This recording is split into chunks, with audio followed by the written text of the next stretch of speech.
As well, BA, and this is perhaps my favorite night of the year when you talk about the NBA opening night. So much excitement, so much anticipation, and we know the rest of the season will deliver. Let's check out Minnesota's starting lineup. Conley and Ann are the 1 and the 2. McDaniels out there with Julius Randle. And it's Gobert in at the center position. And now we have an intentional foul. I'm not sure why. Yeah, bizarre play, BA. Not sure what got into him. I mean, I'm just not sure what he was thinking right there. I mean, he needs to get his head in the game. Yeah, yeah, completely a brain fade. I don't know where that came from.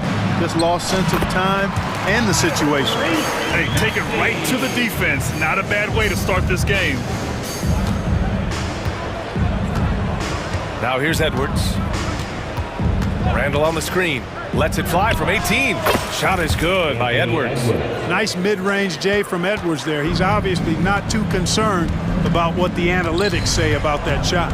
And from what we've seen so far in his career, Anthony Edwards wants to be that guy in crunch time, Clark. BA, I love his mentality. Not only in that he wants to be the guy, but he also wants to elevate his teammates. And he plays the game with an exuberance and a joy and a freshness that is, you know, quite good to see. But I like his attack mentality and his willingness to step into leading his team by example at both ends of the floor. Now here's Randall. Second shot opportunity. The rebound by Embiid. Well, you know he wants that one back. I mean, more often than not, he'll sink that mid-range jumper. George outside. Martin, the pass to George. Gets rebounded by Minnesota. That's exactly the look they wanted, guys. Right guy, right play, wrong result. Yeah, we've seen Conley do this forever, running the point with precision. Now here's Maxey. 23 points his last outing. And Embiid throws it down. I tell you, Embiid's teammates absolutely love setting him up. I mean, they know he's going to finish strong every time. Here's Randall. And it's good. 2 points. You got to appreciate the consistency. Night in and night out, he brings it. Now we'll go to Allie LaForce, who had a chance to talk with head coach Nick Nurse. I asked him how Rudy Gobert alters their usual game plan. Coach acknowledged that he's a factor and said Rudy definitely demands more from us offensively. We have to be careful where we put our shooters with him waiting for swats. Coach thinks intelligent offense is what it takes to beat Gobert. Back to you. And Allie, thank you for that. And he's going to the line for 2. The official saw contact while he was going up. And he might not blow you away with numbers, but there's a reason why McDaniels is on the floor so often, Clark. Hey, BA, I love his versatility at both ends of the floor. He knows exactly what's needed from him by his team. He gives it to him. He doesn't need a lot of touches. He just plays the game. Love his motor, love his consistency. He is the epitome of a value-utility guy. Martin finds Embiid. The kick out to Maxey. 6 to shoot. George for 3. And the 76ers another 3. Seems effortless for George, that quick release of his. Edwards for 3. The rebound by Embiid. Kevin, you can understand the shot selection. I mean, we wanted to go back at him and just came up short on the triple. Clark, with Minnesota being a major player in the West now, Wolves Nation is howling. Howling and growling, BA. That's the name of their fan base. And yeah, they're excited. And for good reason. Not only is this team competitive, but they can be downright dominant at times, especially at the defensive end of the floor. Easy group to cheer for. Now here's Edwards. His last outing, he had 20. Drains the triple. And credit his teammates for feeding him all quarter. It's George on the drive. And here in the first quarter, a little over 3.5 minutes played. Pulls up. And so far in this one, 2 for 4. George is really one of the most amazing players in the league, an all NBA caliber player, and he's worked tirelessly on his shooting form, and now it's close to perfect. Now here's Edwards. 7 points in the game. McDaniels, that's good. And, you know, even though he's not a lights-out shooter from deep, the defense still has to be more aggressive there. There's 49 seconds left in the first quarter. Maxey kicks it to George. Ooh, McDaniels with a steal. Outside Edwards. Out to the right wing. Conley passes to Edwards. Yes, great play by Conley to set it up. Edwards got 9. His efficiency has been a big factor in helping them capture this lead. George with the bucket. Well, that's a smooth-looking jumper by Paul George. I mean, he's one of the more gifted scorers in the league, and there's no place on the floor where he can't hurt you. 2-second difference between shot and game clock. Now here's Edwards. Not a lot of room. Down to 5 on the shot clock. Again, the Timberwolves score. I know it's early, but you have to wonder if these offenses can keep this up. High-octane action for sure. Crowd-pleasing already. Well, it's been a high-scoring, competitive game through the first quarter of play. It's Minnesota. They lead by 2. After this break, we'll be back with the start of the second quarter.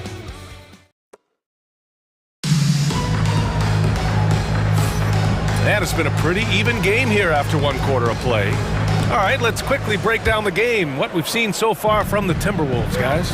You can really see the strategy coming in. Get the ball into the painted area. Yeah, and it's worked. They've got a clear edge and points in the paint.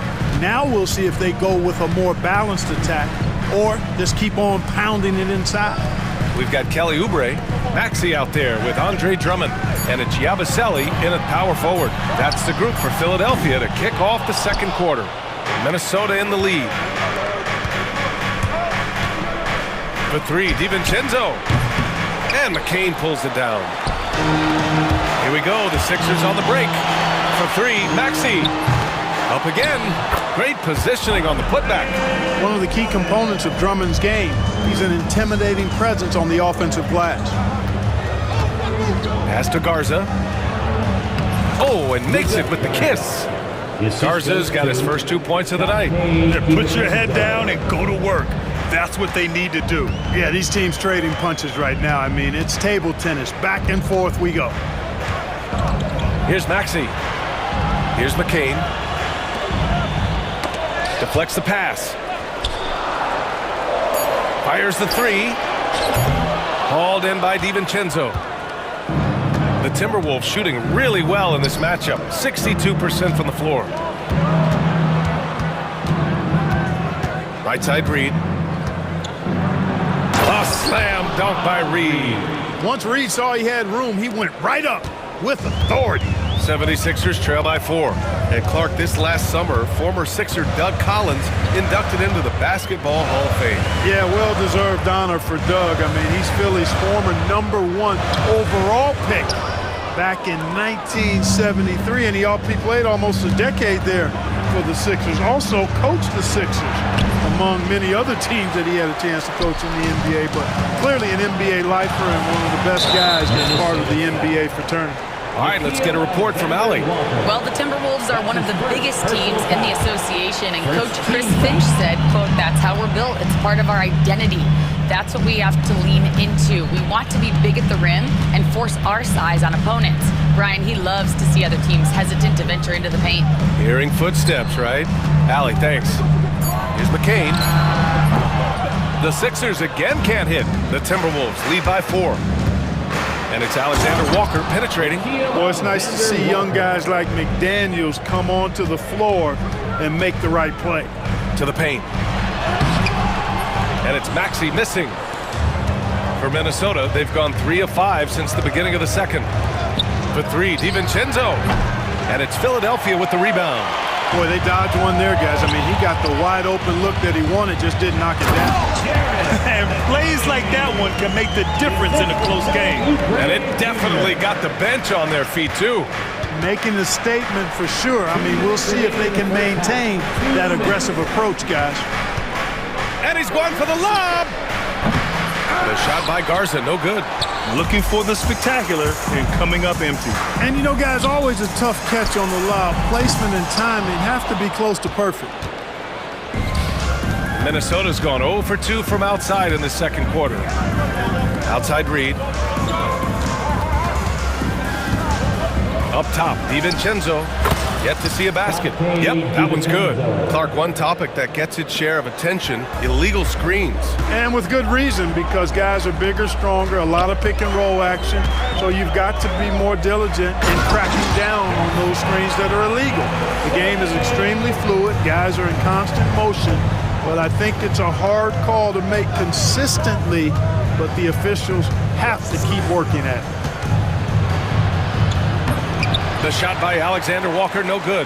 76ers trail by 4. McDaniels with it. Oubre picks him up. Alexander Walker, the pass to Garza. McDaniels with it. He's got 5. The shot by Garza, no good.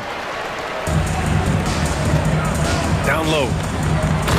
Great read between those two guys. The defense didn't stand a chance, B.A. These two teammates right here, Grant, they are connected.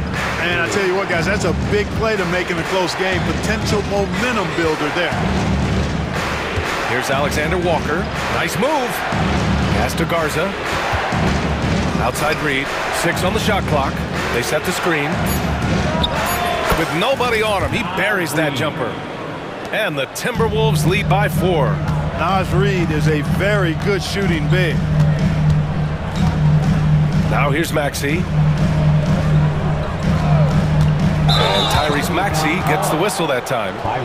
That's his first foul of the game. And this kind of selflessness is great to see. Textbook positioning to draw the charge. Heads up action there. Reading the play and then beating him to the spot. Well done. Outside Reed. Jacks up a 3. Drills it from deep. And it's a 7-point Minnesota lead. Pick works well there, but the defense left a lot to be desired. Yeah, that's not the defense you need. You got to be tougher defensively. And so it's the Minnesota Timberwolves closing out this quarter with a 7-point lead. Great shot selection right now. Keeping the game. Thank you, Allie. Good stuff. We will be right back after this break for the beginning of the third quarter.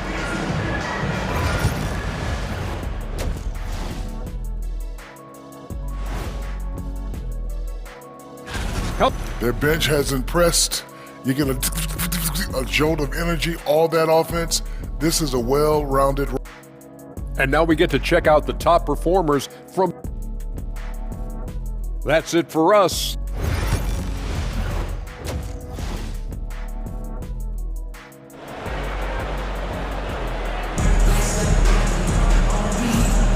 Welcome back, everybody. Happy New Year's to all of you as we continue our broadcast. And you know, Anthony Edwards has been really making it happen, guys. They've leaned on him to provide a lot of offense, and that's how he likes it. And you know what? They've come at him a few different ways defensively, and nothing has slowed him down. And Grant, the success of teams like the Timberwolves showing that size still matters. Yeah, in this pace and space era that may have come into question just a bit, but size and skill combined has always been your best bet at winning. Kicking off the second half, here's Chris Finch's 5. Julius Randle out there with Naz Reid. Then there's Rudy Gobert. Then there's Edwards. And it's Alexander Walker in at the 2. And George launches it from deep. Off the mark there with a 3. And it's Edwards with the ball for Minnesota.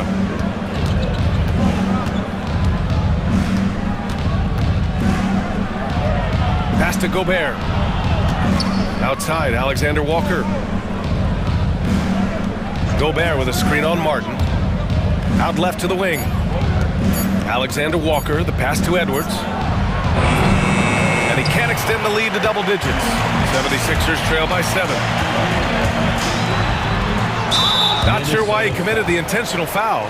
No purpose. I think everyone's a little confused, but weird plays happen. First team foul. And with a little over a minute gone by, the second half is underway. The 3, George. He buries it from 3. George has got 12 points in the game. And George typically capitalizes well off any pick and roll situation because he makes quick decisions and his basketball IQ is pretty high. Gobert hammers it home. He's just an aggressive finisher there inside. Hey, when you can... Oh, Embiid, the finish. And you guys know JoJo loves busting out these dunks. What an athlete. And here's Edwards outside. Gets it. He's 6 for 10 and looking confident out there. Defensively, gotta close out a little faster. That's a look he'll make with regularity. Kicks it to George. Stolen by Reed. Alexander Walker with it. Martin picks him up. Alexander Walker, the pass to Edwards. Out to the right wing. Randall outside.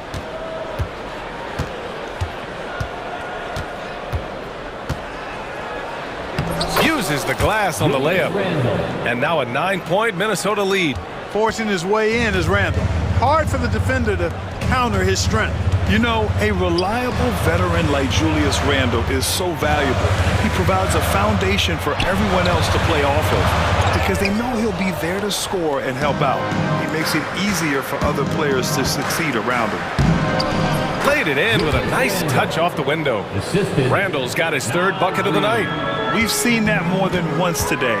An effortless basket inside. Well, listless and lifeless at the defensive end. I mean, Up top, Embiid throws it down. man, nice to see how Embiid operates in the pick and roll. Knows how to set hard screen as well as where and when to roll.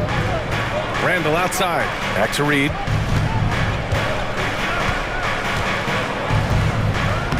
Soft touch off the glass. Reed's got 9. And trust me, when the D's slow to react, he'll be the first guy to make them pay. Boy, the defense looks shell-shocked. I mean, they're on the ropes right now, on their heels. Garza's checked in for Reed. And Chris Finch calls timeout here. I think right now he must be looking at some adjustments.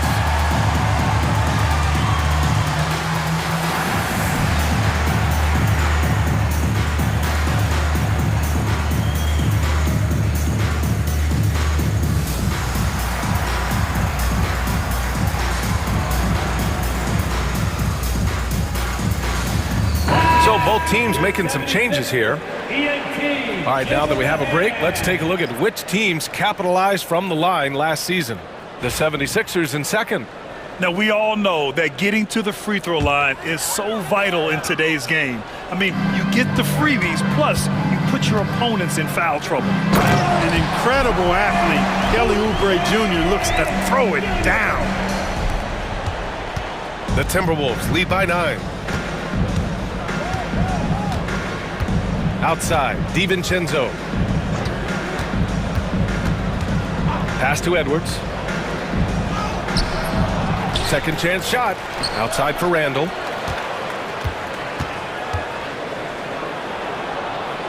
Over to the left wing. Just 4 to shoot. Tries again. And he lays it in. Give him 8. And guys, the way this defense is getting manhandled down low, you have to wonder if they're at 100% right now. Here's Yabusele, guarded by Miller.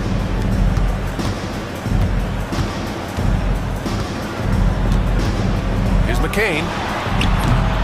Hauled in by DiVincenzo.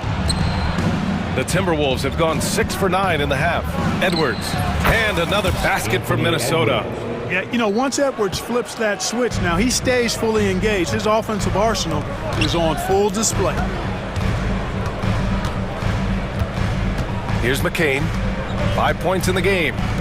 Here's Drummond. Double team on Drummond. Here's Yabusele. And stolen by Edwards. For 3, Randall. Philadelphia grabs the miss. It's 2-on-1. Here's Oubre. Finished off the break. Oubre's got 4 points in the quarter. Woo!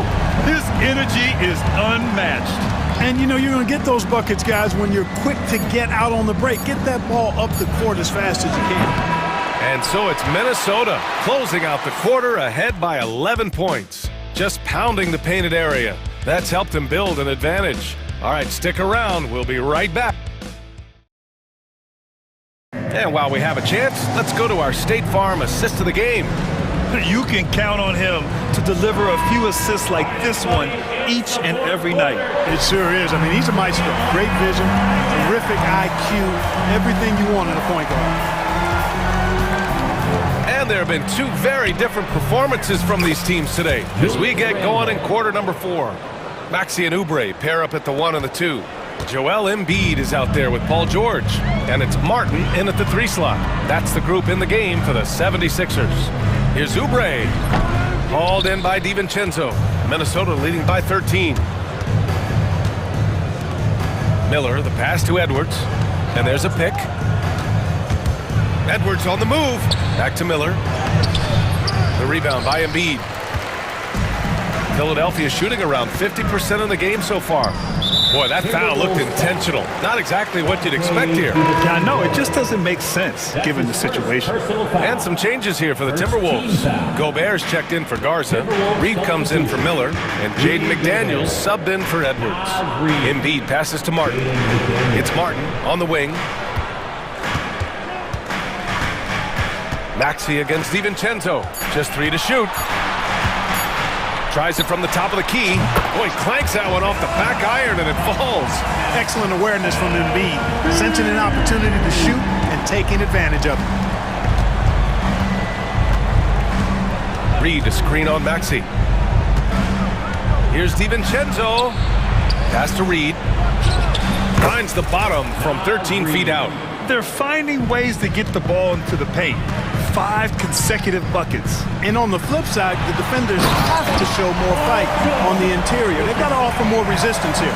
You know, some of the sequences and plays that George pulls off, just amazing when you consider how good this guy is. Particularly, are you kidding me? Wow, man! Oh, Randall put some extra on that slam, entertaining the fans and the broadcasters. Here's George. Gets it. He's 6 for 10 and looking confident out there. He's really carrying the load, but no man can do it all by himself. DiVincenzo driving. Oh, and that one, no question, powered it down. hey, why settle for the layup when you can dunk it? DiVincenzo putting on a show on that drive. Inside. And George gets it to go on the assist by Maxey. Maxey's got assist number 7 tonight. Minnesota leading by 11. Gobert passes to Randall. Oh, he took the contact and tried to throw it down over the top. Instead, he'll shoot free throws. Just an attacker is Randall. Always seems like he's being sent to the line. All right, a look at how the hustle game has been going for the Timberwolves. I like the fact that they've been very aggressive at the defensive end, tenacious. They're jumping passing lanes and coming away with a lot of steals. Well, they've also been impressive, forcing a ton of mistakes. Not only that, but converting those mistakes into points on the other end. Edwards, he's checked in for the Timberwolves. George with a steal. Here we go, the Sixers on the break. Pass to Embiid. Here's Oubre, defended by Gobert, and stolen by Edwards. It's McDaniels on the wing. Back to Edwards. 1:49 left in the fourth. 5 to shoot, top of the key. It's rebounded by George. 76ers trail by 13.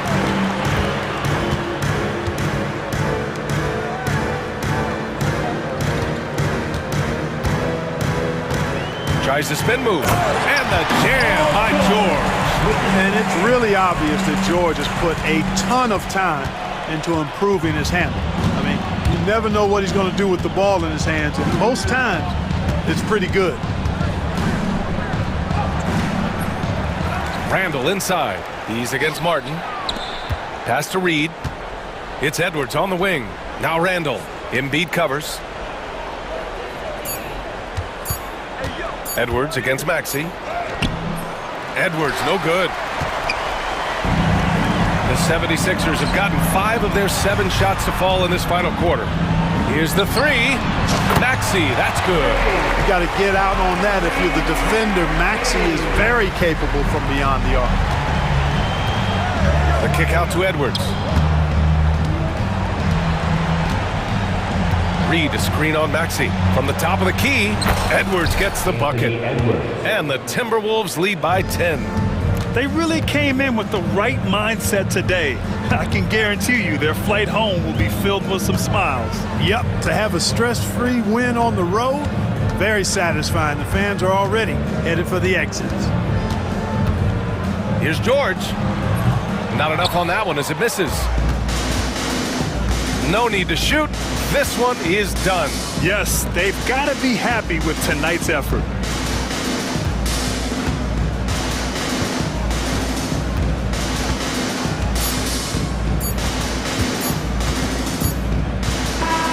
New notification for guest one. Easily grabbing Trophy this one. earned. They have to feel Press good the about PS this button for performance. details. It's one they can be proud of. Very true. I mean, when you're out on... Thanks, Ali. Great interview once again. Thank you for joining us. That'll do it for now. For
Here we are, Greg, in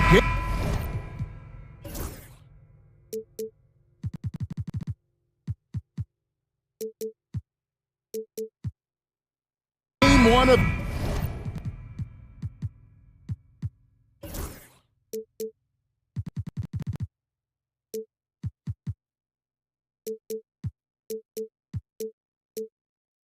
the NBA season.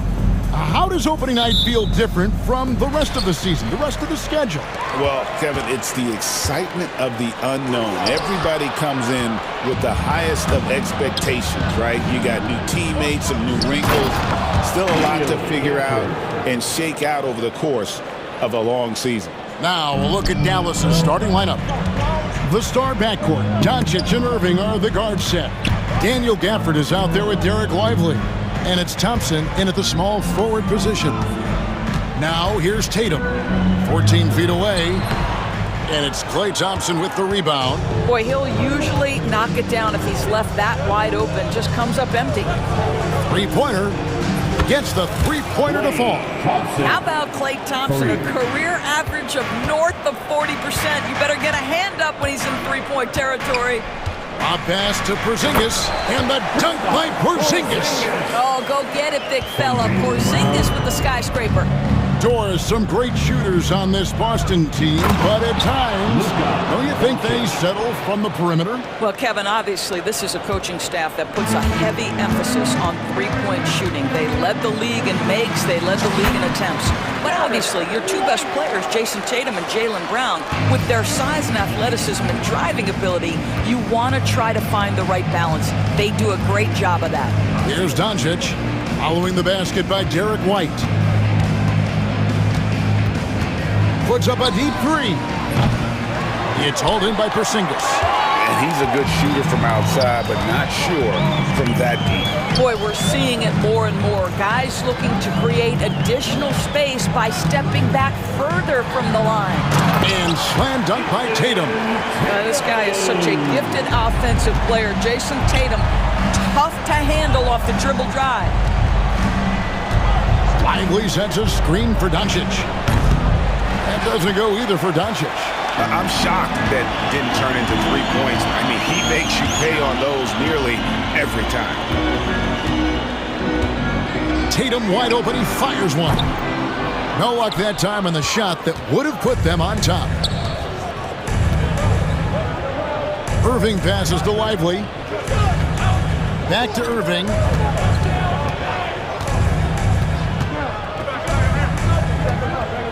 Pass to Doncic. Taken away by Holiday. And a fast break now for the Celtics.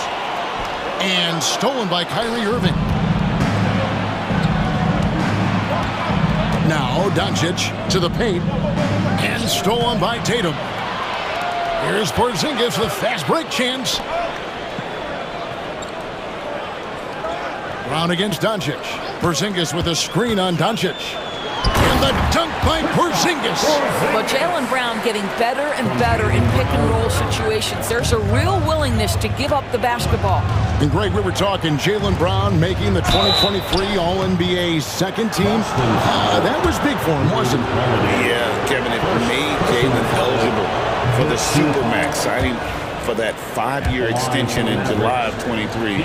At the time, the largest contract in NBA history. Well, Daniel Gafford has carved out, Doris, a role in this league with his hustle, his intensity, and his rim protection. All of those things you just mentioned, Kevin, are skills. He plays hard on both ends. Gafford can defend the paint. He's going to crash the glass. He's going to run the floor. Listen, figure out how you can fit and do your job. Doncic, no good. And this quarter, he has clearly been off the mark. And denied, he sends it right off the glass. And on the way from Irving for three, again the miss by the Mavericks. Celtics have gone 5 of 8 from the field, shooting over 62%. The kick out to Holiday. Pass to White. They get a hand on it. 54 seconds left in the first quarter. A On the wing, Irving. White covering. And Gafford throws it down. Boy, Gafford gets off his feet quickly, and the pass is absolutely perfect. Brown against Thompson. And Holiday kicks to Tatum. A pass to Porzingis. An emphatic alley-oop jam. Chemistry at its best. An unreal alley-oop. Yeah, though, you're right. The pass, the catch, the dunk. All of it perfect. Now, here's Irving. Scoreless thus far. Shot clock and game clock separated by less than 6 seconds. Lively sends a screen for Irving. Pass to Lively. Count the bucket, coming off a perfectly placed assist. Well, you love the unselfish nature of Kyrie Irving. He understands it's his job to make the guys around him feel good and find them in their sweet spots. Such a multi-talented threat on the offensive end, and you love his confidence. And here's Doncic from the arc. What a play! Simply drains it in at the buzzer. Big-time shot to beat the buzzer there. My goodness. Well, that's the perfect end to the... Well, it's been a high-scoring competitive game through the first quarter of play. The Mavericks on top, up by 1. And back with the start of the second quarter in just a moment. Boston. And it's been a pretty even game here after one quarter of play. And a closer look here at the hustle stats for Dallas. They're really mucking things up for the opposition, racking up steal after steal, just not letting them develop any kind of offensive rhythm. Another big component of their early game tonight has been points off turnovers. Great job converting on those chances.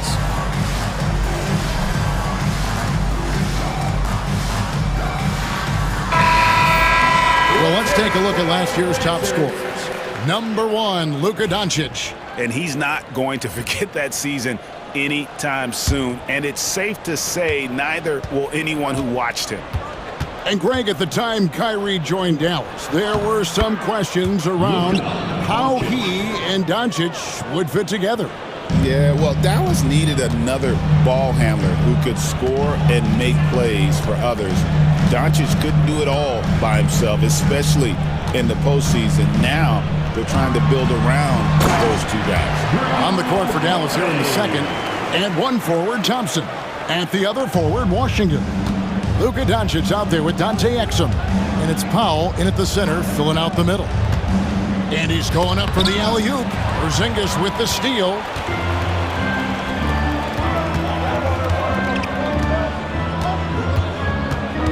Here's Holiday.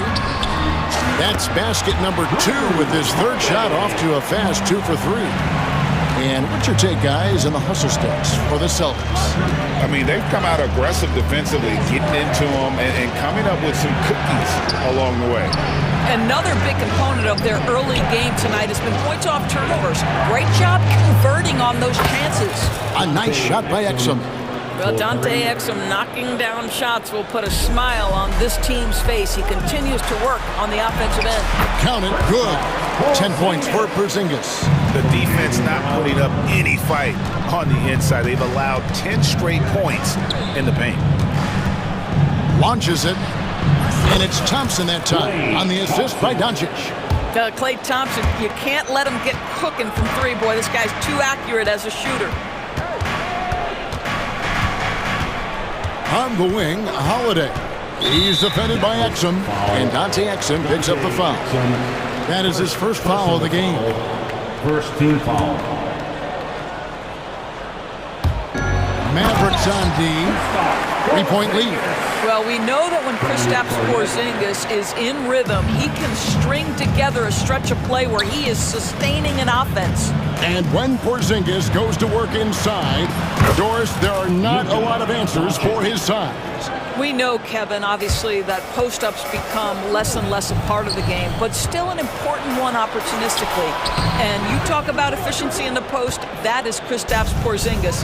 But not only that, the mid-range game is there, the three-point game is there, and the defense is there.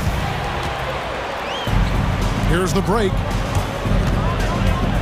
Here's Porzingis. It's rebounded by Dallas.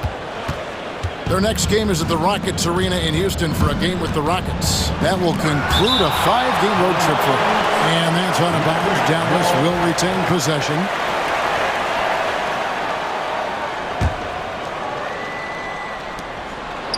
And we're now a little over 2.5 minutes into the second quarter. And we've got a timeout from Joe Mazzulla. He wants a minute here to get things straightened out with his team.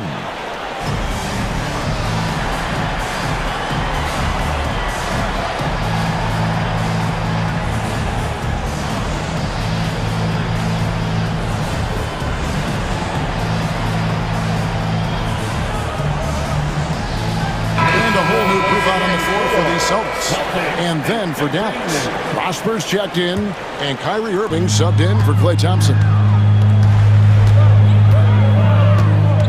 Dinwiddie against White, and he drives in, plays it up, and banks it in. White's got his second bucket. I don't know what's happening defensively, but they're not putting up any resistance. Powell with his screen on White. Locked up there for Powell. Up high to stuff the alley-oop. How about the ups of Dwight Powell? He's making these lobs look easy.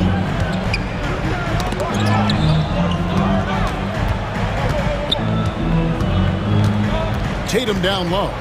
He's defended by Exum. Pass to Hauser. 6 on the shot clock. And he drops in the layup off the glass. Hauser's got his first basket. It's been a few years now, Doris, but it feels like point guard is the position in the NBA. Well, Kevin, we certainly have our share of great point guards. Luka Doncic, Shai Gilgeous-Alexander, they seem to be in the MVP conversation consistently. But the last couple MVPs, you look back, you've got a couple of centers. For a long time, the small forward spot dominated the game. It's really something that's in constant flux. Hands with the ball out of bounds. Dinwiddie touched it last. Here's a look at the schedule now for Dallas. On Wednesday, they'll be facing Steven Adams and the Houston Rockets. And then on Friday, they'll face off against Donovan Mitchell and the Cleveland Cavaliers. And for that game against Los Angeles, that's one to mark on the schedule. It's their 5th game of the year, and we should start to see their lineups get sorted out. Dinwiddie passes to Exum. 40 seconds left in the second quarter. Here's Keita. He has yet to score. Tatum on the wing. He's defended by Exum. Tatum on the wing. And there's the whistle. Illegal screen. Beyond the leaning, you could see his feet more set on that screen. Easy call. You know, he's just leaning a little bit. You try to get away with it, but boy, the official all over it. Powell sets a screen for Irving. And there's the drive, and it's blocked. And they're able to recover. And you don't ever want to get into the habit of letting the offense get to the rim. The Mavericks shooting their 3rd and 4th free throw attempts of the game.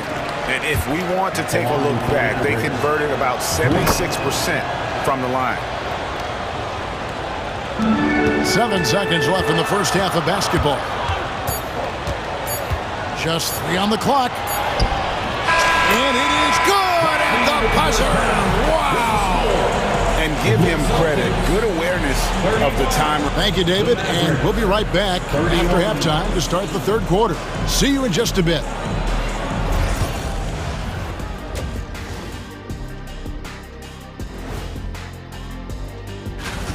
I've seen more stops in All-Star games. What do they call it, guys? Oh, yeah, Matador defense.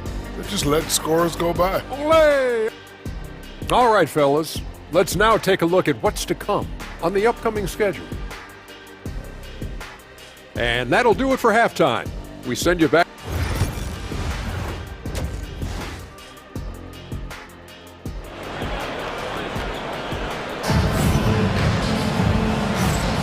Welcome back. The calendar has flipped over, and so have we, into the second half of our broadcast. And it's been a clinic out there by Kristaps Porzingis. man. How about the amount he's contributing in the scoring column through 2 quarters? He has been terrific. And one would expect that the defense made some adjustments at halftime, but he has the ability to answer right back. Tatum in the front court alongside Horford. Then it's White, and it's Queta in at the 5 spot. That's the Boston 5. Well, Greg, Boston didn't just win the title. They won their 18th NBA championship in style. No series went more than 5, going 16-3 in the postseason, Kevin. Half of those wins were by 15 or more. The Celtics really weren't even challenged during that title run.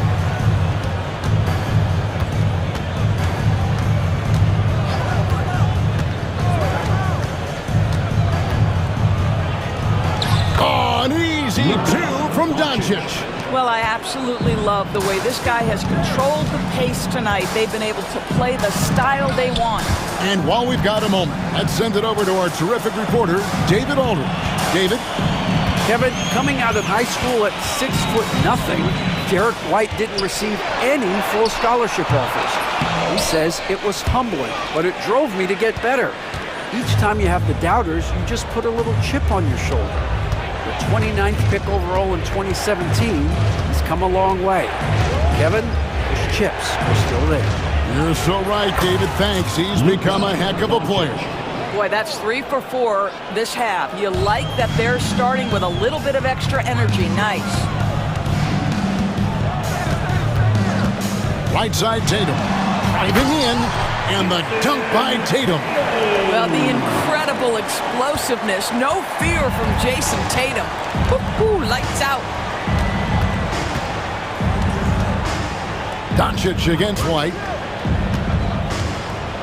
Doncic passes to Lively. That's tipped. Back to Doncic. 5 on the clock.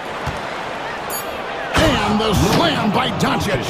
This has been one of the most elite, consistent scorers since he entered the league. Luka in the house.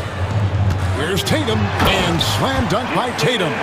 And not the prototype power forward, but he has tremendous athletic ability. Doncic steps on the gas. I tell you, the footwork of Luka on his drives is really something to behold. Celtics trail by 7. And when we talk about players with great upside, Doris Derek Lively is one of the first to come up.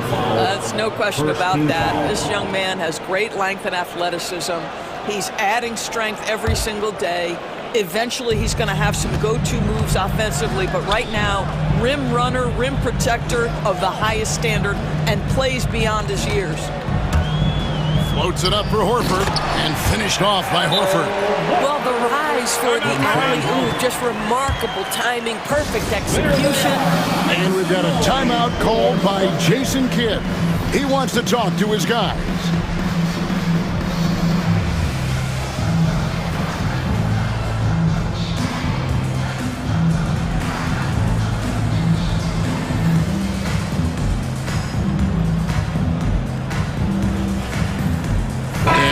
Going with a whole new group out there. With a break in the action, we go to the 2K leaderboard to see the teams that excelled at slowing the pace down a campaign ago. 5th on the list, the Celtics. I mean, they held opponents to so few points that it allowed them to win games even when their offense wasn't clicking. 2 minutes remaining in the third. On the wing, Dinwiddie. Nothing on the board. Washington sets the pick for Exum. That one's not going to go. Listen, that's a shot he can make, but obviously the defense okay letting him shoot it. Porzingis kicks to Brown. 1:39 left in the third quarter of the game. Dinwiddie with the steal. Here's Grimes. And that comes off the assist by Exum. Grimes has got his first 3 points of the game. How about the quick trigger off the catch from Grimes? Nice. Holiday looking for an opening. Outside, Porzingis. Pass to Cornette. Back to Porzingis. Powell with the steal. Now the Mavericks moving it up. He lobs it up. Rhymes with dimes. On time right there. There's a minute left to play in the third. Here's Pritchard. He's defended by Exum. Pritchard gets the bucket. It works well there. Not much resistance from the D. It takes incredible effort to stay connected to the hip of the offensive player. You've got to want to work. Dallas leading by 8. 41 seconds left here in the third quarter. Pass to Exum. Powell sets a screen for Exum. No good from outside. Got the defender off his feet with the pump fake, but couldn't knock it down. Porzingis with the ball. Defended by Dinwiddie. Good work there as it goes. 14 points for Porzingis. Nicely done. They continue to attack inside, and that's 10 points in a row in the paint. Exum with it. He's got 5. And out of bounds as the Celtics gain possession.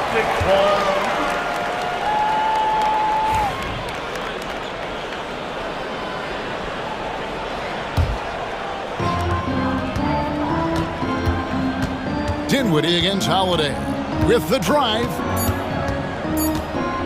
Shoots over Dinwiddie. Can't hit the turnaround jumper. And so it's the Dallas Mavericks with their lead standing at 6 points here at the end of the quarter. They're shooting the ball. And now a sneak peek into the huddle with Coach Jason Kidd. One possession at a time. And I know I speak for all of us when I say I can't wait to see what kind of finish awaits us here in the fourth quarter. On the floor for Dallas, they've got Dwight Powell. Exum is out there with Spencer Dinwiddie. Then there's P.J. Washington. And it's Grimes in at the small forward.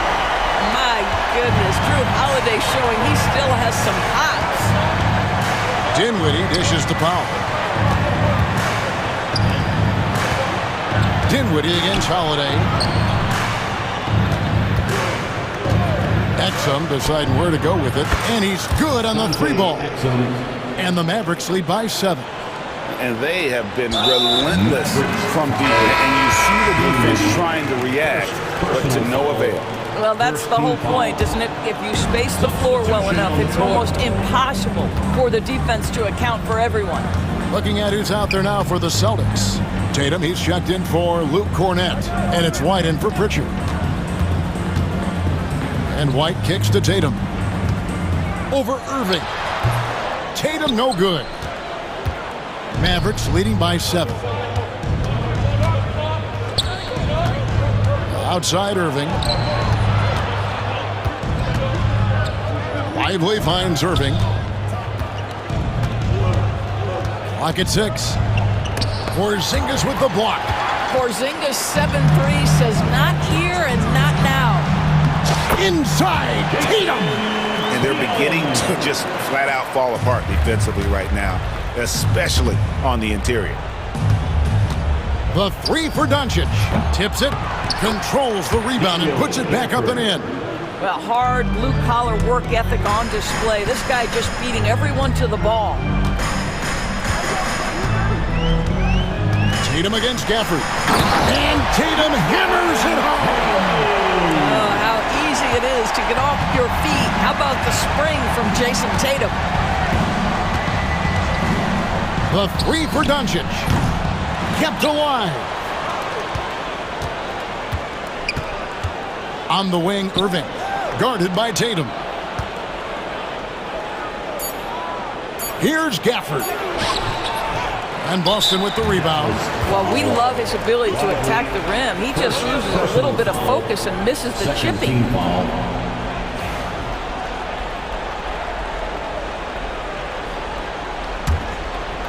Celtics trail by 5. Just a little under 2.5 minutes have passed now here in the fourth.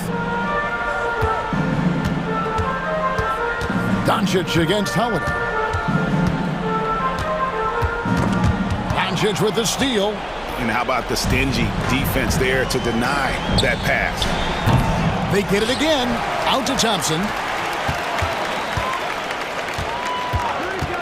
Tries again. The shot, no good. And the well is running dry for him right now. Nothing falling. And this is where you hope that he can find something easy so he can see the ball go through the net. You can tell Jaylen Brown embraces these kinds of moments, big-time bucket. Pass to Gafford. Doncic feeling it out. Throws it up high, and Gafford throws it down. Yeah, the court awareness that Luka plays with, knows exactly when and where to deliver the pass. Here's White. Good, and it's Tatum picking up the assist. And it's 6 points for Derek White. And that's right in his wheelhouse, looking to make an impact when it counts. This is a player who understands when the game is hanging in the balance. He knows it's winning time. Celtics trail by 3. Inside. And that's out of bounds. Boston will retain possession. Great instincts from him to get a hand on that pass and tip it out. And offensively, a little bit of a careless toss. You could have used a better angle on that pass. Porzingis with a screen on Gafford. Tatum against Gafford. Screen by Porzingis. 4 on the clock. Irving with the steal. Lively with it. Picked up by Brown. Lively the pass to Irving. And a miss there on the triple. Celtics have gone 5 of 6 in the field to start the fourth quarter on a roll. And so Boston again turning it over. Wow, what a time for a turnover. Shows you just how key one play can be. Dallas has gotten some tough luck from three-point range. In the fourth quarter, they've hit just 1 of 6 from deep. Doncic kicks to Irving. There's 42 seconds left in the fourth quarter of this one. Gafford sets the pick for Thompson. Shot clock at 5. Yes! Well, teamwork at its finest there. The pick and roll set catches the defense napping. Boy, and Klay Thompson take advantage and comes away with a pretty pass. White against Irving, and he commits the intentional foul. First personal foul, first team foul. And so they foul intentionally. Derek White, second personal foul, second team foul. Shooting for Dallas. He drops the first one, and that increases their lead to 6. Taking 2 shots. And so both free throws are good, and it's a 7-point game. Well, it's about the little details. Capitalize at the free throw line, add to your lead. Now a timeout called by Boston. 23 seconds left here in the fourth quarter. What's your take, guys? Some call them wins and lessons. Coach not wasting any time making his point. Well, maybe not his time, but this game is certainly finished. Let's get it over with. Here's Tatum. 3 from the inbound. Luka Doncic grabs the miss.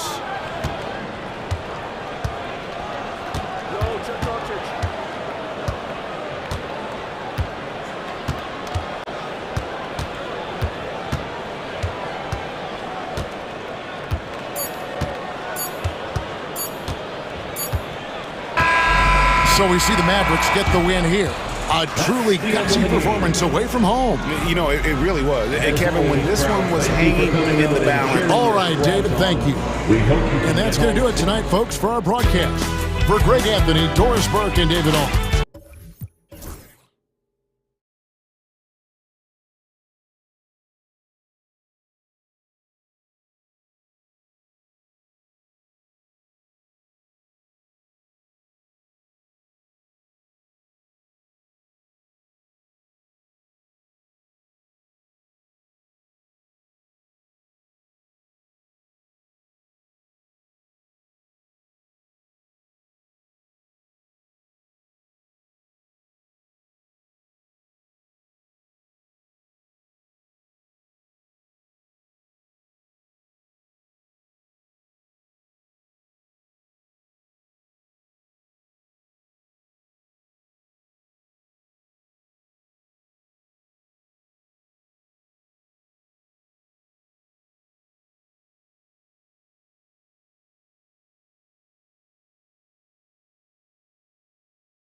Day upon us, Grant. What goes through your mind as a player? Wow, another new year, new possibilities. Time to put it in gear as the NBA action heats up.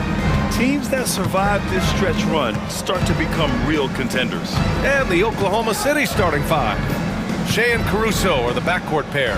Inside, we got Williams and Holmgren, and it's Dort in at the three. Pass to Gilgeous-Alexander. Just 5 on the clock. Ooh, drains the 19-footer. And such a clever player in pick and rolls, Gilgeous-Alexander is unpredictable and understands how to attack defenses.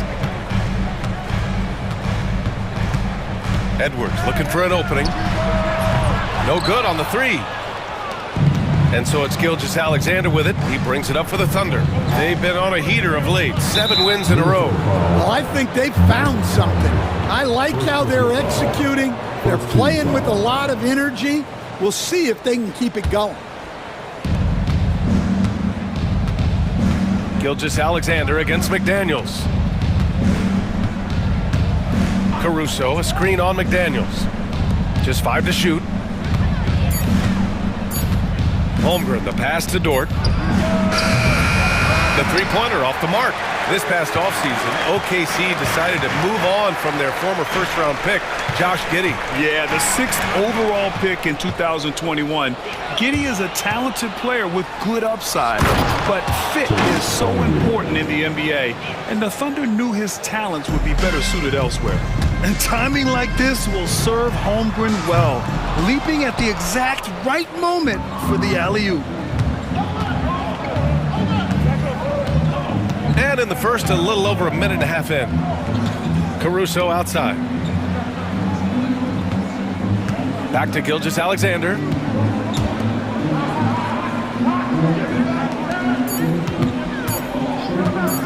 Pulls up on the wing.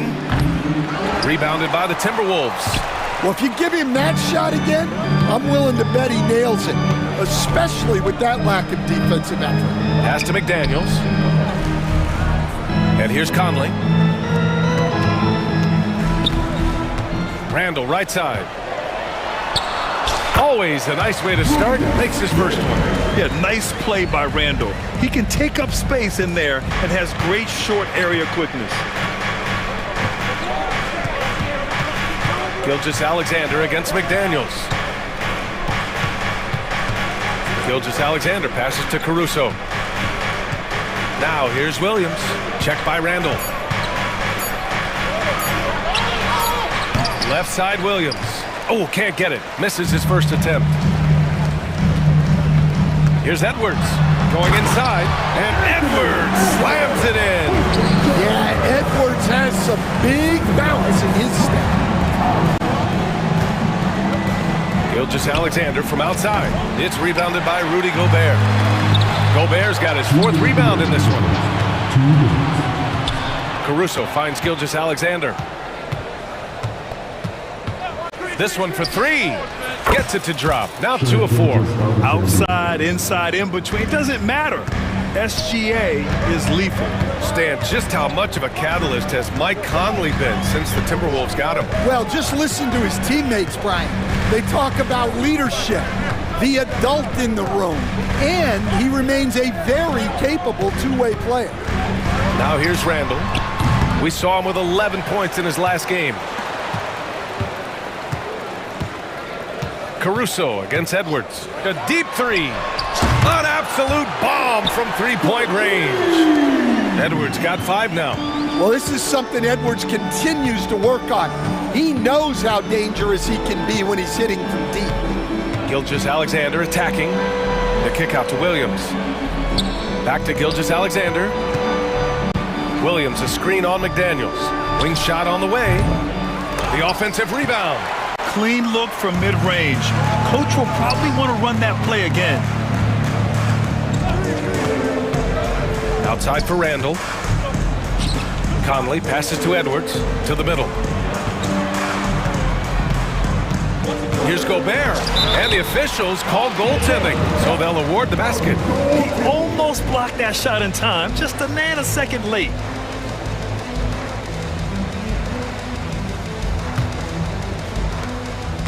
And it's Caruso with the ball for OKC.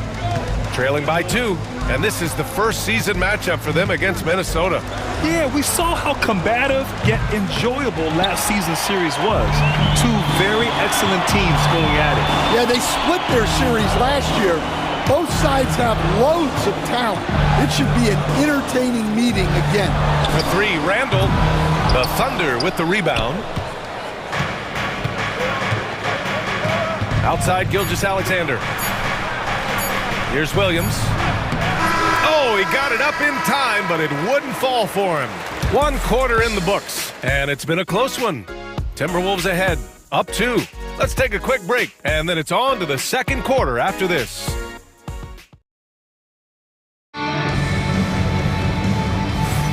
And some good action in the books as we get back to a game that's been pretty close so far here. All right, let's quickly break down the game, what we've seen so far from the Timberwolves, guys. Well, it looks like hitting the boards hard was an emphasis of their attack. They knew how valuable it was to do so. Yeah, we're not surprised by this. These guys work hard and they are physical. On the floor for Oklahoma City, getting going in the second.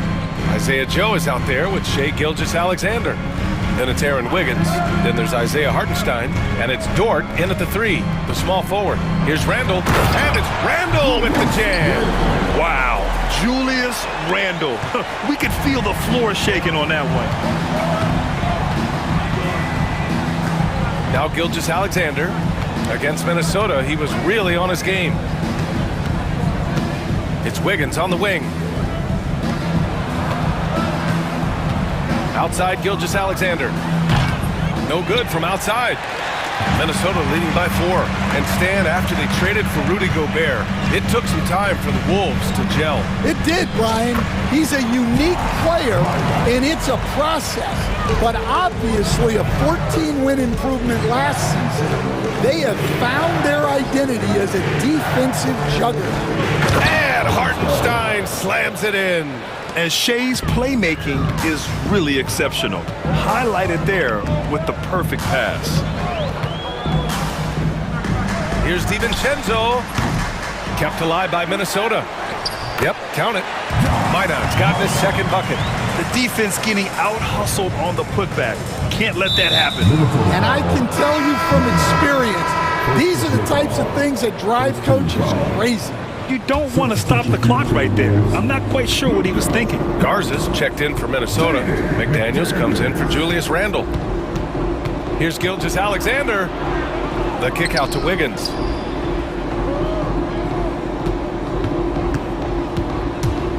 Over McDaniels. And he didn't get quite enough under that one. Minnesota leading by 6. Quarter 2 and about 2 minutes in. Missed it. Now 0 for 1 on this game. Oh, you gotta finish at the rim right there. You hate seeing those opportunities go to waste. Wiggins passes to Dort. There's a screen by Wiggins. Fires from deep. They grab their own miss. Dort outside. Back to Hartenstein. Wiggins finds Hartenstein. Lays it up and banks it in. Well, sharp interior passing is so important. The best way to create high percentage buckets. The drive by DiVincenzo. Off target with the free throw line, Jay. You won't see him miss that one too many times. Yeah, it was a great look. Sometimes they don't fall. You've just got to keep taking great shots. Hartenstein passes to Dort.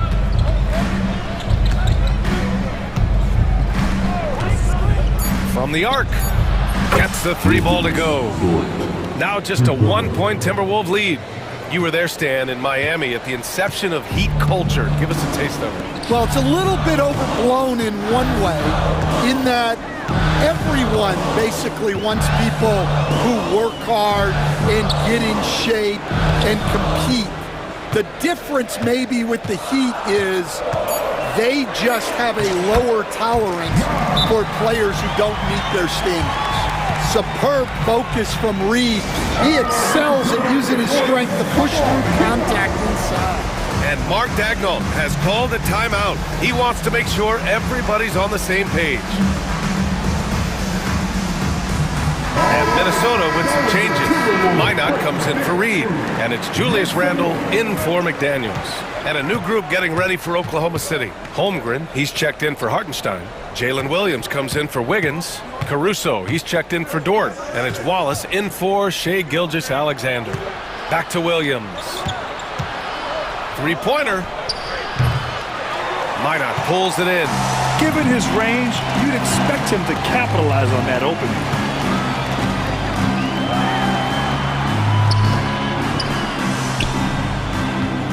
Randle inside. He's guarded by Caruso. It's those kind of passes that bring up the entire team's confidence. Wallace outside. And he lobs it up top. Pass to Caruso. Now here's Wallace. To the inside. Goes back up. Holmgren for two. It's so difficult to defend Holmgren inside. For such a young player, his body control and awareness are off the charts. Holmgren with a screen on Randle. Here's Williams. No good, off the front rim. This has been a close game in a lot of ways, but they do have an edge on the boards. Outside, Alexander Walker. Outside, DiVincenzo. It's good! It's good at the buzzer! Wow! And credit him for understanding the situation and coming through. Yeah, really a perfect way to finish that quarter on a strong, positive note.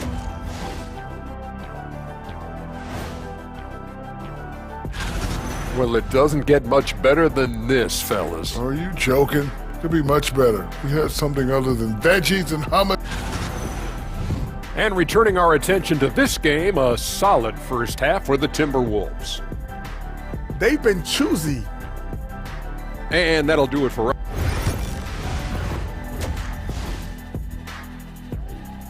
And so a close game as we wrap up the first half of play. The T-Wolves on top. They're up by 5. We'll see you after halftime for the beginning of the third quarter. Welcome back, everybody. Happy New Year's to all of you as we continue our broadcast. Well, Coach, Minnesota turning back the clock last year. Most of their lineups had multiple bigs. Yeah, and we saw how effective it was. Ooh!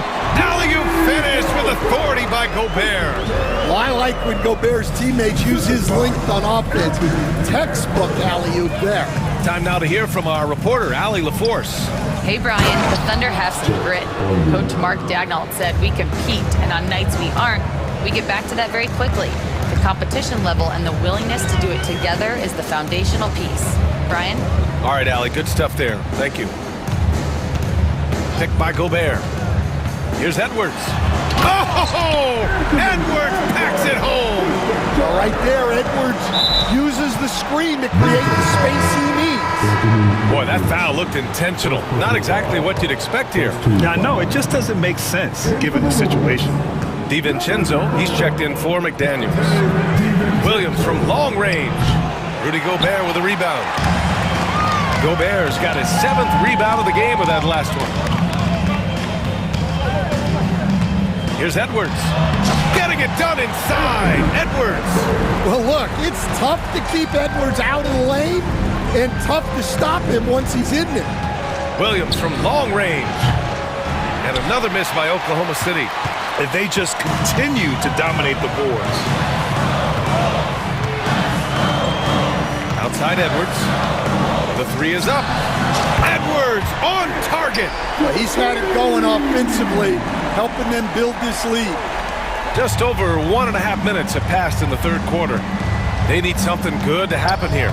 Yeah, they've gone way too long without a score. Holmgren reaches up and throws it down. And you know, as a roller, Holmgren shows great hands, and he makes nice adjustments moving downhill. Out to DiVincenzo. There's the three. And the rebound goes to the Thunder. Next up on the schedule, the Clippers. That'll be a home game. That'll be the first of 3 games played at home. Williams from long range. Edwards pulls it in. And he almost made them regret defending him so loosely. Instead, while Edwards has pushed back, it hasn't stopped others from comparing him to his airness, Michael Jordan. And that talk is more about how his game reminds one of MJ and less about greatness. Edwards' career is just getting started. Minot's checked in for the Timberwolves. Dort, he's checked in for Oklahoma City. Shai Gilgeous-Alexander comes in for Wallace. You want to run your offense through him, a reliable scoring option. It's Edwards on the wing. He's guarded by Caruso. Edwards against Caruso. 6 to shoot. Edwards with a step, and Edwards slams it in. Well, everything about Edwards' drive makes it dangerous. His speed, his agility, and his lack of fear. DiVincenzo against Gilgeous-Alexander. There's a minute 54 left to play in the third quarter. Dort with it, and it's Gobert picking him up. Here's Holmgren. Bam! Chet rocking the rim. Yeah, the defense making it way too easy for Holmgren. Gotta push him farther out than this. It's Edwards on the wing. He's got 14. Lets the three fly. Pass to Minot. Takes the three. He drops it from range. Minot's got his third basket on the night right there. And right now, they're +8 in the rebounding category. That's helping them run away with this. Dort outside, takes a three, and it's Gobert with a rebound. Gobert's got 10 rebounds here tonight. So active. Gobert with a screen on Caruso. Edwards for three, and another three from Minnesota. Well, when Edwards gets this hot, all an opponent can hope to do is limit the damage. Here's Gilgeous-Alexander. Uses the glass to finish the layup. Gilgeous-Alexander's got 5 points in the quarter. Hey, they're just getting pushed around inside. Outside Edwards. There's a screen. From deep. The Thunder with the rebound, trying to claw their way back into this. And the best way to do that, minimize your mistakes and take good shots. Now 8 seconds separating the two clocks. Outside Gilgeous-Alexander. Off target from outside.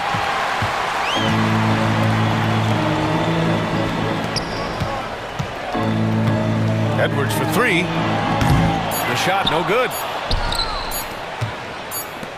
Got it up, and so it's Minnesota closing out the quarter ahead by 11 points. And it's all due to the... And a moment now as we take a look at our State Farm assist of the game. You know, I'm kind of stoked this was a choice because I love this pass. A remarkable find. He put his court vision on full display. Yeah, he puts that pass right on the money and made things look easy for his team. And with the fourth quarter upon us, time is running out for this game to become competitive. So it's Oklahoma City now. 11-point game. Taking a look at Oklahoma City. We've got Aaron Wiggins. Shai Gilgeous-Alexander is out there with Cason Wallace. Then there's Lou Dort, and it's Hartenstein in at the pivot spot, manning the middle. You have to credit their effort. I mean, they've done an amazing job on the glass. Randall deciding where to go with it. And he lobs it up, and Gobert with the stuff. And you played for several different coaches with very different philosophies, Grant. Did you have a favorite system? Well, you know, B.A., I did. I played 19 years, a number of different coaches, but the 8 seconds or less offense back when I was with the Suns as a player, You want to run, and honestly, it's so much fun getting up and down the court. Williams is checked in for Oklahoma City. Caruso comes in for Wallace. And let's swing it over to the sideline and hear from Allie. Hi, guys. Well, Mark Dagnall was just reviewing the plan with his team. He told his guys to, quote, turn it up, going on to say, only way we get out of this hole is with effort, incredible effort. So show me what you can do out there. It's a big ask, but we'll see what happens. Back to you. Okay, thanks, Allie. Here's Gilgeous-Alexander, and slam dunk by Gilgeous-Alexander. Gilgeous-Alexander lifting off and hammering it down with all he's got. Here's Edwards, and Edwards slams it in. And sends it home with some passion. I think he's rubbing it in a little bit here, hanging up there like that. Pass to Dort. The three is up. Gets the three to fall. This is their plan in the second half, to try to use the three-point shot to shrink this deficit. Randall, a screen on Gilgeous-Alexander. Edwards against Dort. Randall outside. Pass to Gobert. Good work defensively by Hartenstein. Thunder trail by 12. To the paint. Randall pulls down the board. The rebounding differential is a major story in this game. And there's a whistle. That's going to go on Lou Dort. That's his first foul. First team foul. And we're about 2 minutes into the fourth now. Edwards against Gilgeous-Alexander. Shot is good by Edwards. Edwards got 16 points here in the second half. Well, it might not be fair, but most nights we expect Edwards to put up big scoring. That's what you ask of your stars. I'll tell you, those finishes are always extra special. Oh, highlight! What a slam! Oh, my.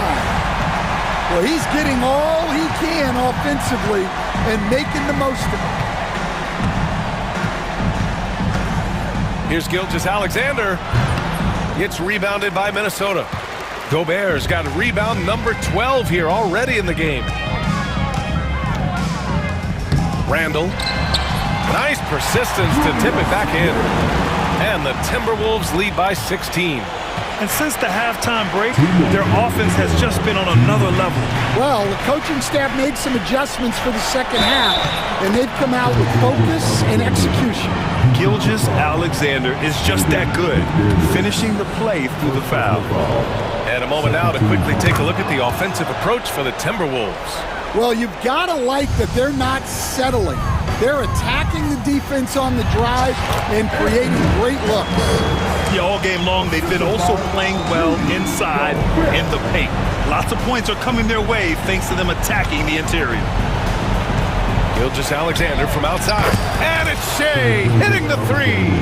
I'll tell you, that jumper from Gilgeous-Alexander is smooth and under control. Outside McDaniels.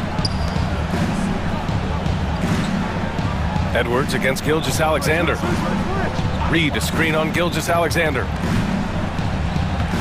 Shot clock at 5. And Edwards slams it in. Well, talk about a guy who plays above the rim. Anthony Edwards. McDaniels against Gilgeous-Alexander. Here's Williams. And it's good. Off the back of the rim and in. Well, with a comeback out of range, we can put a bow on this one. Good performance for the Timberwolves. In today's game, you need to shoot it well from 3. That was the difference maker. Exactly. And the defense didn't rotate out quickly enough to disrupt their shooters. And so this win marks their first victory of the new year. And as it was happening, as it was building, you knew this was a monster game for Anthony Edwards. Well, bottom line, he was just unstoppable at times. Not much you can do when he's playing with that kind of confidence.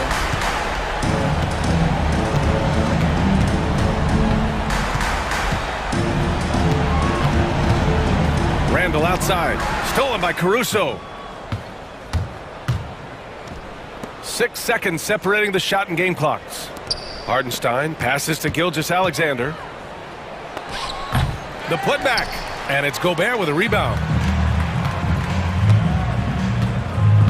Outside McDaniels. Ooh, it's stolen by Gilgeous-Alexander.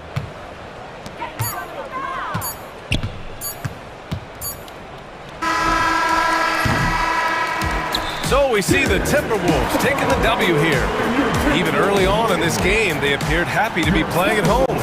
And it makes a huge difference. Once they started to get it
important is it to get things off to a good start? I'd say it's fairly important, but this is a long season, Kevin. It's about sustaining a high level of play consistently. Look at the 76ers starting group. We've got Yabusele. He's out there with Paul George. Joel Embiid out there with Tyrese Maxey. And it's McCain in at the shooting guard position. And so it's the Mavericks getting on the board first. Maxey looking it over.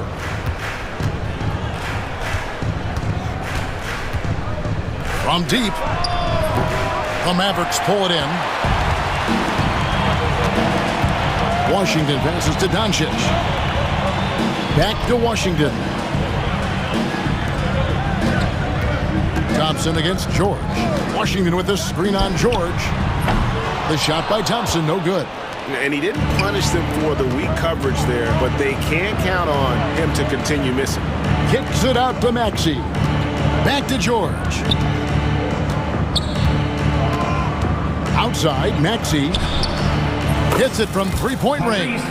The pure shooting stroke of Maxey, gifted at draining it from outside the arc. And what about the evolution of Tyrese Maxey? Greg, according to him, he's just getting started. Well, Kevin, I'd have to agree. I mean, he's got some big shoes to fill with James Harden leaving, but each year this guy has just gotten better. And not only has he matched Harden's production in Philadelphia, I think he's exceeded it. Maxey attacking, and slam dunk by Maxey. Turning on the Jets, Maxey found the lane and made them pay. Lively a screen on Maxey. Thompson outside.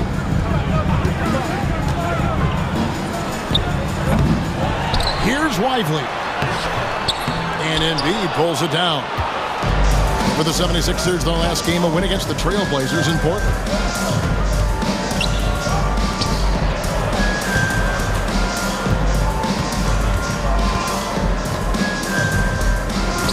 Pass to George. Down to 5 on the shot clock. Here's Maxey. And the rebound goes to the Mavericks. Had enough room to finish, and that's one he'll usually make. Doncic kicks to Irving. Now Washington. Back to Irving. This one for 3. Comes out of the gate empty. He's 0 for 1. The 76ers have gone 2 for 4 from the field so far today. Down low. Embiid against Lively. Goes up on the wing. Embiid, no good. The defense there got away with a major lapse. And now the latest from our reporter, David Alder. Thank you, Kevin. Joel Embiid. Notification. Wi-Fi connection lost. So many different ways. I feel like I've seen everything, and I know how to attack. Notification. Wi-Fi connection lost. With me. You can't win alone. It's just about playing together and involving everybody. Kevin? And you've got to involve everybody. All right, DA, thanks. Here's Doncic. 76ers getting the bucket. Lively sets a screen for Irving. Offensive rebound, Mavericks. Thompson passes to Irving. Shot clock at 6.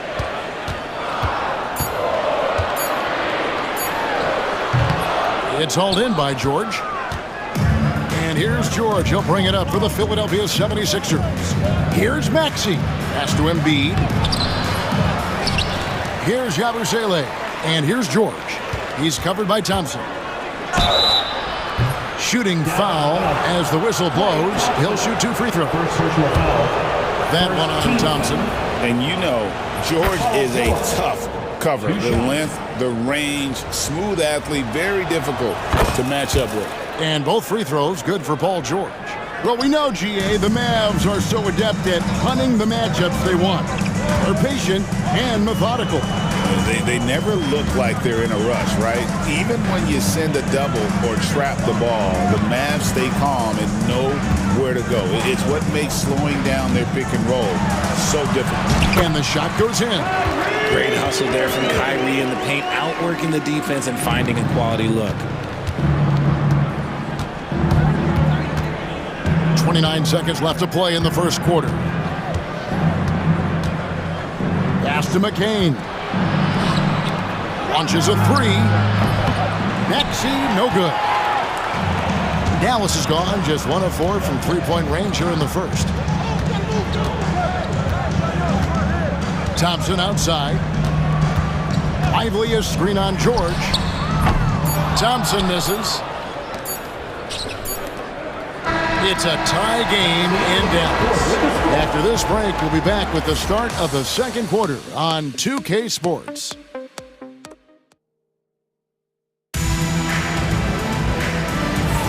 And getting going again here in the second quarter. Fairly close game so far. And let's quickly break down the game we've seen here, guys, from the Mavericks. Just a terrific first quarter, sparked really by their unselfishness.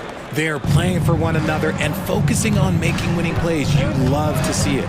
Dante Exum is out there with Luka Doncic. Then there's Daniel Gafford. Then it's Thompson. And it's Prosper in at the power forward position. So that's who Dallas starts the second with. And it's the Mavericks with the ball after the Sixers pick up 2. And here's Doncic from the arc. Doncic sticking it from way outside. And we've seen several lead changes tonight. Neither team giving an inch. I've been on the edge of my seat courtside. Man, this has been a barn burner. Maxey attacking. Oubre outside. Maxey against Doncic. Stolen by Exum. To the middle. Wants to get it to Gafford, and does. An emphatic alley-oop jam. And you can see him give a little nod and then just burst to the rim for the alley-oop slam. A pair of teammates, Greg, with a terrific feel for each other. Heads up on the money pass by Maxey. Great vision. Maxey against Doncic.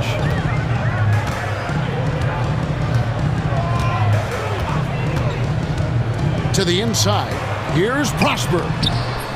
It's hauled in by the 76ers. And this matchup with Dallas, it's their first meeting of the season. It's not often we get to see this matchup, but it is a doozy when we do. Just 2 powerhouse teams facing off. And who knows, if you want to look all the way ahead to the finals, it's possible these teams could see each other there. So both teams looking to make a statement in their first meeting of the season. Gafford. And the call on the shot that sends him to the line. First personal foul. RJ, so often with rookies, we want to judge them after half a season. We're not very patient with them. How long should we give players to prove themselves in the NBA? Well, there's a different type of prove yourself. If you're talking about a rookie, I was taught after about game 60, you're no longer a rookie because you've played every team, you understand the defensive concept.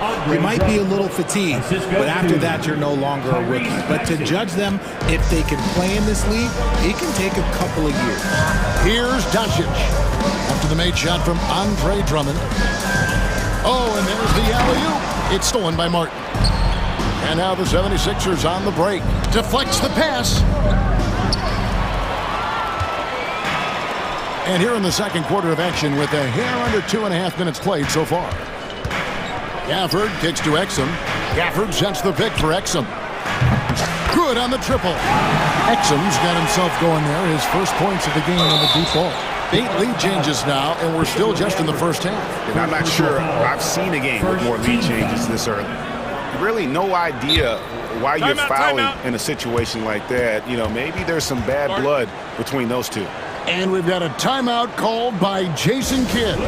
Wants to regroup and go over the strategy.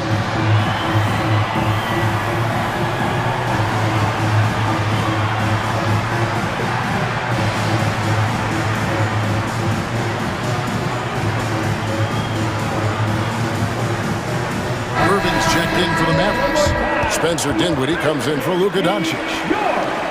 Let's use this break for a quick look at the squads that really made it happen on the fast break last season.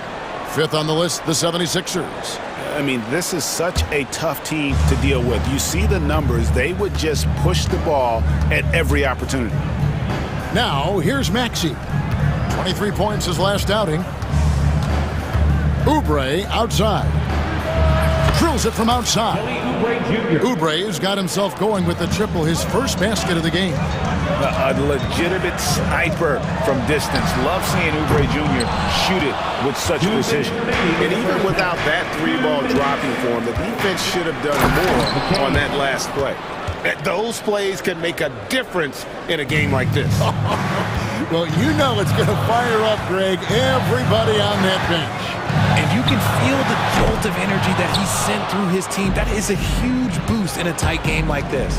And while Embiid was on record praising the importance of continuity, I don't know that, Richard, the 76ers front office felt the same way. Oh, yeah. What you say out loud versus your actions can be very, very different in this game. When you have a chance to go big game hunting, you do. The goal was to bring in some help for Embiid and Maxey, and they accomplished it. Again, the miss by the Mavericks. They are losing because he is struggling so bad, and he has not looked comfortable all game. Here's McCain. Tries again. And finished off by Oubre. And the leaping ability of Oubre Jr. When he gets inside, this guy is determined to finish. Outside Irving to end the run. Again, Irving missing. Gotta find easier shots when you're already struggling. That's not gonna get it. Pass to Martin. To the paint. Here's McCain. Lays it up off the glass. McCain's got the lead up to 9 now for Philadelphia. I mean, the number of points they've scored in the paint already here is eye-opening. Here's Gafford. Now Exum. And on the way from Irving for 3. Gets it to go from beyond the arc. Irving's got 5 points so far. And they're hitting the long-range shots that they were missing in the first quarter, but still have ground to make up. Maxey against Dinwiddie. Launches from deep. The shot misses. And a deep three from Irving. And the last shot before the buzzer is off. And so it's Philadelphia with a 6-point lead at the end of the quarter. Their defense has been terrific in this game. It's time. Thanks for the great interview, David. And we'll be back for the third quarter of basketball following halftime. Please direct your attention to center court. And get ready for the fan half.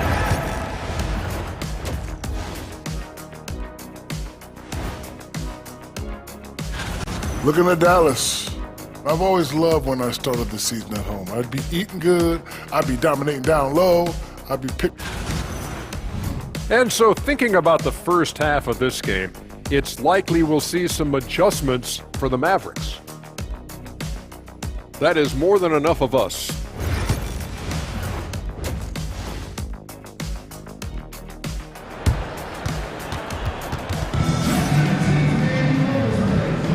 Welcome back. The calendar has flipped over, and so have we, into the second half of our broadcast. You have to like what we're seeing from Tyrese Maxey. And the way that he has helped out with the ball movement has been a difference maker early on. And it's a role we don't always see him in, but he's done a great job tonight getting the rest of his team involved. So on the floor for Philadelphia, Yabusele out there with George. Then there's Lowry. Then it's Joel Embiid. And it's Martin in at the 2-guard position. Mavericks trail by 6. Here's Doncic, and the slam by Doncic. And sometimes defenses sleep on Doncic's ability to elevate. He is capable of throwing it down. Greg, you think about oversized point guards, and the gold standard has always been Magic Johnson. Now you look at Luka Doncic, and he's certainly big for that position. Definitely some positive similarities, right? But the big difference is one of those guys has 5 rings, and that's not a knock on Doncic. This is a team sport, but Magic's ability to affect winning is right there with another MJ, Michael Jordan. And they pick up 2. Just a super unselfish guy. Doncic is all for getting his guys going. Enjoys setting the table.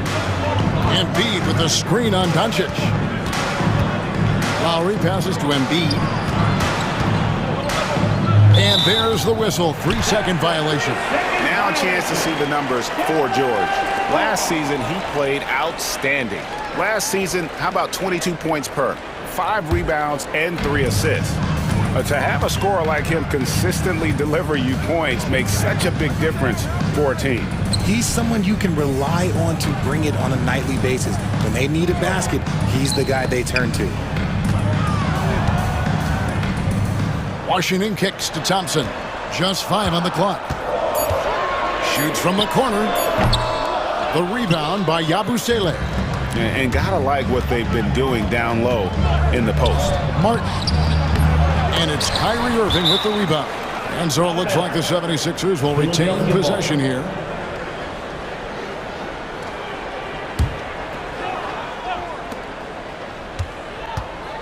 Irving against George. Embiid off target at the rim. Mavericks trail by 4. Washington sets the pick for Doncic. Fires the 3. The rebound by Yabusele. The defense just giving him the easy look there. He's not going to miss that.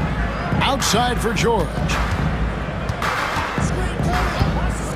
There's the drive. Back to Embiid. And stolen by Thompson. Doncic attacks. And Doncic throws it down. And you can tell that Doncic loves leaking out. They're able to get to the right spot there in transition. A nice shot by Embiid. That's the kind of aggressive and assertive play they need as we get closer and closer to crunch time. Doncic looking it over. Lively a screen on Lowry. Doncic kicks to Thompson. There's the triple. Thompson from way outside. Yo, this dude has an absolute flamethrower. He makes long shots that look like second nature. And we've got a timeout called by Jason Kidd. He's ready to talk things through with the team.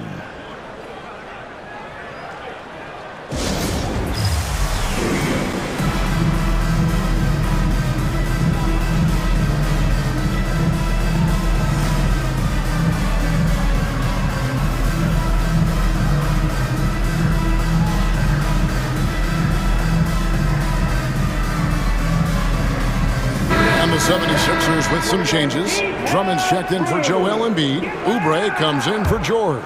And Reggie Jackson subbed in for Martin. Lowry against Dinwiddie. 2 minutes. Lowry kicks to Drummond. Yabusele passes to Drummond. Outside Lowry. Just 5 to shoot. There's the 3. Bangs home the trifecta. Lowry's got his first 3 points of the game. Can't let Lowry get comfortable from beyond the arc because he's more than capable of hurting you from there. On its way from Irving for 2. And Philadelphia grabs the miss. Drummond's got his 5th rebound in this one. Oubre passes to Yabusele. Outside for Lowry. Going inside. Dinwiddie with the rebound. Pass to Drummond. Good ball movement here by the 76ers. Jackson has the open look. No good on the triple. And they had some botched coverage that turned into no coverage. Irving passes to Gafford. And it's Exum in the corner. And stolen by Drummond. Lowry with the ball. Defended by Dinwiddie. Nice shot by Yabusele. And after really leaning on that 3-point shot in the first half, seeming like they're just getting away from it here in the second. More of the shots coming from the interior. Exum kicks to Irving. It's up a 3. Rebound Andre Drummond. Drummond's got his 6th rebound on the night. On the wing, Jackson. He's defended by Exum.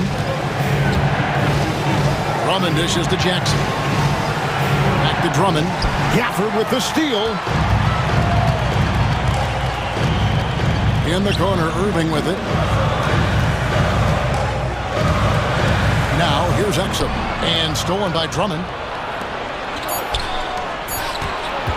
Here's Oubre, and finished off by Oubre. Well, if you don't take care of the ball, fellas, that's what can happen. Absolutely, Greg. That makes the turnover even more painful. We know mistakes lead to breaks. That's just textbook right there. And so it's Philadelphia in the driver's seat, up 8 points at the end of the quarter. They're feeling very confident, shooting the ball with great efficiency and dictating the pace. Back to the action in just a minute. And let's take now this moment to bring up our State Farm assist of the game.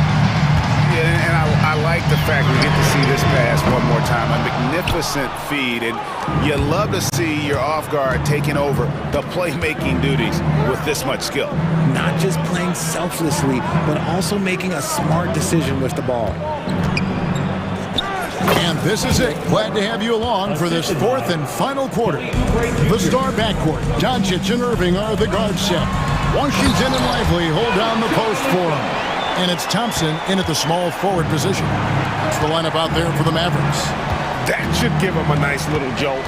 Yeah, it has to. They need a jolt here. And they need more where that came from. They're not out of this hole yet. And slam dunk by Maxey. Getting up and finishing. Maxey leaving no doubt. And so it's Doncic with it. He brings it up for the Dallas Mavericks. Trailing by 10. Their next game is at the Rockets Arena in Houston for a game with the Rockets. That will be a getaway game for them, a one-game road trip. Puts the D in a tough spot when you have a point guard who can throw it down. He really does, GA. He really does put pressure on him. Yeah, hard to strategize for a guy who can make a pass or a play like this right in your face. Washington against George. Martin with a screen on Washington. Nice move. And Martin with a nice bucket inside. And the 76ers lead by 9. And that's 10 straight points in the paint. The defense, nowhere to be found. Lively finds Doncic. Lively sends a screen for Doncic. A three-pointer, no good. He knocked down a 3 in the first quarter, but he's still been unable to connect from deep past the break. Here's George. A rebound by Washington. A key rebound there, but they can do a little better on the glass here down the stretch. And finished off by Lively. His passing has always been a staple of his career. Not too many are better at dishing than Kyrie. Oh, and it's sent back by Washington. Mavericks trail by 7. Thompson for 3. They grab their own miss. Irving passes to Thompson. Good, and the assist goes to Irving. And he's finally getting the feel from beyond. His second 3 of the half right there. Maxey on the wing. Guarded by Doncic. Maxey kicks to Martin. Doncic against Maxey. At the elbow, it's Thompson. Again, the Mavericks score. Who can forget? Clay has played in countless finals games. He is used to this pressure. Maxey passes to George. Third minute of action now gone here in the fourth. And again, unable to change momentum here. Dallas has gotten just 1 of 4 three-pointers to go down for them here in the fourth. Lively a screen on Maxey. Doncic passes to Lively. Can't hit from in close. For Philadelphia, they've gone 3 of 6 from the field so far. Oh my goodness, what a play! And guys, George takes pride in hitting big shots. Just getting the ball and let him do his thing. And here's Doncic from the arc. You know, the ill-advised threes isn't how you want to close the gap. You've got to have better shot selection. Up top, Maxey. He's covered by Washington. Maxey passes to Embiid. Pocket 6. Back to Maxey. It's deflected. Doncic outside. Embiid against Lively. Doncic left side. And Embiid with the block. Yeah, Yeah, defensively, Embiid can take over a game with his reach. Big block from him there. Martin with the screen for George. To the middle. And it's Martin missing. Here's Dallas. They've given up just 8 points in the fourth quarter. It's money from deep. And you can't get a bigger bucket than that. What a huge play coming through when it matters most. Guys are not going to be in any rush on this possession. Not with the lead. Now's the time to burn some clock. Maxey finds George.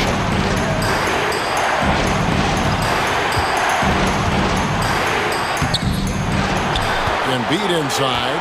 Lively's there, and they commit an intentional foul. We'll see another one of those so they can get into the penalty. Honestly, just doing what they have to in order to get the basketball back. And an intentional foul right there.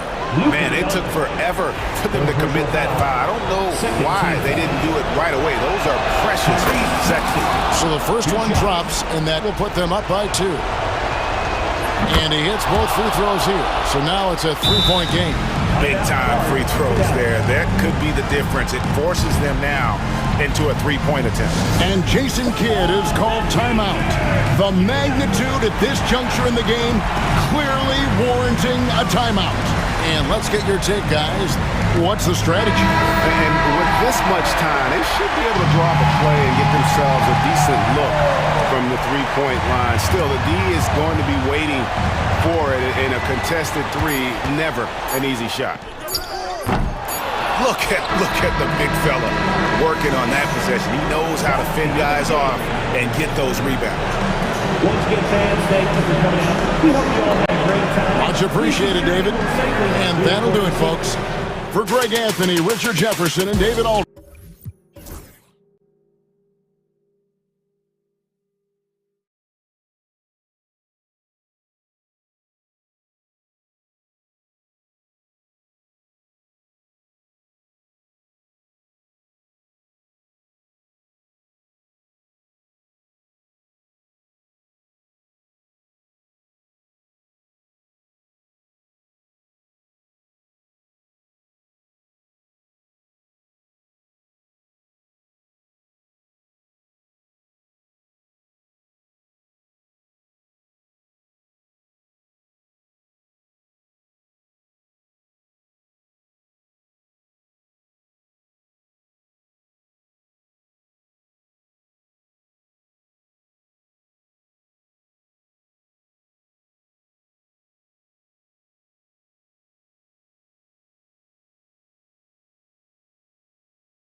You've come to the wrong place. These teams love to run. Oh, they love to run. I mean, these teams score a great deal of transition baskets. They want to use their speed, their quickness, and attack the defense before it gets set. And the starting group for the Celtics. Tatum is the 4 with Porzingis at center. Holiday at the 1 with White at the 2. And it's Brown in at the small forward position. Gilgeous-Alexander, good. SGA doesn't rely on the 3 to get his points, but man, when it's falling, watch out. And he comes up with a bucket. The defensive effort was lacking a bit, but hey, give him credit for finding a weakness there. Just really smart basketball and exploiting whatever holes that he's seeing right now in the defensive squad. Now here's Gilgeous-Alexander. Against Minnesota, he was really on his game. To the middle. Tipped. Outside White. Holmgren against Brown.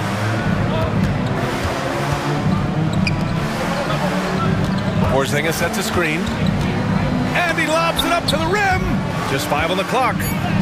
Always a nice way to start. Makes his first one. And Porzingis at 7-3 doesn't just go through, he goes over contact. And let's send it over to Allie LaForce. A bit ago, Mark Dacknault and I were able to chat. Their team's biggest concern tonight, the scoring of Jaylen Brown. Coach commenting, quote, Brown has become an elite scorer in this league. Jaylen can have huge nights. We know he's going to score, but we have to limit his easy looks, especially early. Something to watch, BA. Okay, good stuff. Thank you, Allie. And when he was younger, Tatum would often try to do it all himself, but now he wants to keep everybody involved. Grant, how about the rise of OKC? In just 2 years, transforming from a 24-win team to the top seed. Incredible, B.A. The Thunder drafted well and gave those picks lots of playing time. Plus, they made some fantastic trades. And of course, don't forget, OKC still has a boatload of picks. Now here's Tatum.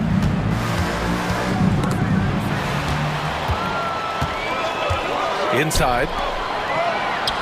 And Holmgren with the basket on the assist by Gilgeous-Alexander. And in transition, Holmgren has speed, but he also plays under control. Here's Holiday. The Thunder with the rebound.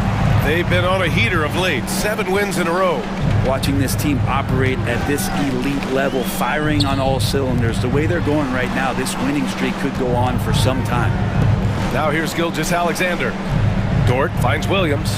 Clock at 6. Back to Dort. Uneasy, too, on the layup. How about the athleticism of Dort? You see the width he has, but man, he can outwork you defensively. Porzingis passes to Holiday. Porzingis sets a screen. The drive by Holiday. Holmgren with the block. 2 minutes remaining in the first. 2 minutes. There's a minute 59 left in the opening quarter. Spins. Outside, Williams. Three-pointer. That one's good. And so Gilgeous-Alexander with the assist. Gilgeous-Alexander's got 3 assists now in this one. Here's Tatum. Oh, Williams with the block. And Williams getting his timing just right on the block. Defending with purpose. Pounding it inside early and often, setting a physical tone. Gilgeous-Alexander against Holiday. Williams a screen on Holiday. Oh, there's the alley! And Williams punches it home. Yeah, nice finish from Williams on the alley-oop. I mean, that takes some real athleticism. He's established himself as an MVP candidate. But what is the ceiling of SGA in your mind, Brent? Well, if he's there now, is that good enough, BA? I mean, this guy has a chance to win an MVP award in the next 6 or 7 years and is going to be considered that caliber of player for that stretch. That's pretty awesome. He can put up big numbers, which is more impressive. Here's White into the lane, and the layup is good off the glass. White's got his second basket. Yeah, here's a list of things I don't want to do, and right at the top is guard that guy. Here's Gilgeous-Alexander. He's looking good. 2 buckets in 3 attempts. Keeping that ball absolutely on a string. Gilgeous-Alexander capable of getting creative. On the wing, Tatum. No points yet. 3-pointer off the mark. Here's Oklahoma City now. They're on a 15-6 run. 5-second differential between the shot clock and game clock. Gilgeous-Alexander looking it over. Here's Holmgren. And the big finish by Holmgren. Boy, I like their energy coming in. Terrific execution so far. Well, if there were 4 or 5 boxes to check in terms of the game plan tonight, they might have checked 6. I mean, they're doing everything. And a slam dunk by Porzingis. I would imagine it's nearly impossible to not get fired up after that play. Grant, check these guys out on the bench. Their reaction says it all. They are fired up. Good scoring in this one as we...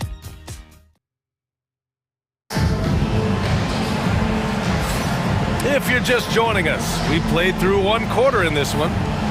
All right, guys, a breakdown here of the hustle stats for Oklahoma City. Well, their length and anticipation reflected in their shot blocking totals, making the extra effort to close things out. They've also done a great job of taking turnovers and producing out of that, working really hard that they're not wasting extra chances that they're creating. On the court for the Celtics, second quarter underway. Kristaps Porzingis out there with Luke Cornett. Then there's Drew Holiday. Then there's Peyton Pritchard. And it's Brown in at the 3. Pritchard gets it to go. Well, an outstanding floor general right there. Holiday has switched between point guard and off guard, and a great feel for when guys are open. Wallace, the pass to Wiggins.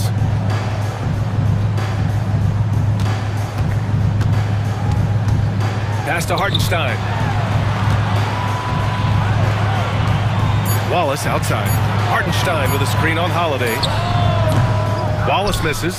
Well, he's a guy that count on to produce from the mid-range. He doesn't miss too many open. Perfect execution from Porzingis. And that's a primetime alley-oop from the 7'3" Porzingis. There's a screen by Wiggins. Here's Caruso. And it goes out of bounds. That one off Porzingis.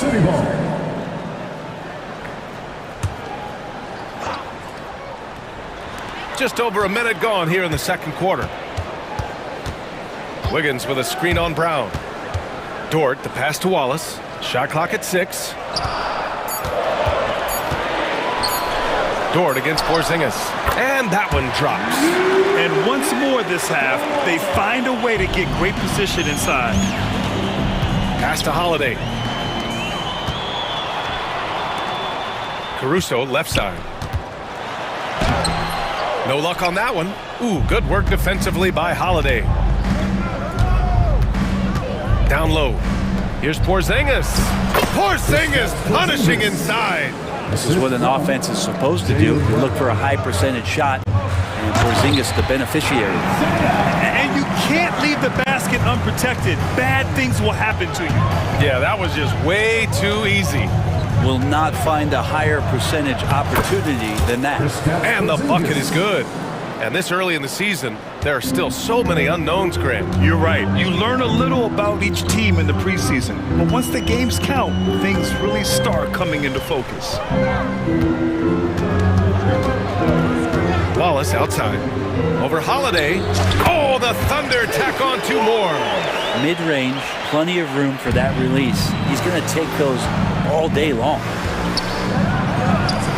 Back to Porzingis. Good. And Brown gets the assist. Porzingis has got 14. Impressive. Their ball movement has been excellent tonight. And Mark Dagnall has called a timeout. And we might see some changes. Coach potentially looking to adjust. A different look for Oklahoma City. Chet Holmgren, he's checked in for Hartenstein. Jalen Williams comes in for Dort. And Gilgeous-Alexander is subbed in for Caruso. Outside Gilgeous-Alexander. And here in the second quarter, about 3 minutes played. And the call will be against Jason Tatum. That's his first foul of the game. Personal foul. First team foul. On defense, the Celtics. Trailing by 4. And Gilgeous-Alexander, here we go. Pass to Holmgren. Down to 5 on the shot clock. Williams from long range. Up again. It's good on the putback. Give him 8. And I love how they're working much harder on the glass this quarter and drumming up more second chance opportunities. Oh, getting it done. Horford gets it to go. Man, that's now 10 straight points in the paint. I'm not sure what's happened to their defense, man. Williams in the post. Tatum's there. It's Wiggins on the wing. He's guarded by White. Wallace's shot is good. There are only a few players who can hit a teammate like that in stride. Beautiful assist. And already one of the more consistent three-point shooters. Cason Wallace is lethal from outside, Brent. Really impressive BA in his first year to shoot over 40% from three. Pretty selective in the ones he took, but still his number one attribute is how disruptive he can be defensively at that guard position. Here's Tatum. And it's Holmgren with a rebound. Holmgren's got 4 rebounds in the game. Wiggins with it. Now guarded by White. Here's Gilgeous-Alexander. So it'll be 2 free throws. He was fouled in the act of shooting. That's on Al Horford. And something that makes SGA so dangerous on offense. His elite drive and kick ability. Yeah, you have to load towards him when he comes off a high pick. He just draws so much attention and can find another cutter or spot-up shooter. He has so much gravity to his game. Leaping ability is off the charts. Not the biggest power forward, but outstanding at rising up off the ground. The kick out to Williams. Williams a screen on Horford. Here's Wiggins, and he buries his first look. You say what you will about the value of the three-pointer, but those close-in looks are always plan A. Every trip down, get to the paint, get deep, score. Good. Their defense just falls apart once the ball goes inside. We've got 13 seconds left in the second quarter.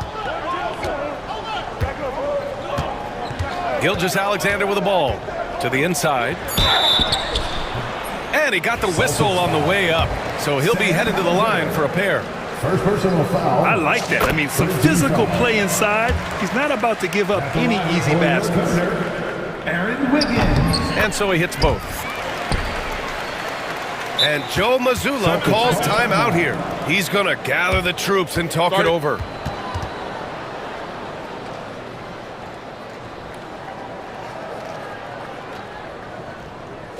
Let's get up and get loud for your Thunder Girls team.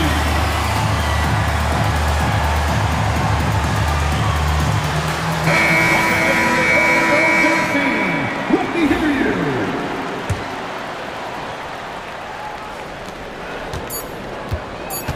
Fires away from way outside. No good. Misses at the buzzer. And so it's Oklahoma City finishing the quarter with an 8-point lead.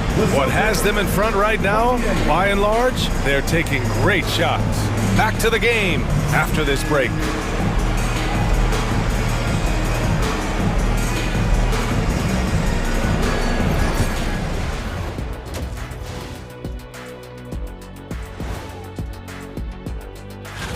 A tightly contested game for the Wizards up against the Chicago Bulls.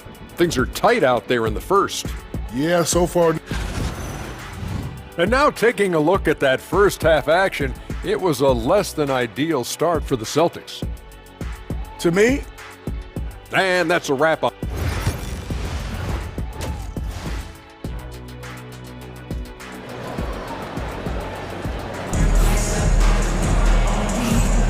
Welcome back, everybody. Happy New Year's to all of you as we continue our broadcast. It has been a clinic out there by Kristaps Porzingis. Can they come up with an answer for him coming out of the half? They have to change something defensively. They're just way too easy out there, and I'm sure coach is going to make that a priority at halftime. Shea and Caruso are the backcourt pair. Inside, we got Williams and Holmgren, and it's Dort in at the 3 spot. That's the group for Mark Daigneault starting the second half. And the foul called on Kristaps Porzingis. That's his first foul of the game. First personal foul. First team foul. Gilgeous-Alexander against Holiday. 6 to shoot. SGA doing his thing in close. He's got the ability to do damage inside and out. SGA's not going to miss that. Here's Porzingis. Up and in on the layup. Porzingis has got 16 points now.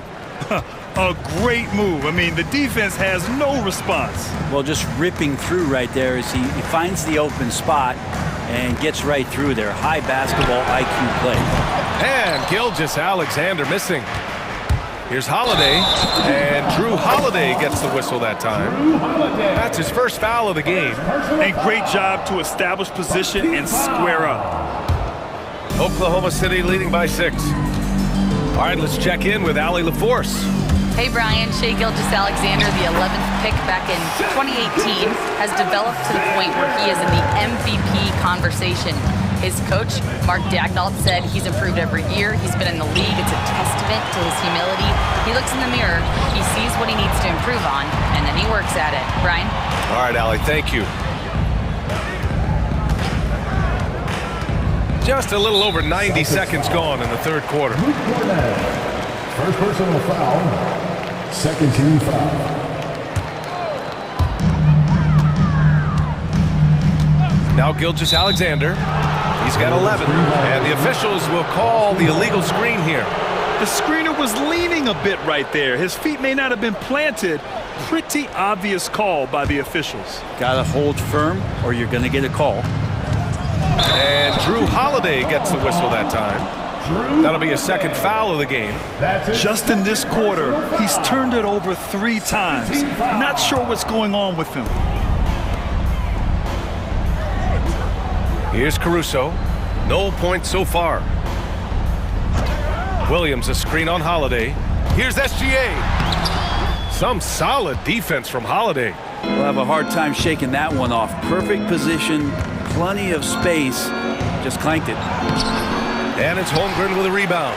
And even though he couldn't send the shot back at him, he certainly altered it. Yeah, that's the kind of energy that you want to see on every possession throughout the game. Gilgeous-Alexander passes to Dort. Well, Brent, there's some players who never stop talking trash on the court. Is that distracting to you? Not really, B.A. That's kind of the fun part of the game when somebody's trying to get under your skin a little bit. If it's not just playing defense and it comes with a little chit-chat, that sometimes draws your attention and makes you focus a little bit more. And we've got a timeout called by Mark Daignault. He'll take the opportunity to regroup.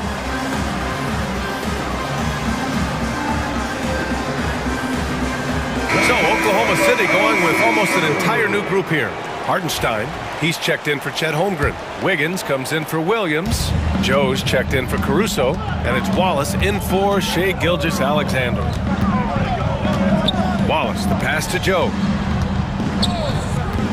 From behind the arc. Nails it from beyond the arc. Joe's gotten himself on the board with a 3 there. You can't let Isaiah Joe get in the rhythm from 3. He's no average one out there. Chalk up 2 there. Now, I don't know if you would consider this, but he's got such a nice touch around the rim. Maybe you foul him there?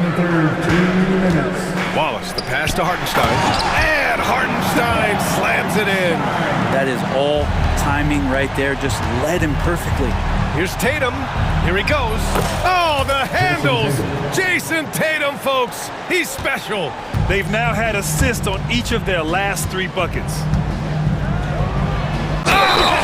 To throw down. And he takes that one up and powers it through. Wow, that type of finish is just deflating right now for a team that's trying to make a comeback. Ouch. That's certainly a big-time finish right there. It was one big exclamation point, or maybe even a question mark. Count it. And another great assist. The offense is really clicking now. Outside for Dort. Hartenstein with a screen on Tatum. And there's the lob. Hartenstein, no good. Looking for the spectacular and coming up empty. Yeah, you can see when it's that close, players reacting. Just, oh, man, we just missed that one. Maybe they'll get another chance at it. White looking it over. And Horford powers it home. Well, you throw it Al's way, he gets that opportunity, and he takes care of the rest. Boston foul. And a chance to catch up on some numbers here. The hustle stats for Oklahoma City. Well, their D has been a major story tonight. I mean, those steals and putting pressure on the ball Clogging the passing lanes, impressive. And not to mention, they're playing with great activity. A lot of block shots, good hands, active hands, nothing easy for the opposition. Wiggins outside. Wallace outside. And blocked. That one goes careening off the glass. Tatum like a freight train coming. Pass to Hauser. Back to Tatum. Horford, a screen on Dort. Here's Tatum. Horford. Oh, he hangs in there and cashes in on the second chance points. These defenders really need to man up, particularly in the lane. Now here's Wallace. He's guarded by White. Hartenstein a screen. And the call will be against Derek White. So that'll be his second foul of the game. We're in the bonus. We'll go to the line to shoot two. He's getting his first free throw attempts of the night now. And that one falls for Hartenstein. Both teams will make substitutions. And so Hartenstein nails both of them. Just 4 seconds left in the third quarter with one on the clock. Wow, that is awesome to see the small man challenge the big man. Sometimes when you jump, you can be taller than the big fella. And so it's the Oklahoma City Thunder leading by 6 as we wrap up the quarter. Their key to consistency has been their dominance in the paint. They've been the more fit. And it's time now to bring you our State Farm assist of the game. You talk about painting a magnificent picture with that dive. Just a great decision and a perfect delivery. Yeah, those are the kind of plays that you want to put on a canvas. Just beautiful basketball. 3 tense quarters behind us. One more to go. Thanks for being with us as we get ready for the fourth. And a look at the 5 for the Celtics to start the fourth quarter. The core of this team, Brown and Tatum in the front court. Holiday at the 1 with White at the 2. And it's Porzingis in at the pivot spot, manning the middle. Gilgeous-Alexander against Tatum. Outside Joe. Pass to Williams. 5 to shoot. Now Caruso. Shoots over White. Misses off the right iron. Celtics trail by 6. Tatum with it. Now Gilgeous-Alexander defending.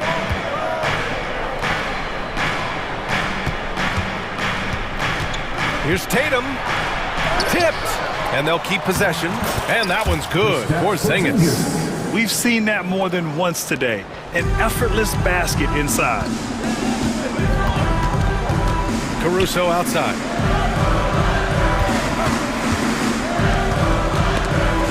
Brown with the steal. Now the Celtics on the move. Running the floor. Porzingis caps off the break. Porzingis out there and hustling in transition to get the nice finish. Here's Gilgeous-Alexander. Some solid defense from Holiday. The Celtics have gone 3 of 4 in the fourth and looking confident on offense. And finished off by Tatum. Well, if you came here looking for a scoring battle, I think you made the right choice. Yeah, both of these teams locked in on the offensive end. Going to be a high-scoring affair tonight. Holiday against Gilgeous-Alexander. And a foul called on the way up. So he'll take 2 from the free throw line. It's on Drew Holiday. He gets really smooth sometimes. Gilgeous-Alexander has some size, and he challenged the defense with it that time. Chet Holmgren, he's checked in for Oklahoma City. Dort comes in for Joe. Making shots at the line. You need a good routine, and he certainly has one. Tatum, a screen on Dort. Here's Brown. It's rebounded by Oklahoma City. And you know they were praying for that one to go down. Man, that's just tough because that would have tied up the score. That's a tough one to swallow here in the fourth. Here's Holmgren. Bam! Chet rocking the rim. And before he even leaves the floor, Holmgren has the ball at rim level. Here's Tatum. Oh, Tatum slams it home. When this team needs a bucket, it naturally looks for Jason Tatum, and he typically comes through. White with the steal. Brown with it, guarded now by Williams. The kick out to White. 2 minutes remaining in the game. Oh, send it home, Derek White. Hey, they really needed that one. Big time move inside. Seemed extremely focused on that hoop the whole way. You could see it in his eyes. Was not going to be denied. And Porzingis with the block. Well, Porzingis, the height, the reach, just overpowered. And a two-handed jam. Coming down the stretch. We'll see if someone can capture the lead and hold it. And that's been an issue. 5 lead exchanges tonight. Gilgeous-Alexander no good. Not sure how he finds himself in so much space there. He's kicking himself for whiffing a bit on that one. There's Tatum with the three. Count it. Now 8 for 13 with that basket. You know, this team relies on Tatum hitting those shots, and that's why he's such a high-volume three-point shooter. Williams from long range. Buries it from 3. He wants the ball. Has a flair for the dramatic, unfazed in big situations. Tatum looking it over. Porzingis high post. Williams against Tatum. 6 on the shot clock. Ooh, rugged finish from Tatum. And this guy is made for these moments. Tatum, the big-time shot. Gilgeous-Alexander against Holiday. Pass to Caruso. And the 3 off target. Hey, sometimes you miss even under the best of circumstances. Tatum against Gilgeous-Alexander. Now here's Tatum. Tight defense on him. Porzingis with a screen on Gilgeous-Alexander. Here's Tatum. Driving in. And slammed it home. And a foul. A chance at another point at the line. It's going to go on Chet Holmgren. Just money from the line. Tatum knows the importance of making free throws. And we've got 28 seconds left in the fourth quarter. Holmgren with a screen on Holiday. And it's Gilgeous-Alexander on the drive. And it's Holmgren missing. Now here's Tatum.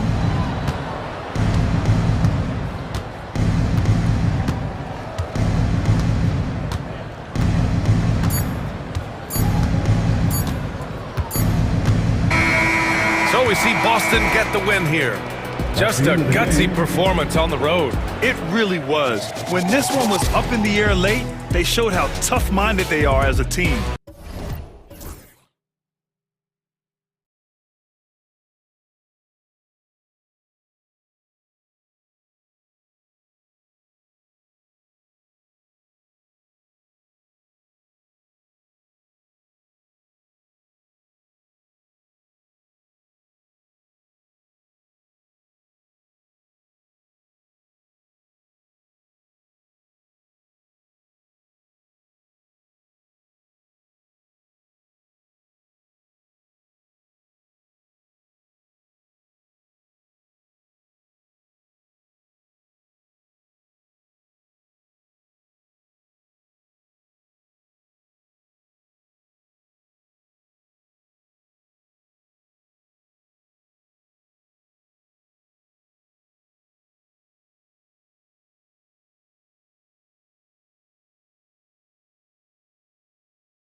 put in over the summer.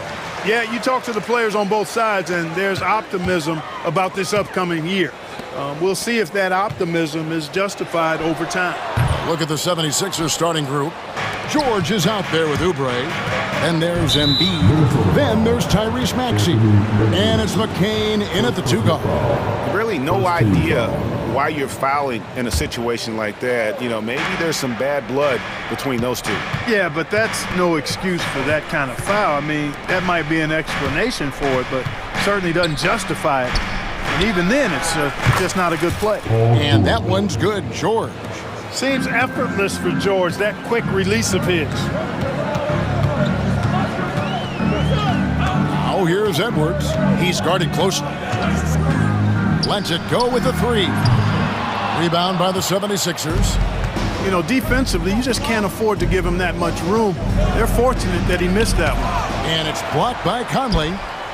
Pass to McCain. About 1 minute into the first quarter. Set it up with the fake, but it's offline. There's always a surprise, isn't there, Clark, in the offseason? Let's go back to 2022. That offseason, the Timberwolves going all in on Rudy Gobert. Basically, Kevin, they traded 5 firsts plus a bunch of good players for Gobert. It was derided at the time, and I can understand why, but Rudy's defense has taken them to another level, and he's actually been a little better offensively than people thought he would be. Here's McDaniels. 76ers getting the bucket. Maxey with it. Conley picks him up. Back to Oubre. And finished off by Oubre. Oubre so quick off the floor. Timberwolves have gone 1 of 3 for the field to start this one so far. No one near Edwards as he lets it fly. It's good from long range. Edwards got 5. Boy, he is looking confident. Love how they're using him so far. And you know what? They're going to keep using him. I mean, he'll be the centerpiece of their offense today. You can bank on that. Yeah, another nice bucket down low. They've really been able to work the ball into the post effectively here so far. Edwards can't hit. The 76ers have gotten 4 of 6 field goal attempts to drop in the first quarter. And the foul is called. He intentionally grabbed in there for some reason. I don't know. Kevin, all I can think of is that he's trying to slow the game down a little bit. Right. That's a stretch, though. Definitely a strange move on his part. The defense can't slow Embiid on the drive. I mean, he's just got so much body mass and momentum. Hard to stop him. No one near Randall as he lets it go. Misses the 3, and he used the pump fake well there, but he couldn't capitalize. Floats one. George, no good. Well, you know, this is what happens. You can't afford to lose concentration even for a nanosecond. Edwards, good.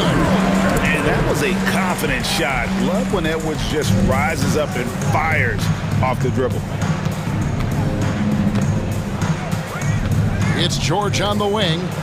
9-point game his last outing from 15 feet away. Rebounded by the Timberwolves. Boy, he's got to be disappointed in the result there. I mean, the defender really didn't make any impact at all. Edwards can't hit. Philadelphia leading by 3. And you see, don't you, Clark, the steady progression year over year for Anthony Edwards. Well, he's already an all-star since his 3rd season. With Edwards, the chance is there. If he continues to show the same improvement he's shown thus far, then he's going to be MVP caliber, and I dare say, perhaps the face of the league for several years to come. Edwards got a tight handle now and enjoys breaking out these types of moves on him. It's time now to hear from our Hall of Fame reporter, David Aldridge. What's the latest, David? Thanks very much. I spoke briefly with Chris Finch. The challenge is slowing down Joel Embiid. Asked Coach what the game plan was. He said with Embiid, you know he's going to get to the line. You know he's going to get his. Our goal is to keep him away from the basket. If we get him settling for jumpers, that's a win for us. We'll see if they can force him to become a shooter in this one. Kevin? Thanks so much, David. So it's Philadelphia now, following the bucket by the Timberwolves. Here's George. Here's Embiid. And the layup's good off the glass. Embiid's got his 2nd basket of the game. And they are attacking the rim and getting great results. And how? I mean, they're taking this defense to task, taking them to school. Every one of their last 10 points have come in the paint. 7-second difference, shot and game clock. McDaniels against Oubre. There's 18 seconds left here in the first quarter. And that one's good, Maxey. And their offense already in a flow. Some stellar shooting to jump out to this league. Quality looks they're getting, and they're capitalizing on them, guys. They have to be happy with this start offensively. And we are seeing tonight why Edwards was selected first overall. Anthony has a special ability to score. One of the things you've got to admire and respect about him is his aggressiveness at the offensive end, always in attack mode. And so it's the Philadelphia 76ers with a 6-point lead at the end of the quarter. Their shooting has been the big key, their percentage.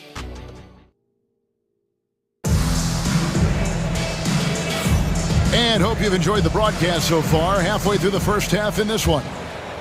And a moment now to quickly take a look at the offensive approach for the 76ers. Getting downhill has really been impressive to me, not settling from the outside. They're going right to the rack. And something else that I liked is how they attack the paint, finding ways to get inside and capitalize time and time again. Nickeil Alexander-Walker out there with Dante DiVincenzo. Then it's Naz Reid. Then it's Jaden McDaniel. And it's Garza in at the 5, home in the paint. So that's the Timberwolves 5. Count it, and the 76ers lead has been cut down to just 6 points on the bucket from McDaniels. Maxey against DiVincenzo. Drummond in the post. Outside, Martin. 6 on the shot clock. Drummond trying to get himself free. McDaniels is perhaps the best wing defender in the league, guys, showing us why right there. That's one he knows he should have drained. You know, Clark, the days of trust the process are long gone. The Sixers are now focused on the now. As well they should be, Kevin. With a superstar big guy in his prime in Joel Embiid, there's no time like the present. And it's not going to last forever, so they need to capitalize.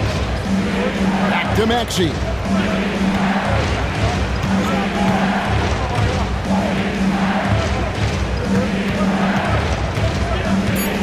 From 11 feet away, Reid with the rebound. Minnesota comes into this one following a loss to the Thunder. Alexander Walker, and the layup falls. There's the unselfishness you like to see in a guard. DiVincenzo keeping his eyes up and his options open. There's the pick. Here's Maxey.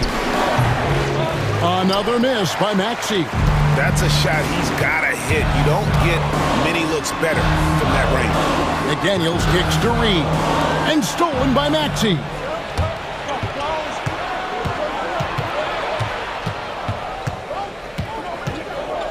Here's McCain. And contact on the shot, so he'll be shooting free throws here. Break every year, injuries are a huge factor in shaping the title race. And I'm guessing that teams should probably put more of a premium on durability. What do you think? Well, Kevin, I think all GMs take that into account. A team wants to be confident it'll have a stable roster over the course of a long season. Randall's checked in for McDaniels. Stolen by Martin. And here's the fast break. Maxey leading the way. And Drummond throws it down. How about the superb anticipation from Drummond, sensing the opportunity to go for the alley-oop and then converting in style. And it goes out of bounds. Last touch, they say, by Martin. All right, a chance to check out stats for DiVincenzo. A very nice season for him last year. He put up about 15 points a game last season. 3 rebounds and 2 assists. And every team wants a scorer to give them a lift off the bench, and that's just what he brings.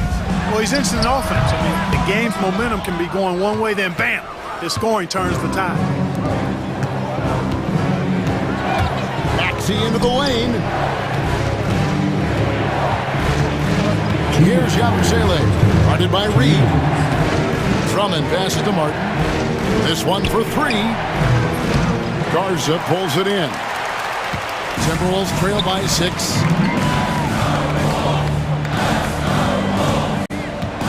There's a minute 45 left here in the second.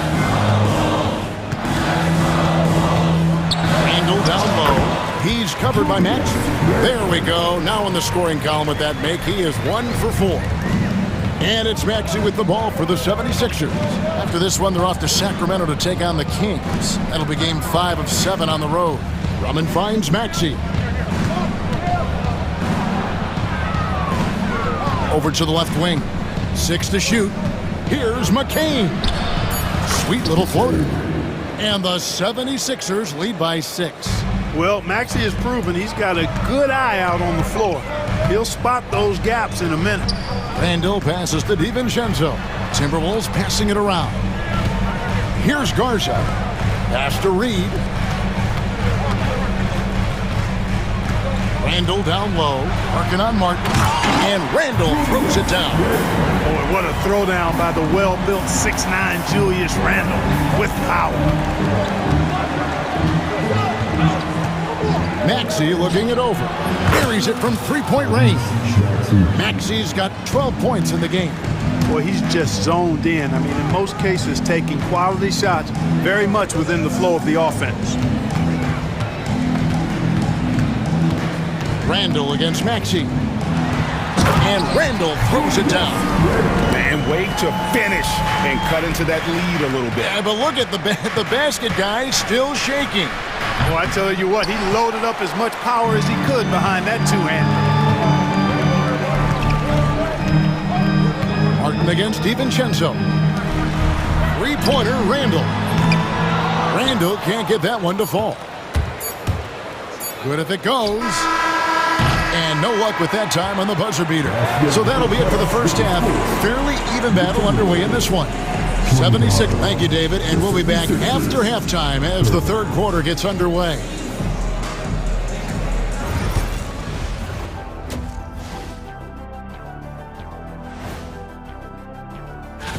Guys, I want to talk about something else for just a second. Is it me, or have the alternative jerseys around the league gotten a little too creepy? And looking back on that first half, it certainly hasn't gone as planned for the Minnesota Timberwolves. And that is...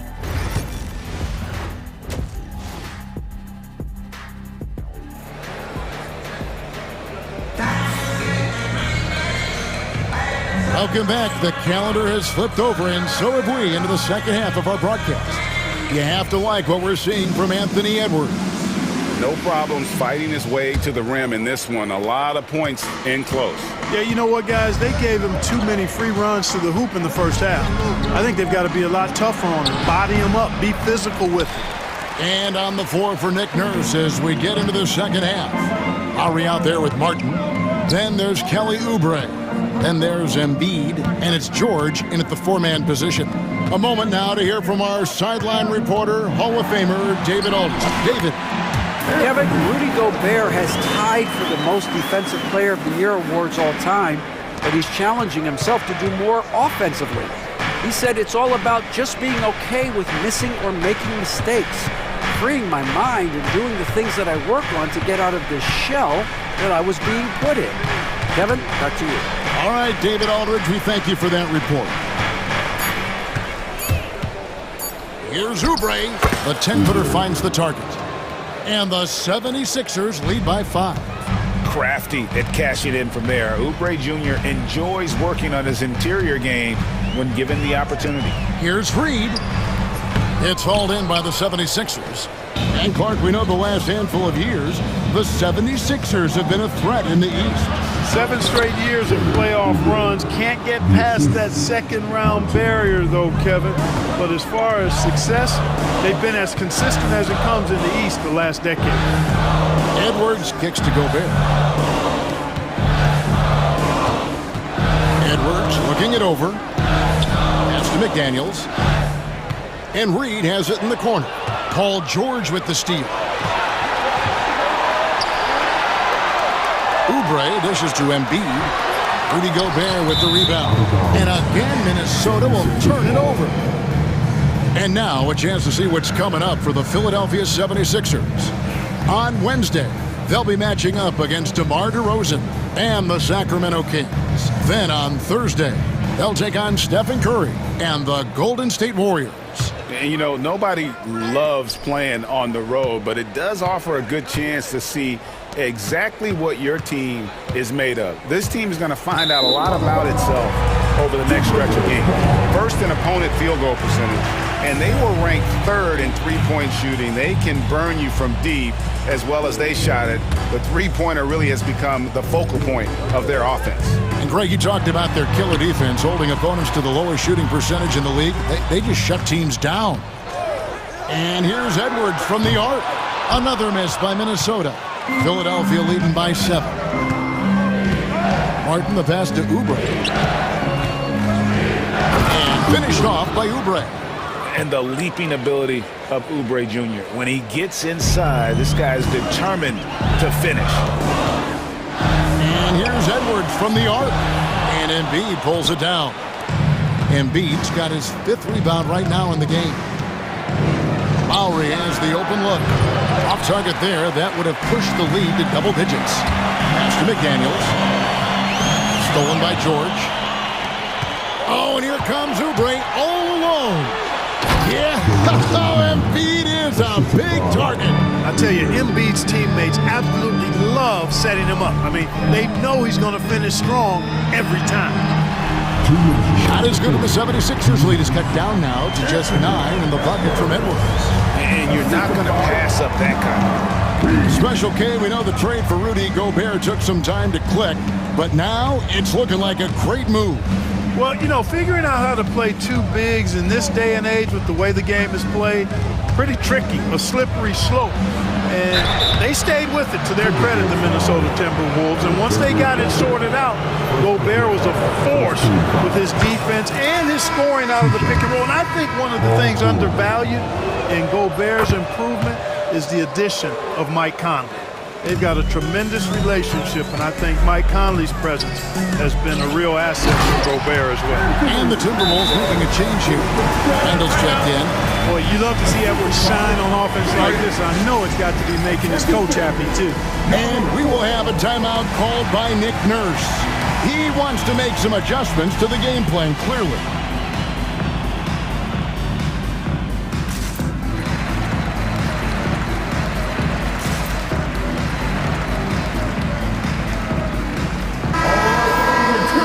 We'd like to take this moment to show you the teams that a year ago made a trademark of scoring points off turnovers.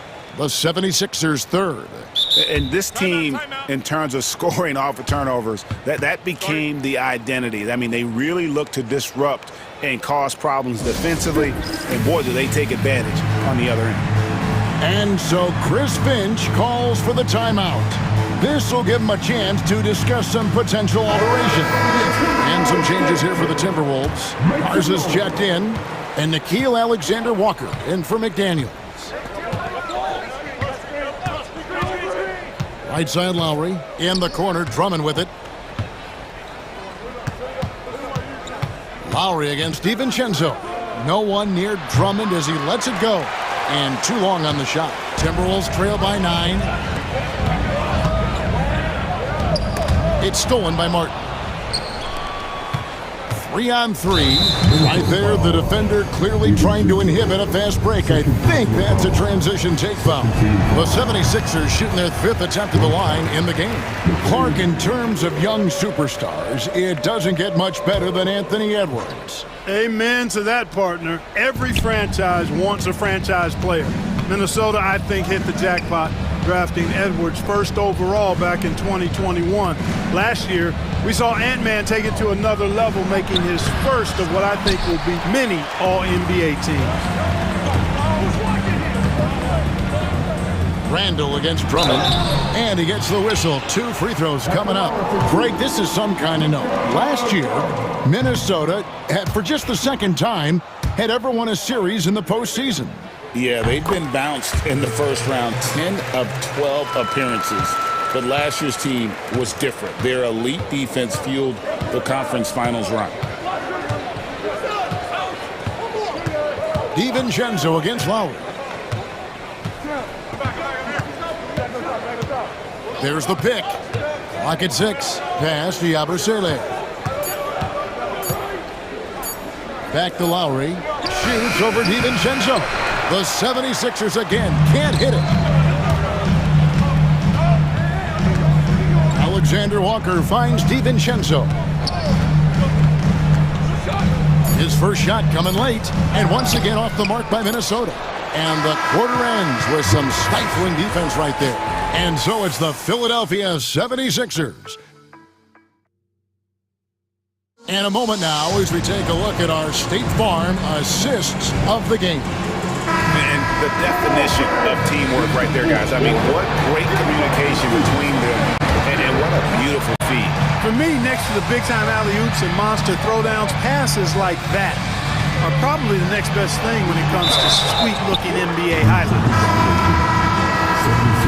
The fourth quarter has arrived. So good to have you with us. They've got Reed, Nickeil Alexander-Walker out there with Dante DiVincenzo. Then it's Randall. And it's Garza in at the 5. So that's the Timberwolves 5. And slam dunk by Maxey. Hey, we've seen Maxey take the big jump. Now he's one of the game's best scorers.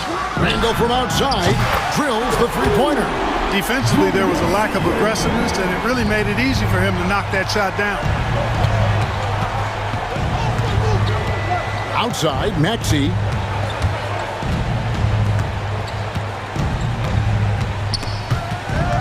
And stolen by DiVincenzo. Here's Alexander Walker. Oubre with the steal. George against Reed. And it's George finishing it off.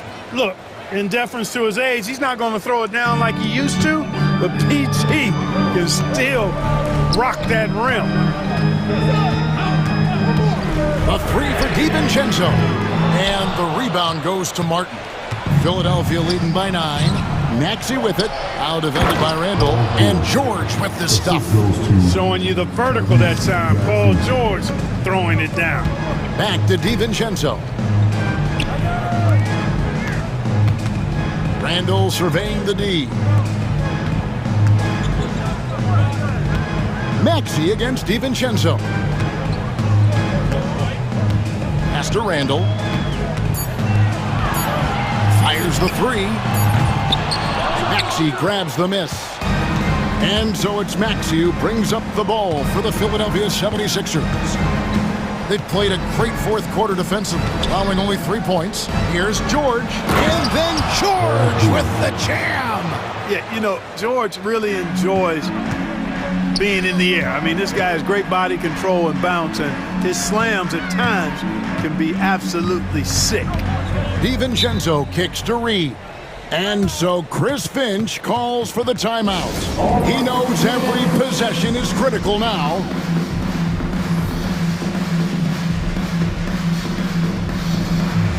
Minnesota making a switch here. Time now to turn to our sideline reporter, David Aldridge. David. Hey, guys, here's what Chris Finch went over with his guys during the break. Now, Coach really laid into them. He said, we're too loose with it. Tighten it up. These turnovers are going to cost us if we keep giving the ball away. We're better than this. Guys? Thank you, David.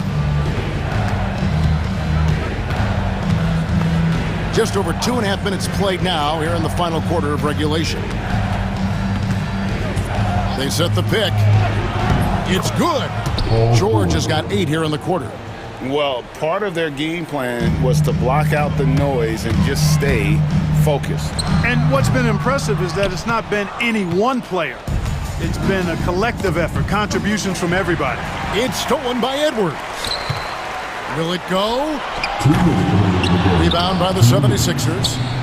And the call will be against Julius Randle. That's his first foul. First personal foul. First team foul. The 76ers leading by 15. Outside, Maxey. Oubre outside.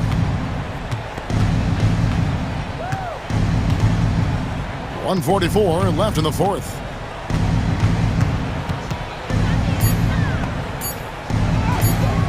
You know, the mixture of power and balance really makes Randall a threat defensively. Back to Oubre. And this is what they wanted. I mean, to announce their presence in this matchup with authority, very decisive. It can definitely be considered a statement win for the 76ers. A beautiful pass doesn't always get you on the highlight reels, but there were some spectacular dishes in this game. You know what? It was a team that was in sync and just trusted one another to take the right shots. And it'll go down as their first official win of the new year. And this is a great way for them to kick off this season series. 2 more games ahead, and they've taken the mental advantage with this win tonight. Yeah, I don't think it'll play out quite that simply, though. The team coming out on the losing end of game 1 is just that much more motivated to get even in game 2 and 3. So I think the edge goes to the losing team. And what a tremendous standout performance it was for Tyrese Maxey. You can't look back at too many major moments in this game and not see his imprint put all over it. Here's Maxey. Rebound, Minnesota. Randle outside. Sinks the triple. Gobert can look over the top of just about any defense right there. Delivers a nice pass. Now, here's Maxey.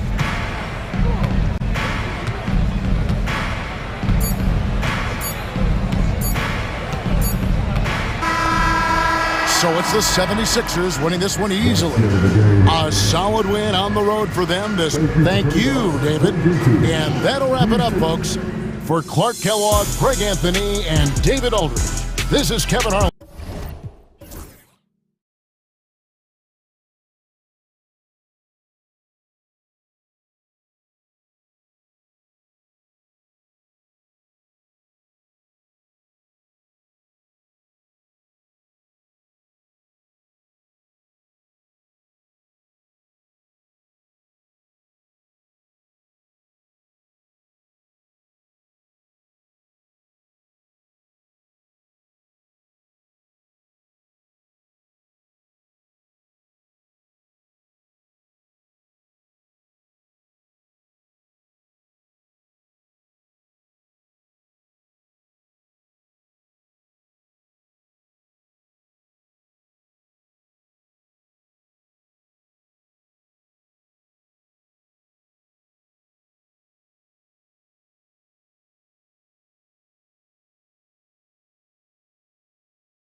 How important is it for a team to start off strong? I think, BA, it's hugely important. What we've learned historically is that the first 20 games are a good indicator for success. And obviously, if you're younger, can your confidence waver if you get off to a tough start? Veterans can absorb it a little bit better. But to me, those first 20 games, big time important.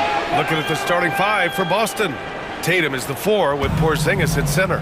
The perimeter pairing, it's White and Brown. And it's Holiday in at the point. Now here's Tatum. And Gafford with the block. Do not go up soft against Daniel Gafford. He will send it right back at you. Tatum finds White. Clock at 6. Second chance effort. And they get it back. Goes up with it again. Porzingis misses. Boy, that's 0 for 3 in the early going. Just a little out of sync. Doncic feeling it out a bit. The 15-footer. Gafford tips it back in. Real smooth, guys. Great job with the tip in. Those are the kind of plays on the offensive glass that can tell you a lot about a player. And he gets the bucket. Boy, the momentum when Kristaps Porzingis puts the ball on the floor, that size, so hard to contain. The shot keeps it alive. It's good on the putback. Well, not sure who was responsible for the block out, but this guy got in there and dug out his points. Holiday drives in. Brown passes to Tatum. Thompson against Brown. Inside. Tatum a screen on Irving. Here's White. And it's going to be a goaltending call here, so they will count the bucket. Well, at least the D was going for it, but he got to the ball just a moment late. For Dallas, they've gone 3 of 6 from the floor. And Jason Kidd inking a multi-year contract extension, Doris. He'll remain the Dallas head coach. Well, BA, you have to give Jason a ton of credit for the job he's done with this basketball team. And think about it. Your coach is a Hall of Fame level floor general in his own right. And now your best player, Luka Doncic, is an elite point guard. Just a perfect match. Now here's Irving.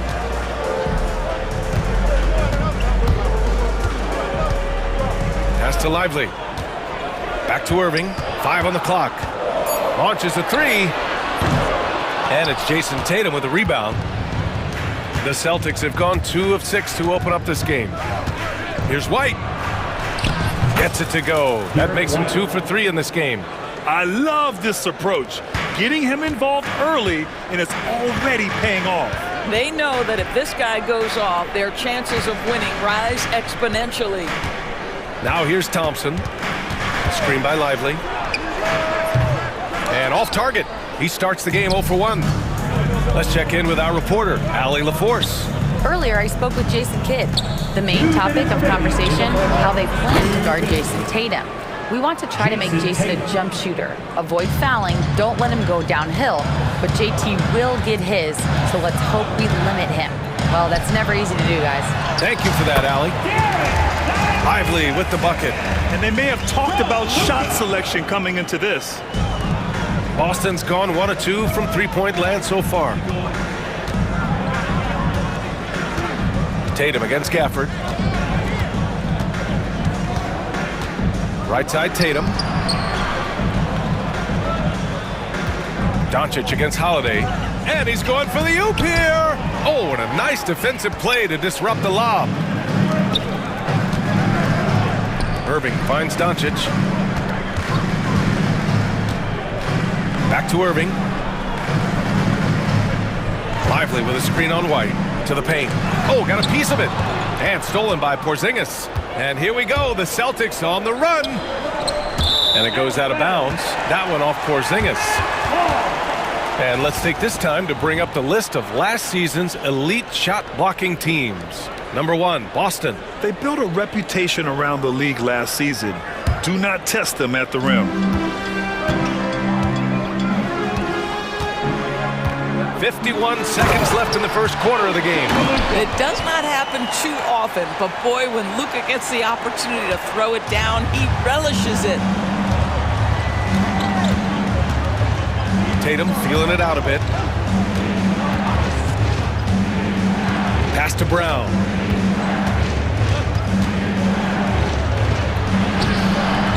Nice D from Thompson. Boy, that's one he wishes he could have back, especially against soft defense. White with a steal. 2 seconds separating the shot clock and the game clock. Oh, Tatum slams it home. I love that Jason Tatum not settling for a jumper. He goes to the rim with authority. On the wing, Thompson. Connects from downtown. Gotta fight harder to get over those screens. You know, we see this all the time. You're basically, as a defender, hoping the man misses rather than putting in the work to get over screens. Here's Brown. And that does it for the first quarter. Dallas on top. They're up by 5. And the second quarter is on its way when we return.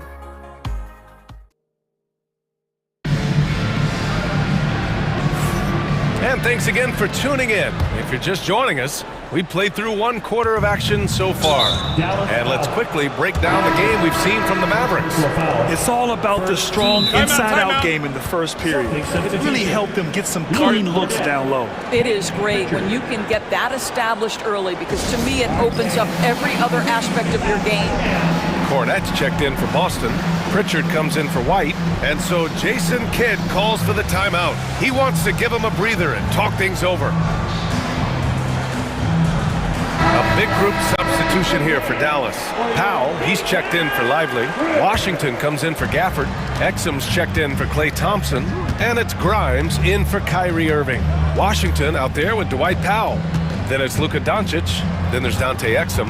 And it's Grimes in at the 2-guard spot. So that's who Dallas starts the second with. The Mavericks lead by 5. Well, Doris, you watch Kristaps Porzingis at the defensive end. He changes a lot of shots. There is no doubt, BA. It's 7'2". It isn't just simply about sending shots back. It's about changing the trajectory. But I think, as importantly, guys don't want to go in the lane because of his presence. Brown gets the bucket. Oh, that's almost too easy for Jaylen Brown. We see you, sir. Powell, a screen on Holiday. And here's Doncic outside. And Dallas hits again from deep. This guy can do so much for you on the offensive end, and that is why his number gets called time and time again. Holiday passes to Pritchard. Back to Holiday. Pass to Pritchard. Just 5 to shoot. Driving inside. And the shot is good on the assist by Holiday. Pritchard's gotten his first bucket of the night. Well, deliver the pass where your teammate can do something with it. Nice. Washington outside. And here in the second with about a minute and a half gone by. It's good. Good execution. They're getting some short-range looks here. Celtics trail by 6. Holiday looking for an opening. Cornette sets a screen. And he banks in the layup. They just look so overwhelmed inside. You know, that's why they continue to get attacked. Here's Doncic. A strong finish by Doncic. And sends it home with some passion.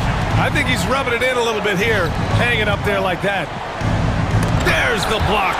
Powell is exceptional at timing for blocks, rises up and sends it back.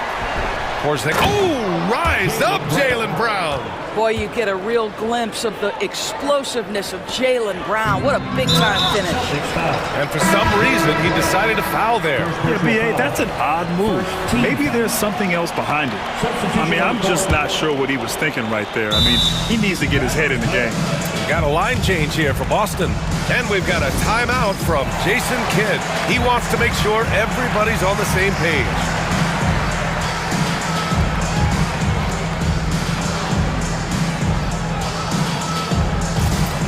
So for Dallas, Thompson, he's checked in for Exum. Irving comes in for Grimes. And it's Dinwiddie in for Luka Doncic. Quarter 2 and just under 2.5 minutes gone by. Pass to Washington. Back to Dinwiddie. And while we have a break, here were some of the top free throw shooters in the game last season. Number 1, Klay Thompson. This guy is just lights out from the line. He demonstrated that last season and really hurt teams whenever they fouled him. Spencer Dinwiddie, one of those players that seems to have improved with every passing season, and his numbers back that up. This guy just keeps getting better. Here's Kata. Oh, and there's the whistle on the shot. So 2 free throws for him coming up. It goes on Dwight Powell. No debate there. He got hammered. Well, Grant, we know non-shooting big men can clog the paint, but if they know where to move off the ball, that certainly helps. Yeah, you know, big men who know those circle actions, like flashing to the open spot when their man gives help, they often end up with easy looks inside. Now here's Irving. Hasn't got one to fall yet. You see the offensive force that is Kyrie Irving. Sometimes it's a scoring. Right there, it's just passing. 2 minutes remaining in the first half. Here's Tatum. Drives to the hoop. Oh, Tatum slams it home. He's undersized for a 4, but his hops level the playing field. Here's Irving. Washington passes to Irving. From downtown, the rebound, Celtics. And the defense got away with one there. I mean, that's a shot he typically makes. That one goes in. And now just a 3-point Maverick lead. Well, those are the long strides that Al Horford takes. He gets to the hoop in no time. Irving for 3. And it's Jason Tatum with the rebound. For Boston, they've gotten an impressive 6 of 8 shots to fall in the second. Here's White. Again, Boston. This, to me, is Derek White's sweet spot. That mid-range game is on point. Here's Irving. Nails the baby hook. Irving's got his first points of the game. That's been the story of their offense so far, getting a number of looks from point-blank range. White against Dinwiddie. White can't hit. Dallas leading by 3. Irving for 3. Again, Irving missing. Yeah, just a little off his game this quarter. He's trying to work his way into a rhythm. Here's White. The rebound by Klay Thompson. Great rim protection to prevent him from converting. Beautiful. Irving with it. Pass to Thompson. Shot clock at 6. Oh, and Klay makes that 3 look so easy. Well, this is his prototypical shot. Klay Thompson from 3. White against Powell. To the left side wing. And so it's Dallas with a 6-point lead at the close of the quarter. Just pounding the painted area. That's helped him build an advantage. And more NBA action on 2K Sports. Coming your way right after this.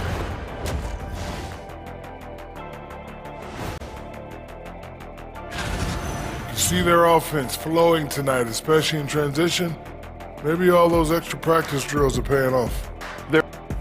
And now let's take a glimpse at some of the games on the upcoming schedule. That does it for halftime. Let's get back to game action. Here's Brian Anderson.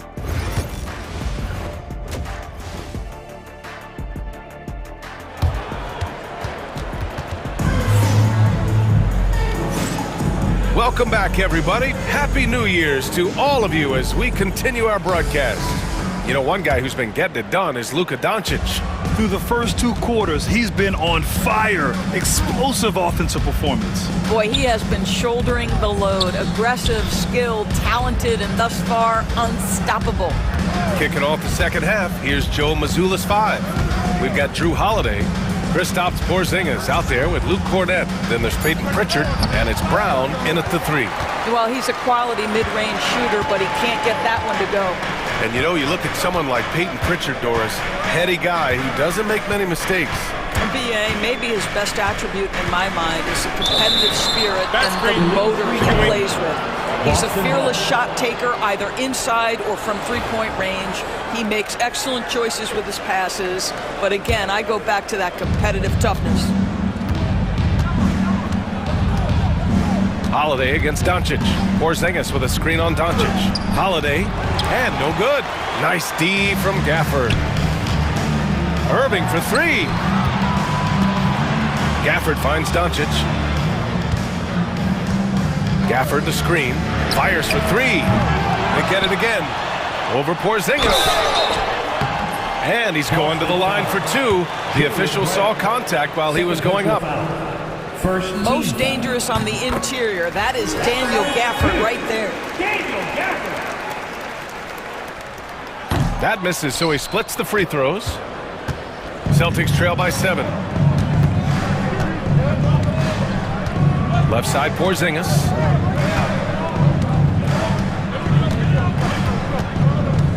Pass to Cornet. To the middle. Here's Pritchard. Nifty move. And it's blocked by Irving. Whoa, big time block from Kyrie Irving. Guys, love seeing him hustle on that end. Throws it up high. Ooh, Doncic catching some airtime. And the lead increases on a crazy offensive sequence. Man, the dunk alone would have been incredible, let alone the fact that it came off a pinpoint pass. And keeping us updated from the sideline, Allie LaForce. Well, the slam dunk is arguably pro basketball's signature play, and forward Nicholas Batum said growing up, you have so much joy in dunking. You're one of the few people in the world that can. But Father Time marches on, and like most vets, he's come to grips with the reality. He said, my body told me, no more, bro. Well, leave that to the youngsters now, right? All right, Allie, thanks. Now here's Brown. Cornet sets a screen. Doncic against Brown. And he was fouled while in the act of shooting, so he'll take 2 free throws. That's on Derek Lively.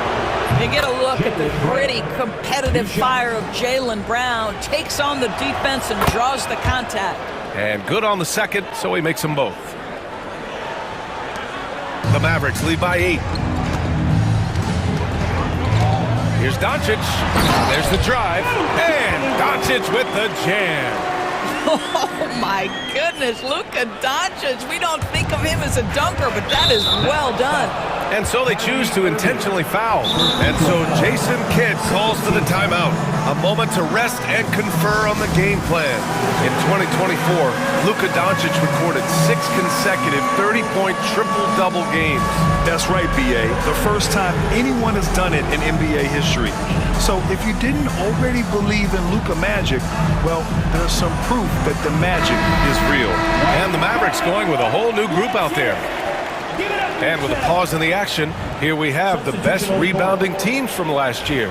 The Celtics second. Boy, their rebounding last year was phenomenal. Great fundamentals, aggressive to the ball. That helped them pull down a lot of second chances. Here's White. Inside. White gets it to go. Well, Derek White fearless on the interior right there. Tremendous finish. Dinwiddie outside. Washington a screen on Tatum. Here's Marshall.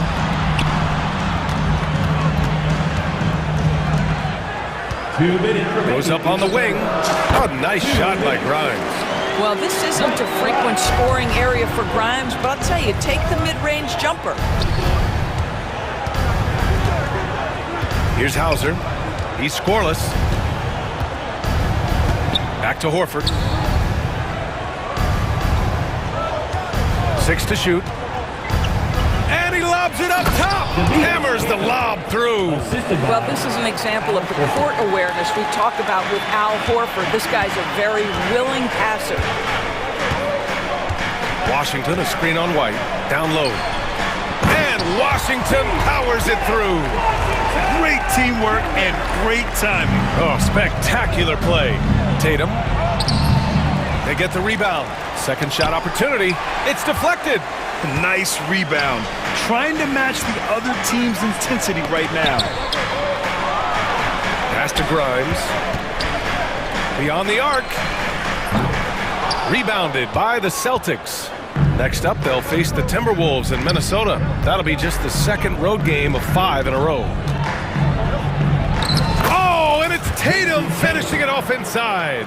Well, there's a mix of strength and agility that Jason Tatum is taking advantage of. Nice work in there. And there's the lob. And Powell with the stuff. How about the ups of Dwight Powell? He's making these lobs look easy. Driving to the basket. And just a lack of fight right now on the defensive end. Right? At least on that slam it was. That's one way to let a team back in the game. Right, you could see on that possession, one side playing with a little desperation, the other side losing focus. Now 8 seconds separating the two clocks. Here's Marshall. No good with the triple. Up top, Tatum.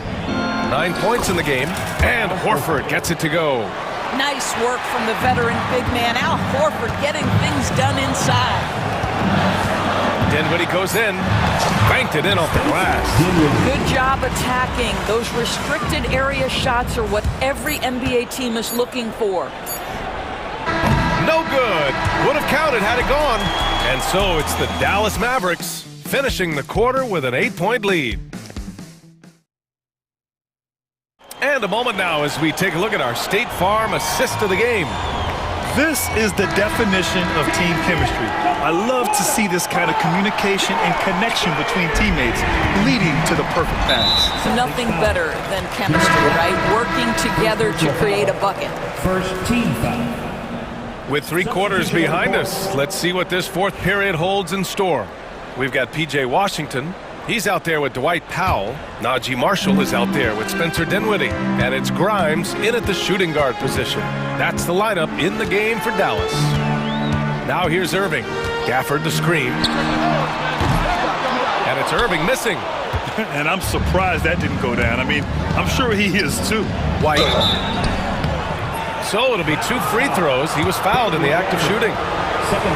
Exactly what good offensive players do. Lean into that defender. A level of physicality puts you at the free throw line. Good on the second one. Here's Doncic.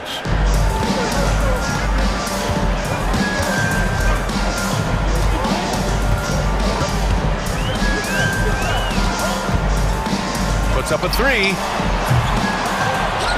Out to Thompson.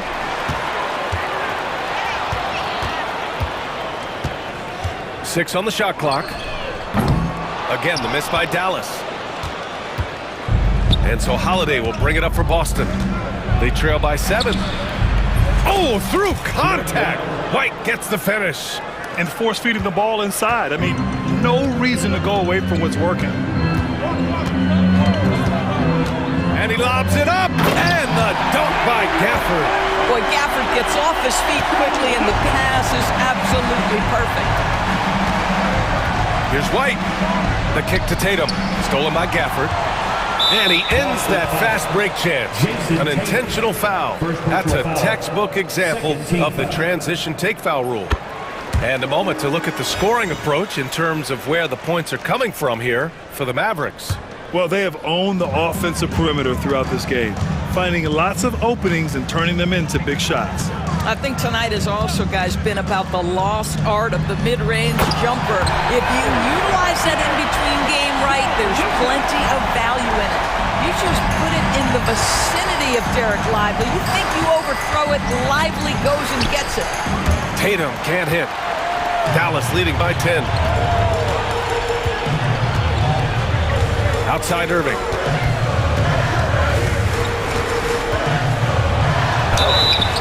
Oh, and he got fouled on his way up. He'll head to the line to shoot 2. It's on Drew Holiday. This guy is as difficult to cover as there is in the NBA. Kyrie Irving, the master at drawing contact. Grant, we all know how good Kyrie Irving is, but he's especially lethal in the fourth quarter. And his clutch moments go far beyond his series winner in the 2016 finals. He thrives in high-pressure moments and has done so his whole career. Boy, once he gets going, all 6'8", 210 pounds, Tatum very hard to stop off the bounce. Thompson passes to Gafford. And here's Doncic outside.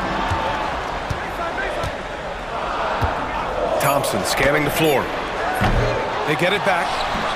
Misses the follow-up. Celtics trail by 9. Here's White, and the foul is called. He missed it, so he's got a couple of free throws coming his way. Klay Thompson picks one up. I think the thing that's most striking about Derek White, guys, he's capable of affecting games in so many ways. Yes, he can score it, excellent passer, and a very versatile cross-positional defender, a guy who can contribute to a good team. Now here's Irving.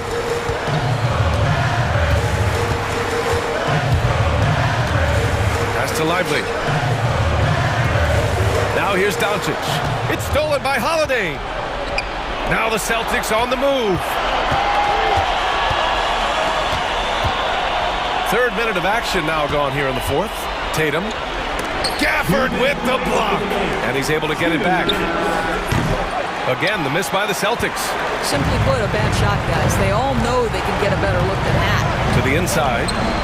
Nice move. And Lively with a basket on the assist from Irving. Well, that pass is a product of Kyrie Irving's great instincts. He's got a terrific mind for the game. Offensive rebound. Brown passes to White. Three-pointer goes up. Three-pointer goes down for White. And he's coming off a huge performance, and his confidence couldn't be any higher. And his coach knows that, too. Well, the best players, to me, deliver night after night after night. So as long as he's hot, keep riding it. Celtics trail by 6. Over 3.5 minutes through the final quarter now. There's Tatum with the three.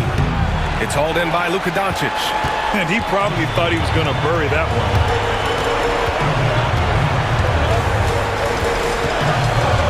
Gafford with a screen on Holiday.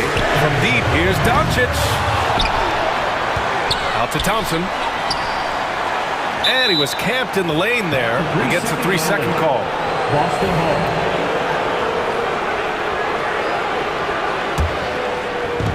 Boston has gone 1 for 3 in the fourth quarter from range. Here's Tatum. Yes, it's good.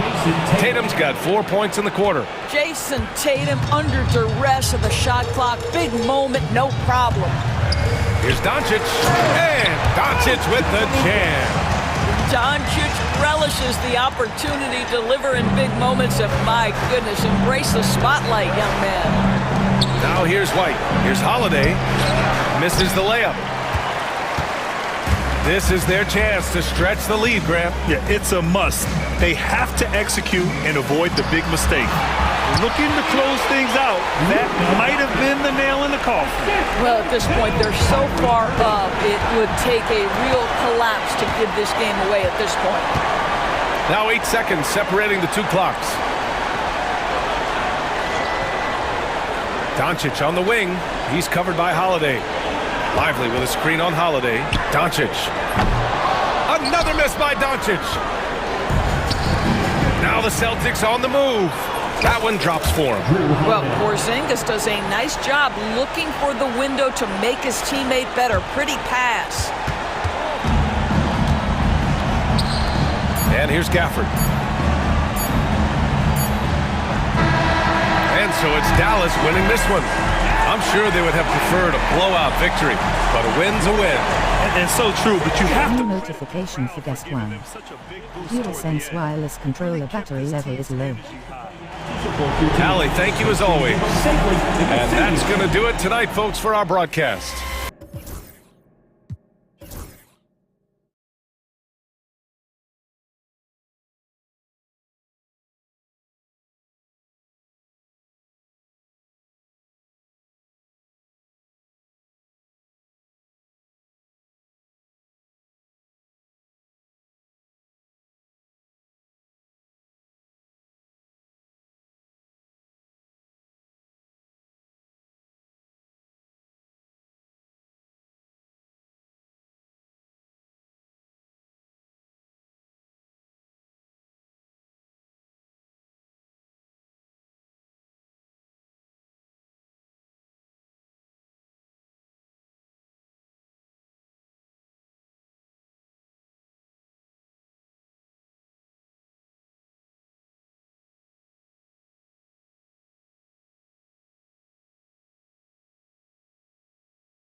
the season strong.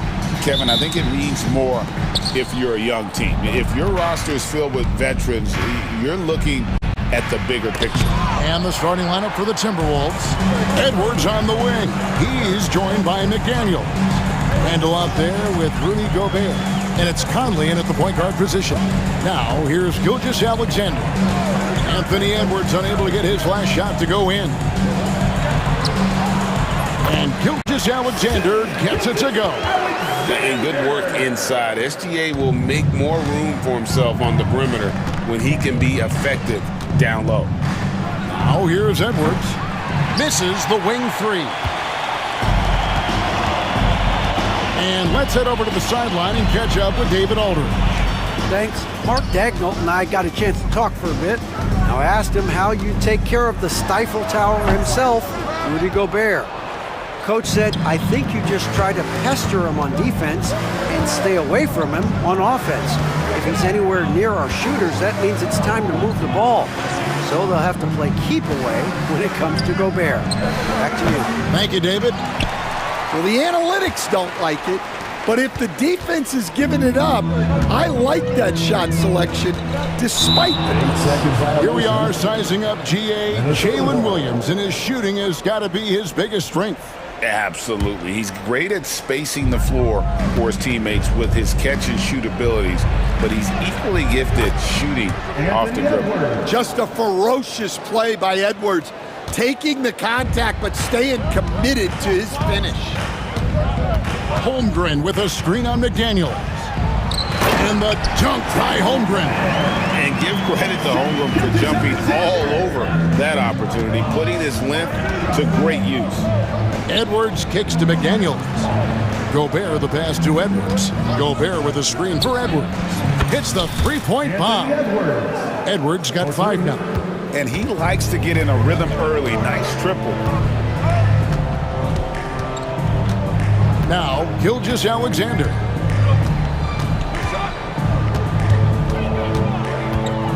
Releases. Conley grabs the miss. For Minnesota, they've gone 2 of 5 here, making 40% so far to start out the game.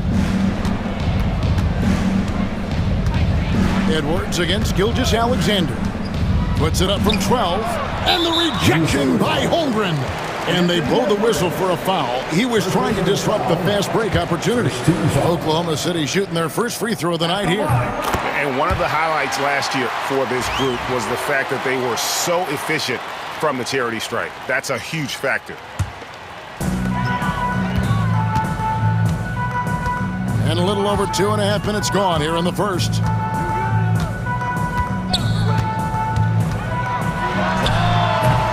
Minnesota with the rebound. Another miss. He is struggling for the quarter. For 3, Edwards. Edwards with another miss. And you don't want to give up that kind of look too often. And the defense of the Timberwolves stand as good as it gets. Well, Kevin, they can compete with anyone when it comes to size, not just up front, but on the wings. They're long and athletic, but it all comes down to execution, and they get it done. Another miss by Minnesota. Yeah, you wonder what is he thinking right now. He's not shooting the ball well, and shots like that only hurt his team more. On the wing, Gilgeous-Alexander. McDaniels defending. Just over 3.5 minutes gone here in the first. And Williams with the clear path to the hoop. Conley against Gilgeous-Alexander.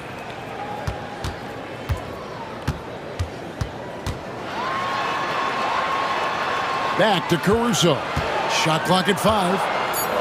The baseline J. And good that time. Gilgeous-Alexander's got 5 now. And he had a good look, and Gilgeous-Alexander made it pay off. Edwards can't hit. For Oklahoma City, they've gone 3 of 7 from the field since we've gotten underway. Outside Williams. Holmgren with a screen on Randall. The shot by Williams, no good. they've been beating them to a lot of those loose balls and rebounds here to start. Edwards kicks to McDaniels. Randall with a screen for Edwards. And once again off the mark by Minnesota. Yeah, I'm not sure if he's going to be able to shoot his way out of this one or not. Stolen by Michael Conley. Randall outside. McDaniels gets a wide open look. And trying for the go-ahead basket, it doesn't go in. Here's Gilgeous-Alexander. On target from 13 feet. 7 points in the game. Well, when you have a scorer as skilled as he is, you do everything you can to get him the looks he needs. And so the first quarter is...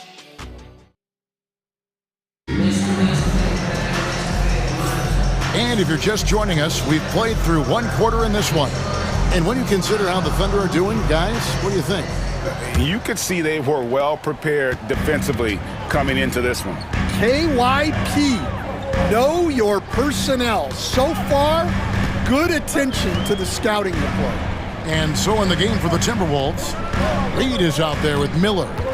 Then it's Gillingham. Then there's McDaniels. And it's DiVincenzo in at the two-guard spot. Shot clock at 2. Took the opportunity when he saw it. Wiggins has got the lead up to 7 now for Oklahoma City. They've settled into a nice groove offensively here in the second. And here's DiVincenzo from the arc. Looking at the last game for the Timberwolves, it was a loss to the Thunder in Oklahoma City. They host the Clippers after this game.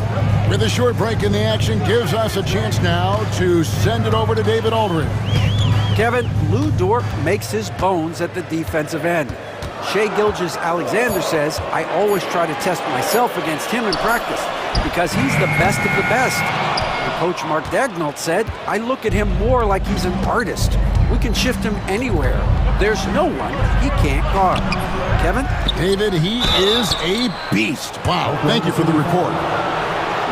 Here's what Oklahoma City's schedule is looking like. On Thursday, they'll be playing against James Harden and the Los Angeles Clippers. And then on Friday, they'll take on Karl Anthony Towns and the New York Knicks. And it's going to be home game after home game after home game for this group. So they got a great chance to string together a number of wins given how strong they've been playing. Now, here's George. No scoring in this one. Hartenstein in the high post. Hartenstein with the screen on DiVincenzo. Dort passes to Caruso. Whoops, there's the 24-second shot clock violation, so they'll turn it over. With this pause in the action, let's show you the teams that have scored the most points in the league last season. In third, the Thunder. I just loved how this team attacked their opponents. You could see their confidence grow as the year went on, and the points really started to pile up. Now, here's DiVincenzo. Coming in off a 10-point performance last game out. Comes up empty from 19 feet out. Well, it was the Oklahoma City Thunder winning their last game against the Minnesota Timberwolves. And Greg, despite not winning Rookie of the Year, Holmgren had a historic start to his career. And he would have won the award most seasons, but he obviously had some stiff competition. Regardless, he proved to be a versatile big man with star potential. The Thunder with another miss. Timberwolves trail by 5. Here's Miller. Wiggins with the rebound. And here's Wallace. He'll bring it up for the Oklahoma City Thunder. They are a hot team right now. 7 consecutive wins and looking for number 8 tonight. Well, I think they've found something. I like how they're executing. They're playing with a lot of energy. We'll see if they can keep it going. So, Stan, you started in the NBA back in the mid-90s. How is coaching different from, say, now to back then? Wow, Kevin, it's just so different and in so many ways. The players have gotten better. Bigger, faster, more skilled. There's more coaches on a staff. Strength coaches have increased in volume and in influence, so there's less practice. Everything now has to be done differently. Everything is bigger, isn't it? It really is. Now, here's George. 7-point game, the biggest lead in the game. Can't get the bucket from 20 feet out. They've been struggling here on offense. Yeah, a bit of a dry spell for sure. Edwards against Caruso. Look at Edwards slotting home the three. Well, it doesn't matter where he is on the court. If Edwards likes a look, he's going to take it. On the wing, Wallace. Edwards defending. And it's Dort, top of the key. From deep. Reed with the rebound. And close to making the defense pay for the lax coverage that time. Hey, Coach, what about Naz Reid after going undrafted back in 2019? He is really showing him, isn't he? Well, Kevin, what a story. Uncommon skill level for a player of his size. He can shoot the ball. He can handle the ball. He's got a lot in his arsenal. Here's DiVincenzo. It's good. He scores. That's his first basket after missing his first 2 attempts. Now 1 for 3. Great feed. Edwards has such a complete game. He's much more than just a scorer. Now here's Caruso. Hasn't made one yet. Hartenstein. And the dunk by Hartenstein. And those plays can make a difference in a game like this. Well, you know it's going to fire up, Greg, everybody on that bench. And guys, you cannot allow that in a close game. You have to make it harder than that. No, Kevin, get a load of that one. Take that play and put it in the alley-oop textbook, boys. Perfectly done. You're right. He put it on a platter for him.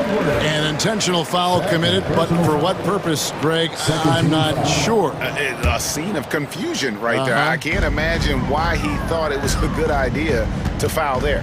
Hartenstein with the screen for Caruso. It's stolen by Edwards. That's what we call intelligent defense. Just put himself in a position to make a play on that kick out. Reed gets the bucket. Terrific ball movement leading to the basket. You love to see it. Caruso with the ball. And the first half comes to a close in a tie game. We'll see you back here after the break for third quarter basketball. The Timberwolves, 16.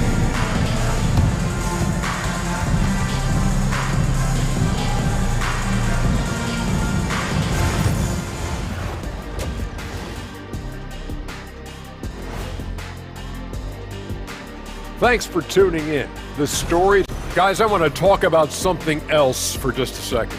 Is it me, or have the alternative jerseys around the league got... Now looking at this Oklahoma City game, the Thunder dealing with a thin margin. Shooting under 35%. Let me see. And that is a wrap.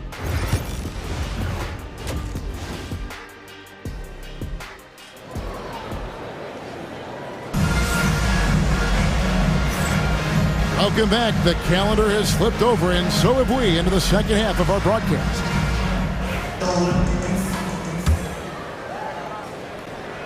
And so it's Oklahoma City with it. Last year, Coach, as you know, the Timberwolves making it to the Western Conference Finals. Yeah, that equaled their deepest run in team history, dropping that series to the Mavs. Minnesota has never been to the finals, one of 5 franchises who've yet to get there. The post pair form will be Williams and Holmgren. Wallace is out there with Gilgeous-Alexander. And it's Joe in at the small forward position. And that's who Mark Daigneault starts the second half with. What a slam by Gobert. He's solid getting positioning inside and using it to his advantage. Now here's Gilgeous-Alexander. 7 points in the game. Wallace, good. Well, when you give him room like that, just expect it to go in. For 3, Edwards. And Holmgren pulls it down. And they haven't been able to turn it into a big lead, but their rebounding advantage is starting to add up. Gilgeous-Alexander deciding where to go with it. Joe in the corner. Down to 5 on the shot clock. Williams, a screen on McDaniel. Gilgeous-Alexander, that's a 2-pointer. And there's the call on Rudy Gobert. That is his first foul of the game. Minnesota making some changes. Julius Randle's checked in for Miller, and it's Dante DiVincenzo in for Edwards. Count that bucket. Well, you guys know I love analytics, but I still like the mid-range, especially when he's taking the shot. Now, here's McDaniels. Nothing on the board. Conley dishes to Randle. Lets it go from deep. Rebounded by Joe. The Thunder leading by 3. And now around 2 minutes gone by in this half. Gilgeous-Alexander against Conley. Floats it up there for Gilgeous-Alexander. Conley with it. He's picked up by Gilgeous-Alexander and finished off by Gobert. Well, I like when Gobert's teammates use his length on offense. Textbook alley-oop there. Gilgeous-Alexander against McDaniel. Bounce pass from Gilgeous-Alexander. Holmgren with the steal. Pass to Joe. Randle brings the double team. Fires from deep. Gobert pulls it in. Gobert's got his 4th rebound in this one. Here's DiVincenzo, and he banks in the layup. DiVincenzo's got his 2nd bucket. Just no resistance on the inside. That's their 5th consecutive make in the paint. And Mark Daigneault calls timeout. He's made the decision he wants to huddle up with his guys.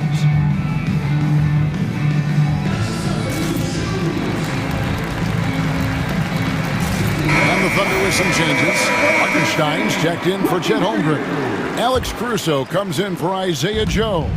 And it's Dort in for Wallace. Minnesota also making some changes. Garza's checked in. And Anthony Edwards subbed in for Mike Conley. Let's check in with our reporter, David Aldridge. Kevin, the Thunder take it one step at a time. All-star Shai Gilgeous-Alexander says, I think we all stay in the moment, and that's why we've been able to get better. Attack the day, the program in front of us.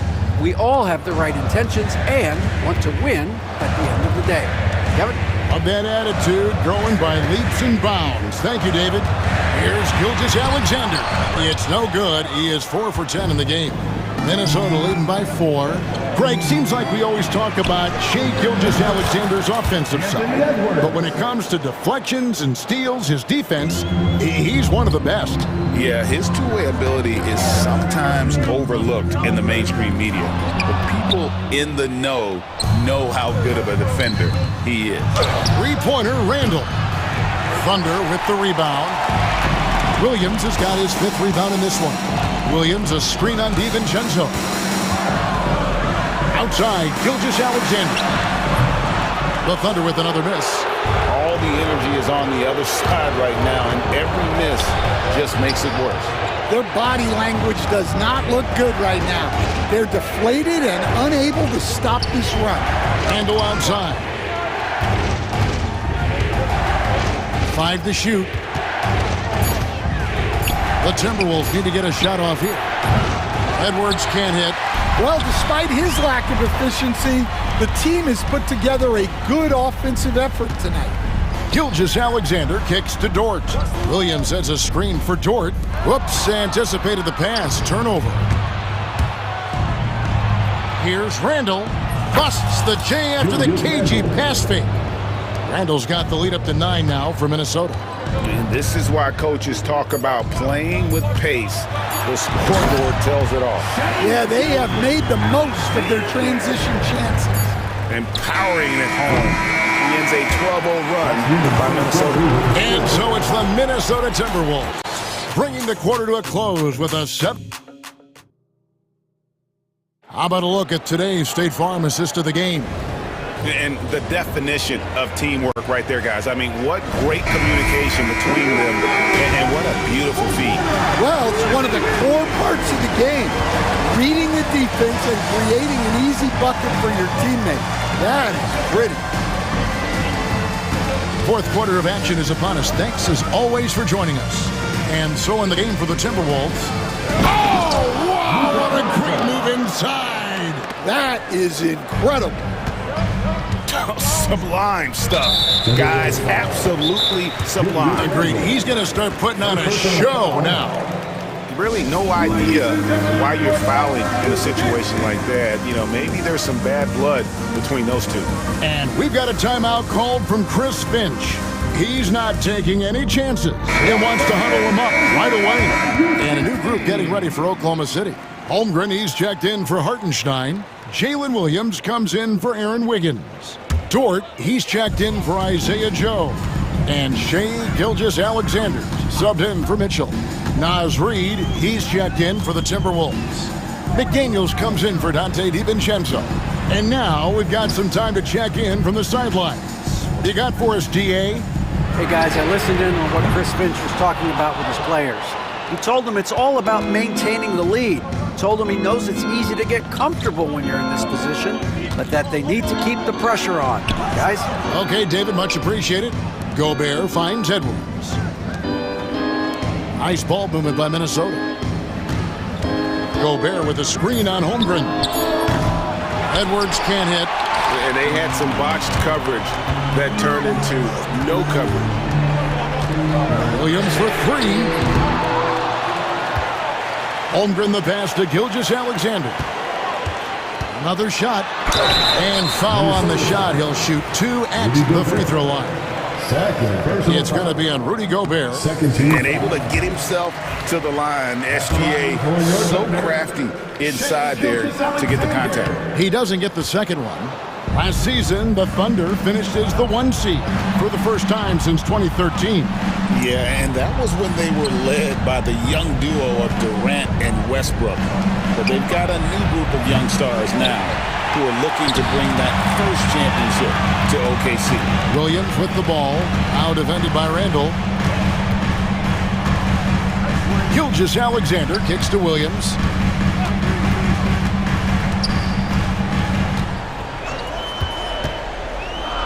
Back to Gilgeous-Alexander. Fires from 18. It's good. Great play by Williams to set it up. And this is SGA's role. He's out here to score and score often. Pass to McDaniels. Here's Reid. Cans the shot with nobody near him. And the Timberwolves lead by 8. Oklahoma City has gotten off to an 0-for-2 start from downtown here in the fourth quarter. Williams for three. He can't get that one to fall. I'm shocked that didn't turn into 3 points. I mean, he makes you pay on those nearly every time. Caruso with the steal. It's stolen by Edwards. McDaniels in the post. Defended by Caruso. And that's out of bounds. Minnesota will retain possession. Great energy on the deflection and a good job disrupting their offense. Yeah, there's nothing easy on offense. Coaches love seeing that kind of hustle on the defensive end. Reid with a screen on Caruso. A shot by McDaniels, no good. And they're trailing by 8. Outside Williams. Sinks the three-pointer. Williams has got his first bucket of the game, and he's on the board for 3. And those are the types of shots down the stretch that win you ball games. 2 free throws coming up, and they call the shooting foul. Edwards brings so much power to his game inside. In a moment here to take a look at some hustle stats for the Timberwolves. Well, they've shown just outstanding effort defensively, and it's resulted in several forced turnovers. And also, guys, they've been showing how dangerous they are in the open floor. When they see a chance to get easy points, boy, they just jump in. Yeah, way to play in attack mode and get to the line. 13 fouls. Good on the first, and that trims the lead to 6.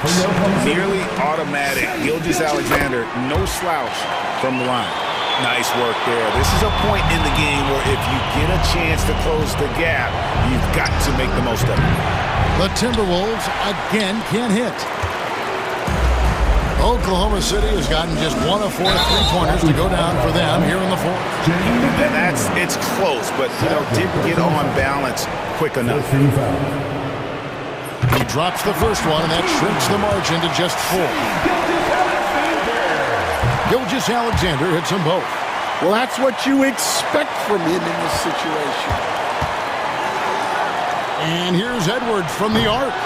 The Timberwolves again can't hit. Might be time for a little different approach. His shot hasn't been falling here in the second half. Here's Gilgeous-Alexander. Reed with the rebound. Timberwolves leading by 3. Here's Edwards. Edwards holding off the D and converts. Well, you need a bucket? Give it to Edwards. He's got that clutch gene.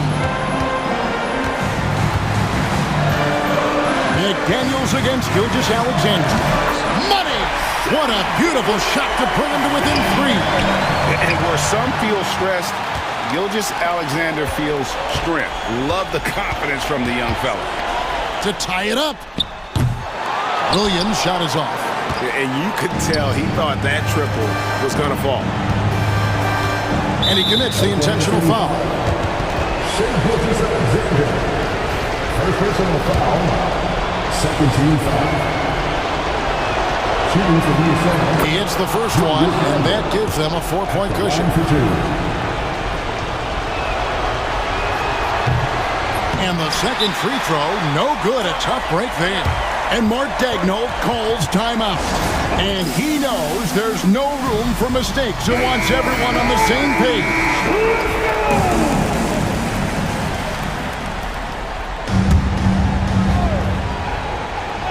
This is a huge possession. And this is where all the hard work pays off. You have to be able to execute under pressure. They can more or less wrap it up right here. This has to be a very smart possession. Edwards' shot is good. Yeah, nice read by Gobert. When he's providing an assist, that is a big bonus. And here's Gilgeous-Alexander outside. It drops. And now they trail by just 4. Both teams running perimeter-oriented plays that are working. Well, you know it's become a three-point shooting league. Teams shooting a steady diet from outside. And so it's the Timberwolves who come out on top here. A narrow win under David. Thank you as always. Thank you for joining us. That'll do it for now. For Stan Van Gundy.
What's tops on your list, RJ?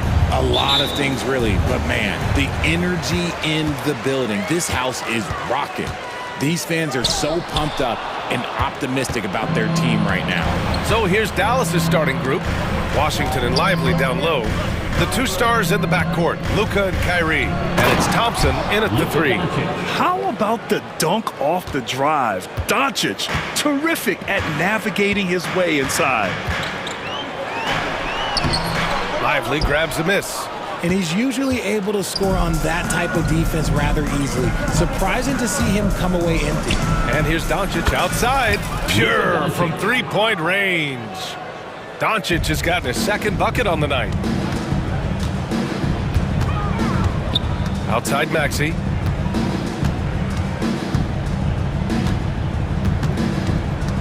Here's Yabusele. Back to Maxey. 6 to shoot. McCain. Oh, and he brings it down with a two-handed jam. Great job on the back end of the play. Yep, finished with both hands, making sure of it. And what a breakout fourth year for Tyrese Maxey. Named to his first All-Star game in 2024, Richard. When the Sixers traded away James Harden, it really opened up things for Maxey. Gave him the ball more responsibility, and you know what? He showed up. Here's Maxey after the basket by Dallas. Gets his second attempt to go. Now he's 1 for 2. Maxey showing off the handles. Almost 2 minutes into the first here.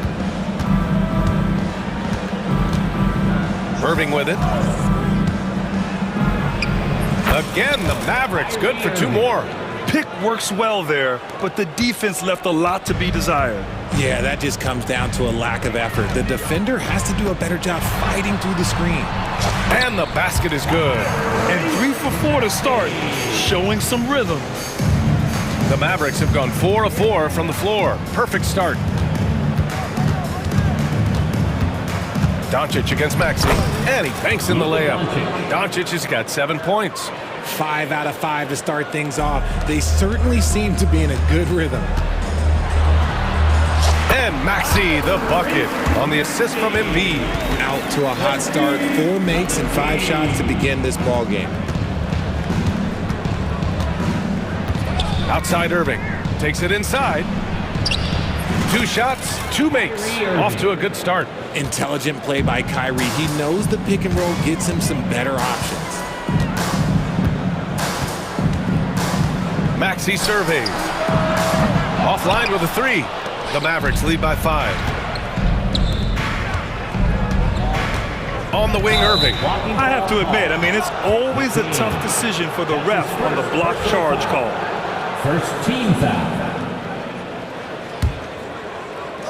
And we're about 3 minutes into this first quarter. Out to Thompson. 2 minutes remaining in the first. 2 minutes. Fires the 3. The rebound by Yabusele.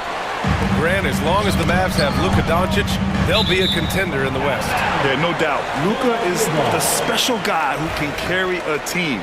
He's an MVP candidate year in and year out. And Dallas is just very lucky to have him.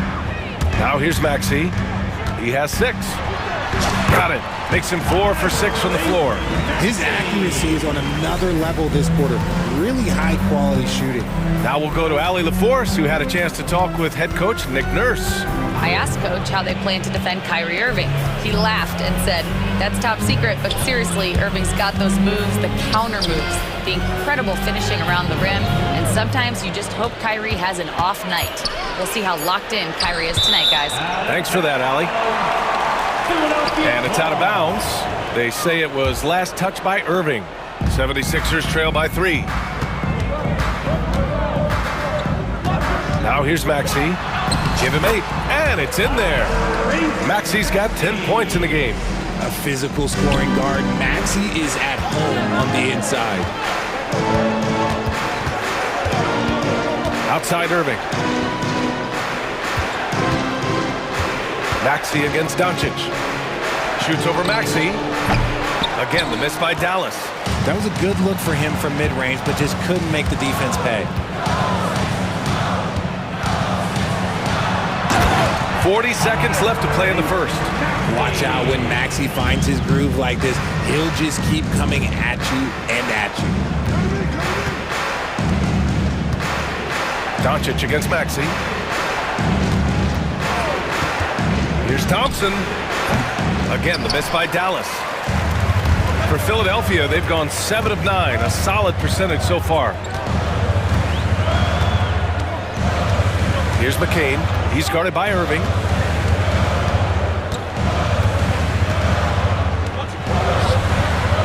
And the layup falls. McCain's gotten his second bucket. They're punishing those late defensive rotations, getting good looks inside throughout the half.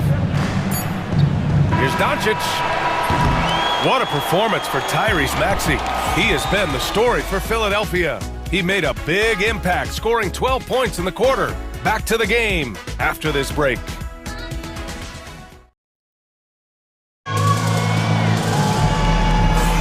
And this has been a fairly close game through the first quarter. We'll see what happens here in the second. And let's take a moment to get your take, guys, on the scoring so far for the 76ers. Oh, boy, they've been driving deep into that defense early on, and it's paid off. Great penetration from the perimeter so far. And from the jump, they've also clearly been focused on running effective plays here tonight. And there's been a lot of high-quality distribution from them on the floor. On the court right now for Dallas, they've got Luka Doncic. He's out there with Dante Exum. Daniel Gafford is out there with Klay Thompson. And it's Prosper in at the 4 spot. That's exactly how you have to defend him on the perimeter. Can't allow any space. Exum outside. Here's the pick. To the middle. Perfect pass to set up the lay-in. And you like the balance here. Not just falling in love with the 3-ball. Here's Maxey. Ooh, and he took a hard foul on the shot. So he'll head to the line to shoot a pair. Aging in the league can be a difficult process, Richard. But that's something you did very well. Wow, a compliment. Thank you, B.A. Look, I knew I had to adapt or I would have been out of league sooner than I wanted to. You have to be able to adapt or die. That's what this league is about. Now here's Doncic. 7 points in the game. Now here's Maxey. He's guarded by Exum. Oh, he powers right through the defender for the dunk. Draws the foul, too. And he'll go to the line. That's on Dante Exum. Philadelphia shooting their 3rd free throw attempt of the game. We know how great Joel Embiid is, but he simply hasn't been as effective in the postseason. Part of that is because of all the defensive attention he gets. We know things tighten up in the postseason and things become much more challenging. That's why he needs a better supporting cast. Exum's shot is off. Given his range, you'd expect him to capitalize on that opening. Here's McCain. Good D by Doncic. Mavericks trail by 6. Here's Doncic. Pass to Prosper.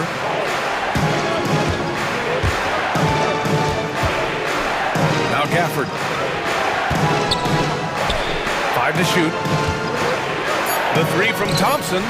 He drops it from range. Whenever the ball leaves Klay's hands, it is the same every single time. You always feel like it's going in. He's that good of a shooter. Maxey passes to Drummond. I'll tell you what, it's good to be his age. Yeah, I don't have memories like that at my age, though. Doncic feeling it out a bit. Pass to Prosper. Now Gafford. Drummond defending. The 3.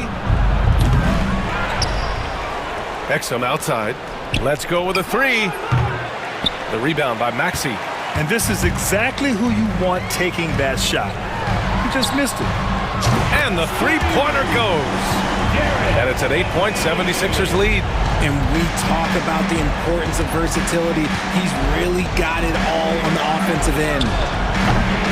Oh, Luka with a deep one. And look at Luka now getting aggressive at the arc. He was eager to answer that last 3. 2 minutes remaining in the first half. 2 minutes. And Maxey, here we go. Pass to Drummond. 1:52 left in the first half. Out to Oubre. Back to Maxey. And a nice finish on the layup.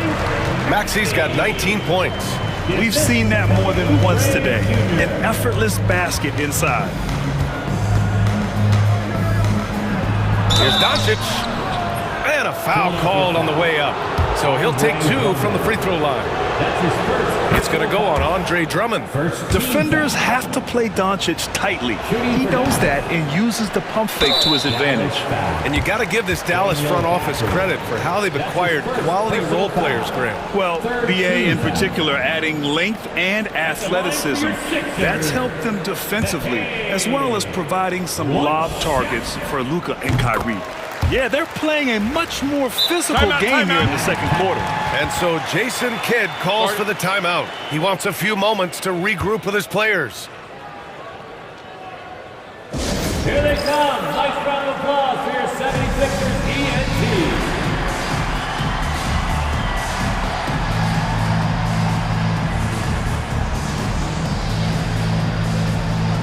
Council, he's checked in for the Sixers. Jackson comes in for Maxey. And here we have last season's best free throw shooting teams. Second, Philadelphia. It's one thing to be aggressive getting to the line. And last year, they made good on the opportunities when they presented themselves. And he lobs it up to the rim. Yeah, sees the floor well. I mean, Jackson, a fantastic facilitator. Mavericks trail by 9. Now Irving.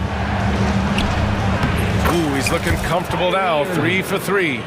When you use it right, the pump fake's as effective a move as there is. Here's Jackson.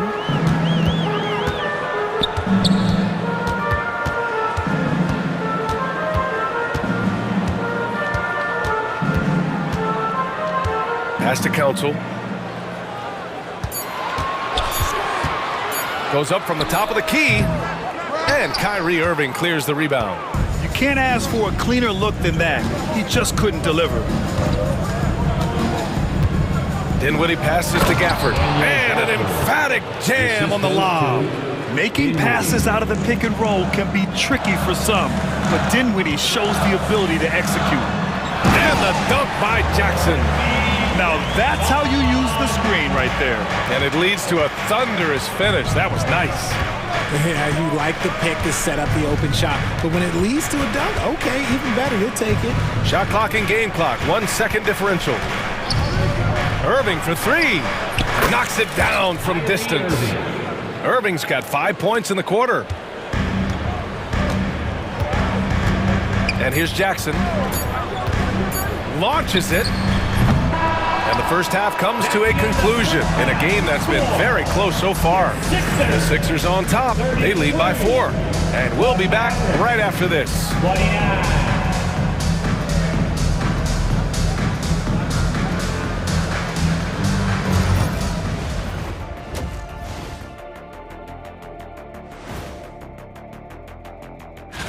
Look here now at the Mavericks. Like most teams right now, they're optimistic. We'll see how they handle the first couple of games. Yeah. Moving on. The Mavs find themselves in a battle. Close matchup so far. How have they kept it this close? Their D has been in. Thanks for tuning in.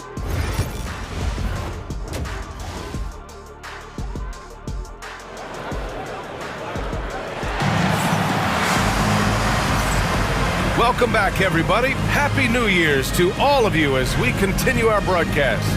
Without question, Tyrese Maxey displaying all his skills today.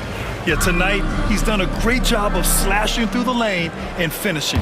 And you love that mindset he has going at the rim. He hasn't settled for anything, and he's been the aggressor all game long. Kyle Lowry out there with Kenyon Martin. Then there's Paul George. Then it's Joel Embiid. And it's Yabusele in at the power forward position. That's the group for Nick Nurse getting going here in the second half. Now here's Lowry. Here's Martin, the double clutch. Gafford with the block. Here's Prosper. He's guarded by Lowry. Pass to Irving. There's the triple. The 3-ball.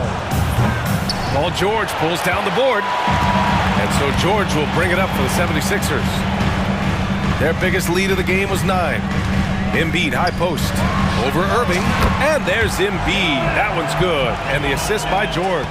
Just another thing that makes Embiid unguardable. He can hit shots from any spot on the floor. An open look for Irving. He hits the back iron and sinks it. Irving's got 11. Pick works well there, but the defense left a lot to be desired. Yeah, that just comes down to a lack of effort. The defender has to do a better job fighting through the screen. A big group substitution here for Dallas. Lively, he's checked in for Gafford. Washington comes in for Prosper. Klay Thompson, he's checked in for Grimes. And Luka Doncic subbed in for Dinwiddie. And here's Lowry from the arc. Doncic pulls down the board.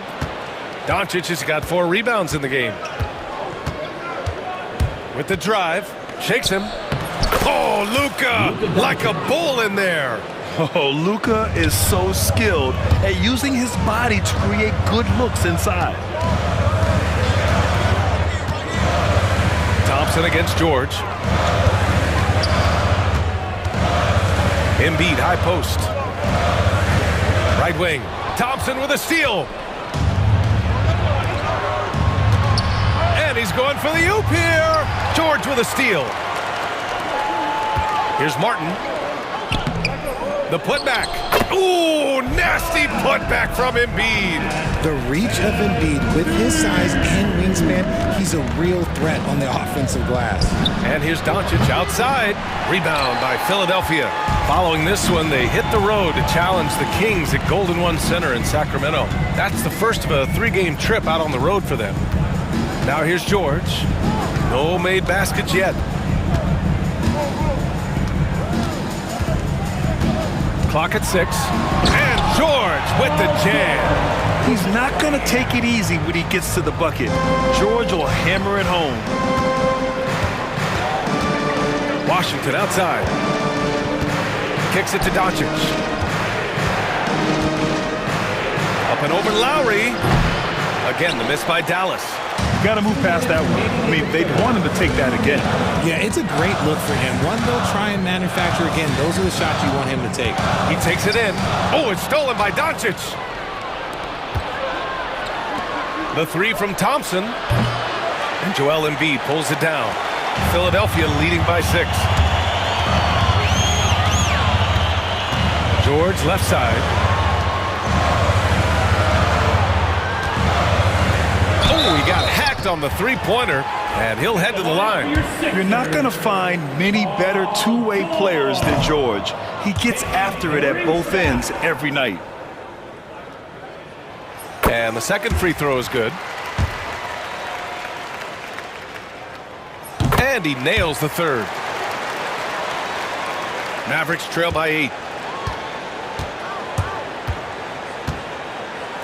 We've gone about 3.5 minutes here into the third. And to put things simply, this has not been his quarter.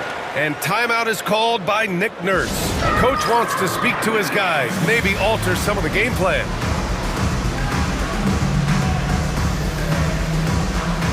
And the Mavericks going with a whole new group out there. And here's a look now at who shot the ball the best during last season's campaign. Daniel Gafford on top. And last year, he led the league in field goal percentage, allowing the game to come naturally and taking whatever opposing teams gave to him. Lowry against Dinwiddie. Lowry, good. Lowry's got his first 2 points. They're making it look easy out there, just having fun. Man, their offense is clicking. Players, coaches, everybody, they are in sync. Stolen by Lowry. And they're on the run. Off with the layup. Mavericks trail by 10. Exum outside. Over Oubre. Here's Gafford. They still need this. And it's good on the layup. Gafford's got his second basket of the game. And that's how you lead a team. Literally. There's 37 seconds left in the third quarter. For 3, Lowry gets the 3 ball to go. Lowry's got 5 points in the quarter. Well, Lowry can just pepper you with shots from the arc. He's got a talent for finding and making those looks. Here's Exum. Tried to come right back with a three of his own, but it's no good. The Sixers lead by 11. Pass to Drummond.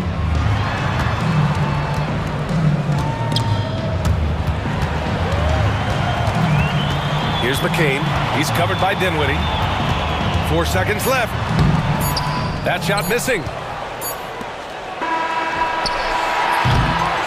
And so it's the Philadelphia 76ers closing out the quarter ahead by 11 points. Getting lots of great looks, shooting it well.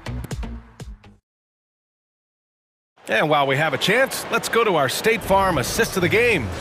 You know, I'm kind of stoked that this was a choice because I love this pass. A remarkable find. He put his court vision on full display. That wasn't a better pass in the game, almost like he had a sixth sense. Personal foul. And 1 quarter to go in a game that, to this point, has not been an evenly fought contest. And it's a completely new group here for the Mavericks. On the court right now for Dallas. Thompson, the small forward. Washington holding down the 4. The 2 stars in the backcourt, Luka and Kyrie. And it's Lively in at the 5 spot. Shot clock at 6. Lets it go from the wing. Here's Embiid. For 3, George. Good. And the assist to Embiid. Yeah, just a drop in the bucket for PG-13. He will roast you from the corners if you let him. Doncic passes to Washington. And right away, they match it with a three-pointer of their own. That's how you up the ante. Come right back at him. Yeah, I love the competitive fire right there. You drain a triple on us, and I'm coming for my revenge. Up top, Embiid. Oh, Embiid packs it down. Oh, what a dunk by Embiid. He's just doing big man things the way big man should. Oh, there's the alley. And Lively with a basket on the assist from Irving. It's nice to see they're not settling for three-pointers. These guys are putting in the work inside. Maxey on the wing. Outside Oubre.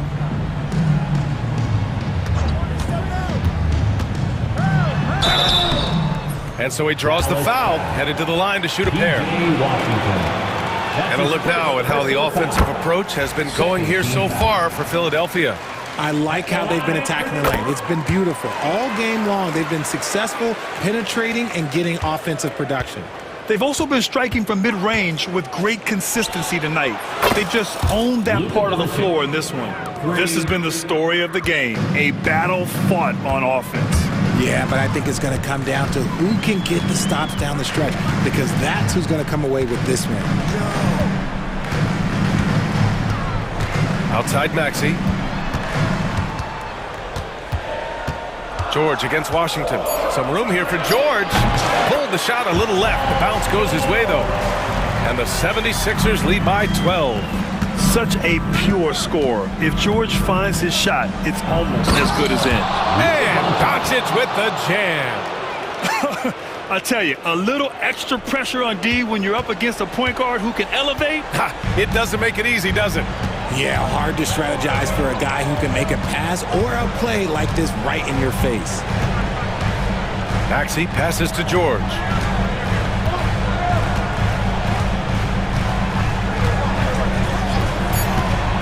Drives to the hoop. And George with the jam. And you see the creativity George has. Just comfortable operating in screen and rolls and taking what he sees. Here's Doncic. Joel Embiid with the board. Embiid's got 5 rebounds tonight. 2 minutes remaining in the game. 2 minutes. A minute 58 left in the fourth quarter. Pass to Martin.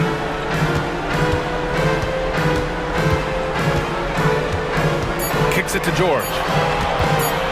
Over Washington. And the rebound goes to Dallas. Doncic has got his 5th rebound in this one. Washington finds Doncic. And it's good as he snugs it right through the net. Doncic has got 7 points here in the quarter. And when he puts it all together, look at the kind of night Luka can have. Wow. Martin outside. A minute 15 left in the final quarter. Pass to George. From the high post. It's rebounded by Dallas. Almost too wide open there. That's like a warm-up jumper for him. Irving with it. Oubre picks him up. Washington, a screen on Oubre. Back to Irving.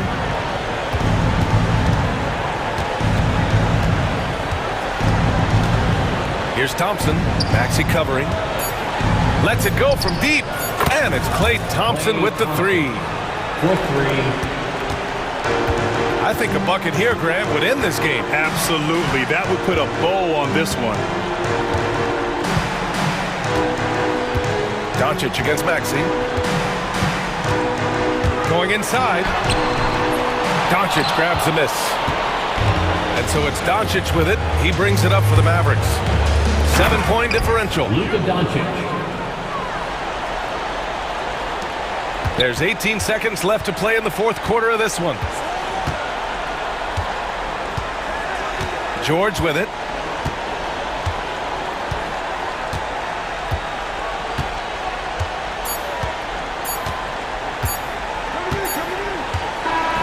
And so it's Philadelphia with the W. Boy, a hard-fought game. They did a great job of holding on to the lead at the end. Yeah, get the coffee, because that's the way to close. You're going to face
Fresh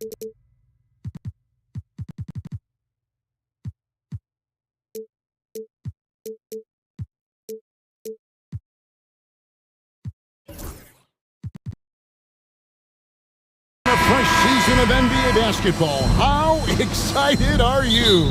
Oh man, Kevin, on a scale of 1 to 10, can I go 20? I mean, we've been waiting for these games to start for months. The offseason seems endless, and there's always drama about player movement, who's going where, and expectation, but nothing better than getting that ball thrown up. And let's see these guys go at it. Now the opening lineup for the Oklahoma City Thunder. In the backcourt, we'll see Gilgeous-Alexander and Caruso. Dort and Williams up in the forward positions. And it's Holmgren in at the 5 down low. Now here's Tatum. After the miss from Derek White, a second chance effort. And a lot of contact on that one, so he'll shoot 2 here. That one on Holmgren. Nice job by Tatum inside. Very assertive. He's fantastic at putting the pressure on the D and consistently getting to the line. And you watch Jason Tatum, year to year, he is a model of consistency across the board. The numbers are pretty similar, and the effort never wanes. And that one's good. Gilgeous-Alexander. Gilgeous-Alexander, fantastic concentration. Here's Porzingis, played in with a nice touch off the glass. Just setting the tone with an aggressive move to the rack. And where's the help defensively? Yeah, APB sent out to try to find out where the defense is. Inexcusable. It's good. Gilgeous-Alexander's got his second bucket of the night. He's got the ability to do damage inside and out. SGA's not going to miss that. Pass to Holmgren. First 1:30 gone here in the first quarter. Holiday against Williams. Sinks that one from the post. Such a critical part of how their offense is going to flow. Things are only working when he seems to be on the floor. White the pass to Holiday. And it goes down 2 points. Well, a longer point guard out there, Drew Holiday, can score close into the rim with that kind of size. Outside, Gilgeous-Alexander. Holmgren sets the screen for Williams. Back to Gilgeous-Alexander. Shot clock at 6. Wants to get it to Holmgren and does. Caruso kicks to Williams.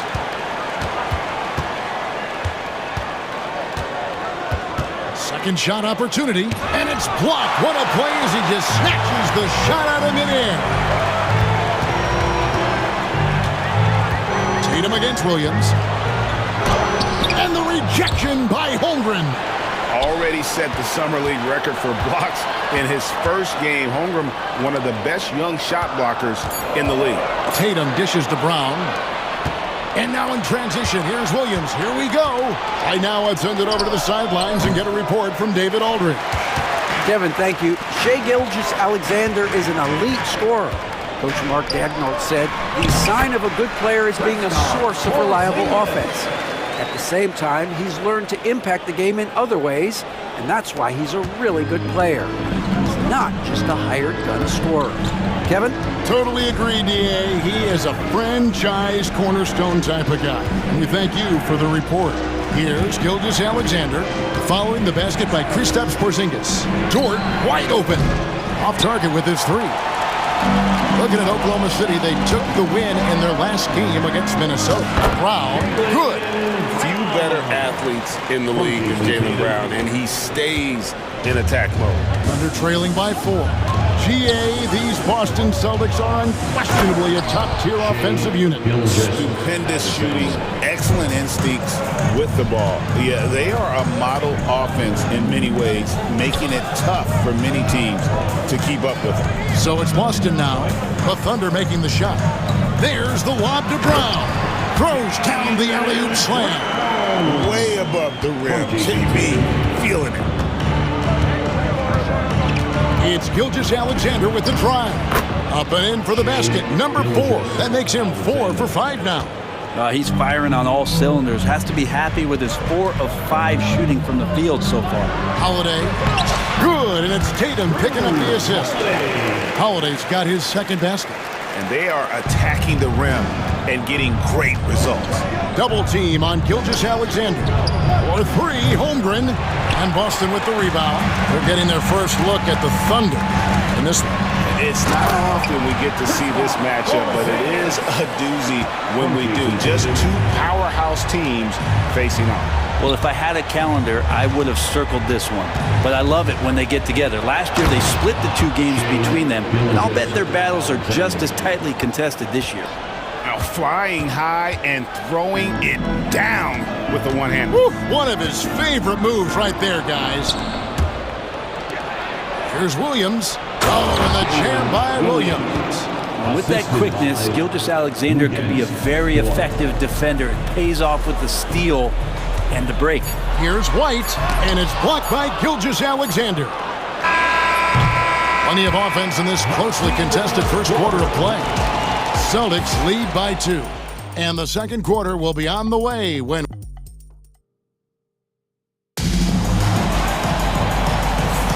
Some good action already in this one, but a fairly even matchup after the first quarter of play.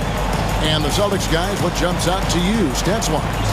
Yeah, in that first period, they looked to push in transition at every opportunity.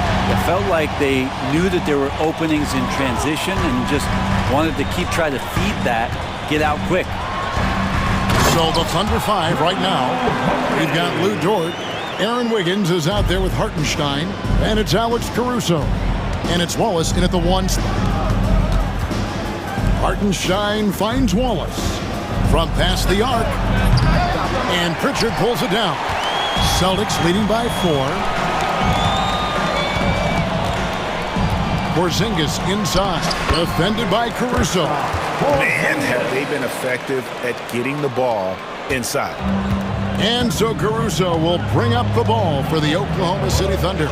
They are a hot team right now. 7 consecutive wins and looking for number 8 tonight. Watching this team operate at this elite level, firing on all cylinders, the way they're going right now, this winning streak could go on for some time. Holiday gets the bucket. And they're beginning to just flat out fall apart defensively right now, especially on the interior. Here's Wallace. Oh, good with the triple. The Celtics have gone a nice 3 of 3 to start the second. Out of bounds, Oklahoma City takes possession. While we have a chance, let's take a look at the teams that led the NBA in rebounding last season. The Celtics second. And you have to be impressed if you look at the rebounding numbers from last season. They ran a number of guys to the glass, which led to plenty of second chance opportunities. The Celtics with the lead. We're about a minute and a half into the second quarter now. Caruso against Brown. Here's Porzingis. The shot's good. Brown making the play. Porzingis has got the lead up to 8 now for the Celtics. Greg, what a great time to be a fan of basketball. Not just in the NBA, but all over the world. Absolutely, Kevin. The sport just continues to grow, and there's increased value being placed on all-around skill, even in youth basketball. And I think that bodes well for the future of the game. And he gets the whistle for the 3-second call. And that is just a deflating error on his part. Yeah, he knows he shouldn't have made it, and that's just really overall a frustrating sequence that hopefully doesn't stick with him. Here's Holiday. 8 points for him. Porzingis trying to get free. Wiggins against Holiday. And Wiggins throws it down. They worked hard to get this lead. Can't start giving up easy slams all of a sudden. Yeah, GA, that's right. And that was easy. Gift wrapped for him. Yeah, we see this all too often. The team gets a huge lead, and then their guard gets let down. Pritchard gets the bucket. That's the kind of passing right there that makes a difference. Not just in that possession, but maybe on your play for the entire game. And Mark Daigneault calls timeout. He wants to check in with his team and regroup.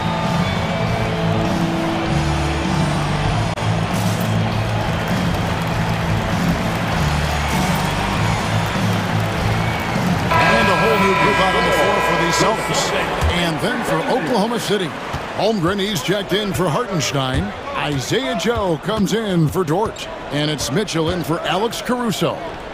Pass to Joe. Floats it up for Holmgren. Kicks it out to Mitchell. Screen by Wiggins. 2 minutes remaining. And again, no good by Oklahoma City. And the great shooters know when they've got enough opening to go for the three. I didn't think it was a bad choice on that possession. Well, Brent, Mark Daigneault was named the 2024 Coach of the Year. Not once, but twice. Yeah, he won 2 separate Coach of the Year awards. One voted on by his peers, and the other one voted on by the media. What a remarkable accomplishment for such a young coach that has not only grown himself, but grown this team in ways that a lot of other squads are envious. Pass to Wallace, and stolen by White. He lobs up the alley-oop pass, and the rejection by Holmgren. Mitchell finds Wiggins. They set the pick. There's the triple. The rebound by the Celtics. They've got the Timberwolves ahead of them next in Minneapolis. That'll be game 1 of a 4-game road trip. Stolen by Mitchell. Joe with it. Now guarded by Tatum. Wiggins, a screen on Tatum. And too much time in the lane. They get called for the 3-second violation. And that is just a deflating error on his part. Yeah, he knows he shouldn't have made it, and that's just really overall a frustrating sequence that hopefully doesn't stick with him. White looking around, driving the lane. It's good, he scores. That's his first basket after missing his first 2 attempts. Now 1 for 3. Holmgren the screen. And it's Mitchell with the jam. Making the most of the screen, that's how it's done. And it's in the perfect spot, Greg. Frees him up to get all the way to the bucket. Really not enough help there. Lack of communication on the backside. Holmgren with a screen on White. Inside, fires it up. Holmgren can't hit. I don't think the defense does enough out there to bother him. I think that one's all on him. Just a flat-out miss. That will count. And so it's the Boston Celtics up by a dozen here at the end of the quarter. They've got their field goal percentage to thank for that. They've been hot from all over the floor tonight. We'll get right back to the action when we return.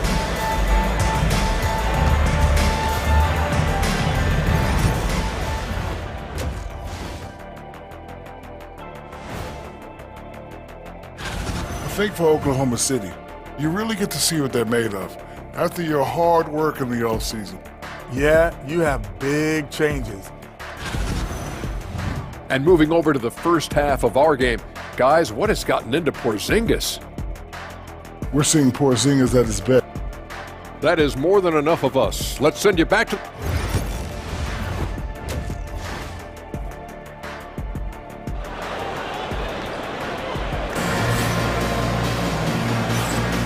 Welcome back. The calendar has flipped over, and so have we, into the second half of our broadcast. And it's been a clinic out there by Kristaps Porzingis. Really impressed with the shot selection through the first half, just taking what he can get from the defense. Yeah, I'm thinking back to the first half and wondering, did he take a low percentage shot? Everything efficient. And Mark Daigneault calls timeout. He's going to have a discussion here on the sideline. Here's the list of players who had the most steals in the NBA last season. Shai Gilgeous-Alexander is second. Fourth, Alex Caruso. And with all the steals these two came away with, they probably put a thought in the back of every opponent's head, and it wasn't a very good thought. Tatum in the front court alongside Horford. Then it's White, and it's Queta in at center. And that's the group for Joe Mazzulla as we begin the second half. Well, you throw it Al's way, he gets that opportunity, and he takes care of the rest. Hartenstein with a screen on Horford. Here's Williams, and it's slammed in by Williams. Yeah, he just punched the ticket on that one. That'll get the job done. Powerful two-hand jam. Left side, Horford. Nice ball movement by Boston. Hauser the pass to White. Tatum against Jones. 6 on the shot clock. Here's Cada. It's rebounded by Oklahoma City. Defense as tough as it comes right there. He's a hard man to deny when he gets the ball to the rim. Jacks up a three. Gets the three-pointer to fall. Joe's got it back down to a single-digit deficit for Oklahoma City. The shot from the low post is good. Horford's got 4 points this quarter. Moving it around, 8 of their last 10 coming off assists. In recent years, Brent, we've seen Oklahoma City turn into a contender simply by developing their own young talent. Yep, blocks on sticks, on bricks, on blocks, and that's what they've done. They have not signed a free agent, big-name guy. They built from within. They built an incredible roster by drafting well and fostering the growth of these young players, along with the coach who has given them a lot of belief. It's been pretty magical in OKC. And with an update from the sidelines, let's check in with David Aldridge. Kevin, thanks. The NBA is looking for greater parity. The Golden State's Draymond Green said, quite frankly, with this new CBA, dynasties are over. We're the last dynasty you'll be able to speak of because of the way this salary cap is set up. Guess we'll see. Kevin? I hope he's not right, but he may be onto something, David. Thank you. And a wide open look for Gilgeous-Alexander. Can't drop the tough three-pointer. Here's White. The shot's good on the assist by Horford. And the Celtics lead by 11. Really as good as any passing big that we have in the NBA. Horford is a guy who can run an offense as a big. Gilgeous-Alexander kicks to Williams. Hartenstein with the screen on Horford. They get it again. Outside for Gilgeous-Alexander. Buries it from three-point range. Gilgeous-Alexander's got 15. Assertive shot by Gilgeous-Alexander, not giving him a chance. Pass to Horford. Tatum setting the pick for Horford. Oh, Tatum in position. This guy is a high flyer. I mean, especially for a power forward, and he needs to be as an undersized player. And Mark Daigneault calls timeout here. Wants to talk some things over, might be seeing some things to adjust. Right now for Celtics.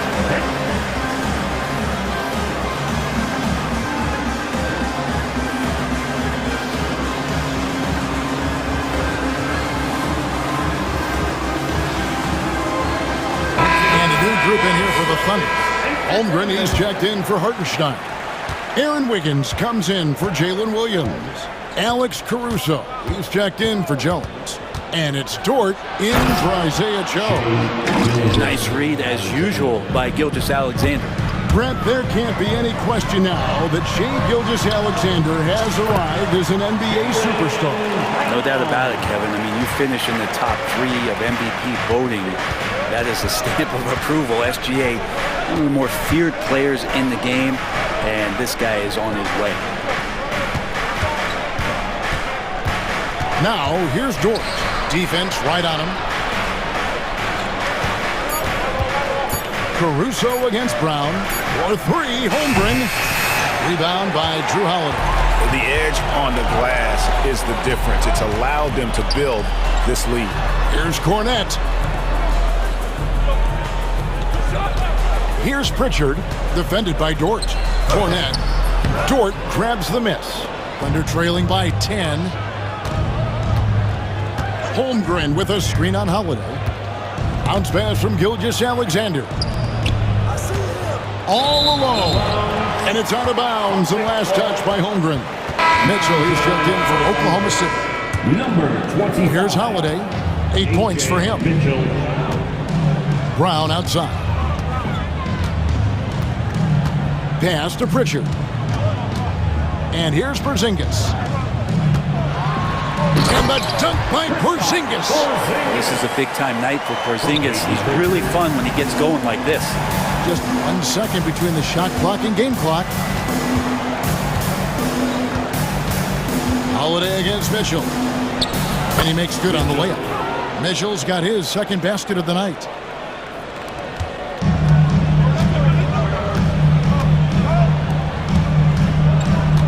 Porzingis. 12 points for him. Shoots the three. No good. And so it's the Boston Celtics going into the break with a 10-point lead. They're feeling very confident shooting the... And while we can now, let's take a look at today's State Farm assist of the game. Yeah, and I like the fact we get to see this pass one more time. A magnificent feed, and you love to see your off guard taking over the playmaking duties with this much skill. Well, sometimes that's what can separate some of the best players, not just creating for yourself, but creating for others as well. The fourth quarter has arrived. So good to have you with us. And Oklahoma City, looking who they've got to start the fourth quarter. Aaron Wiggins is out there with Chet Holmgren. Then it's Lou Dort. And it's Mitchell. And it's Caruso in at the three. Yeah, not sure what that was about. I mean, talk about a brain cramp. Here's what Boston's going with right now. Tatum, he's checked in for Luke Cornett. And it's White in for Pritchard. And then for Oklahoma City, Jalen Williams is checked in for Wiggins. And Shea Gilgeous-Alexander subbed in for Mitchell. And Gilgeous-Alexander, here we go. And the dunk by Gilgeous-Alexander. And you just see that burst. Gilgeous-Alexander, hard to catch him once he gets that first step. Holmgren against White. Holmgren in the post. Holmgren with a screen on Brown. Back to Holmgren. And the layup is good after a nice lead pass. And that field goal percentage climbing now above 50%. They look like a different team here in the second half. Celtics passing it around. Tatum against Williams. There's the lob to Brown. Hammers the alley-oop through. Even when Tatum isn't the shooter, he's dangerous. He can set others up to finish the job. Back to Holmgren. And the dunk by Holmgren. And you have to prevent him from getting to the paint, unless you want to see a highlight. White the pass to Holiday. Porzingis against Holmgren. Throws it up high. Whoa! Tatum capping off the alley-oop. And Tatum gets up on these alley-oops, has a great grasp of when to attack and exploit the opponent. Here's Gilgeous-Alexander. Again, Oklahoma City. And obviously his momentum from the last game has carried over here tonight. Yeah, the coach pretty smart for zoning in on him and giving him opportunities to stay with that confident play. And really keeping the ball hopping around here offensively. Gilgeous-Alexander deciding where to go with it. He takes it in, and Gilgeous-Alexander throws it down. And Gilgeous-Alexander has that length to be able to extend up to the rim. Celtics leading by 6.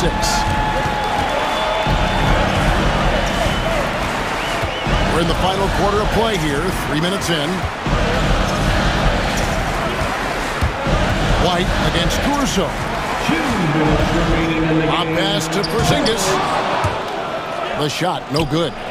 Yeah, and that was lining up to be a huge alley-oop, but they just couldn't quite connect. Yeah, you can see when it's that close, players reacting. Oh, man, we just missed that one. Maybe they'll get another chance at it.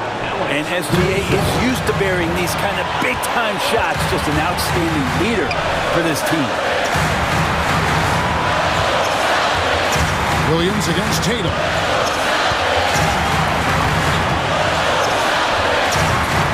And Holmgren pulls it down. Thunder trailing by 4. Outside, Gilgeous-Alexander. And the dunk by Holmgren. Unflappable. I mean, no moment is too big for Holmgren. They needed that basket. White against Caruso. Tatum a screen. Outside, White taken away by Williams. And here's the fast break. Holmgren leading the way. Outside, Gilgeous-Alexander. Down low, here's Williams. Outside for Gilgeous-Alexander. Clock at 6. To tie it up. That doesn't go on the chance to tie. Nice effort anyway to change his shot and get around the defender. Maybe next time. Good! That is world class. Love seeing that there. A huge possession, and he nets it. No time to waste on this possession. Time is not on their side right now. They're aware. Williams with the ball. Now guarded by Tatum. Williams looking over the floor. Pass to Caruso. Oklahoma City needs to get off a shot. Dort misses. Brown outside. And so it's Boston scraping by with the win. It was up for grabs right until the final seconds. Yeah, and for me, Kevin, what stood out is just the overall trust this group has in one another when it matters. Thank you, David. And that about wraps it up. For Brett Berry, Greg Anthony, and David Aldridge, this is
Every team with an equal chance to do something special. Oh, B.A., that's the way these teams look at it. Regardless how your previous season went, you have a chance to do something special, something great.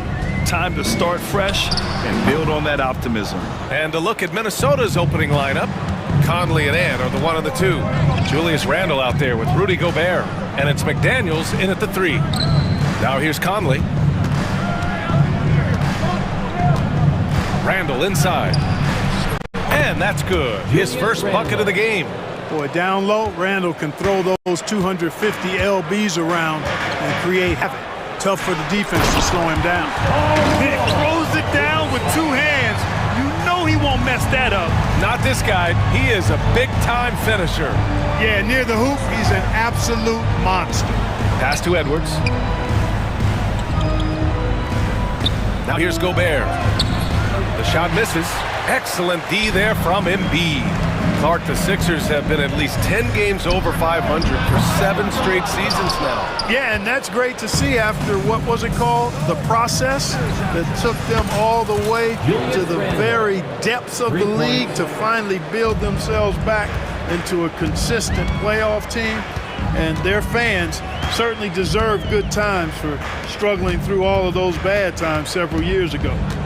Now here's Maxey. 23 points his last outing. McCain. And they waste no time getting those 3 points back. That's how you up the ante. Come right back at it. A little back and forth from long range. I love it. That's a terrific answer there.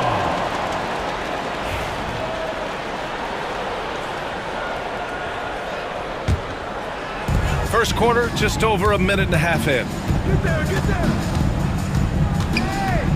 Maxey against Conley. Kicks it to George.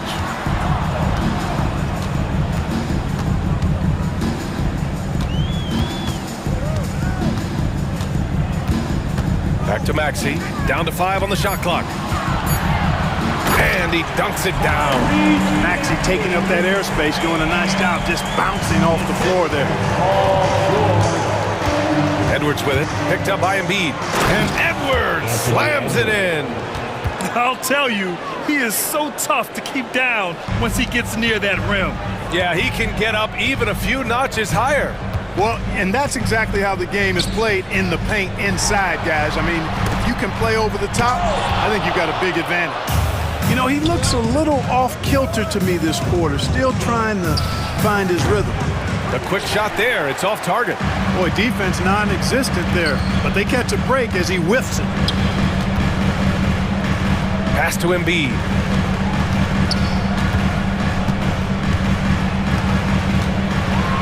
Throws it down, and the official calls a foul. It may be a 3-point play. Rudy Gobert picks one up. What a 22-23 season it was for Joel Embiid. Named MVP with the Sixers, Clark. Yeah, and that was Philly's first MVP since the answer, Allen Iverson, back in 2001. Embiid led the league in scoring at over 33 a game on 55% shooting from the floor. Remarkable. Nobody could stop him. He was virtually unguardable. Good D by Gobert. That's going up against a defense that knows your tendencies. Here's Edwards. Book it. And it's Randle with the assist. A composed and cool effort from Edwards inside, not rushing himself or forcing a bad shot, taking what's available. Pass to McCain. For 3, George. It's rebounded by Minnesota. Boy, just cannot buy a bucket, guys. I'll tell you what, that's a painful quarter for him, and it's painful for me to watch, too. Edwards gets the bucket. Starting to find his rhythm. He's cooking, and he knows it. And you know what? They're going to keep using him. I mean, he'll be the centerpiece of their offense today. You can bank on that. Now here's Embiid. 37 points his last time out. George against Randle. Clock at 6. And he's going for the lob. Oubre finds George. Late clock. The Sixers need to put one up here. Philadelphia with another miss. And it seemed like they lost track of time. The shot clock, in that case, got the better of it. Edwards, that's good. Boy, it's nice to see young guys like McDaniels come onto the floor and make the right play. With the step back. George outside from deep 3-point land. Sinks makes it. What range from downtown. George has got 5 points. Don't want to let him get into a rhythm from out there. Randall on the screen. Edwards for three. Drains the triple. Yeah, he's been having his way this quarter, attacking the basket and protecting their lead. Conley against Maxey. Pass to McCain.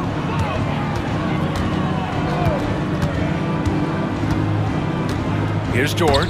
And stolen by Edwards. Here's Gobert.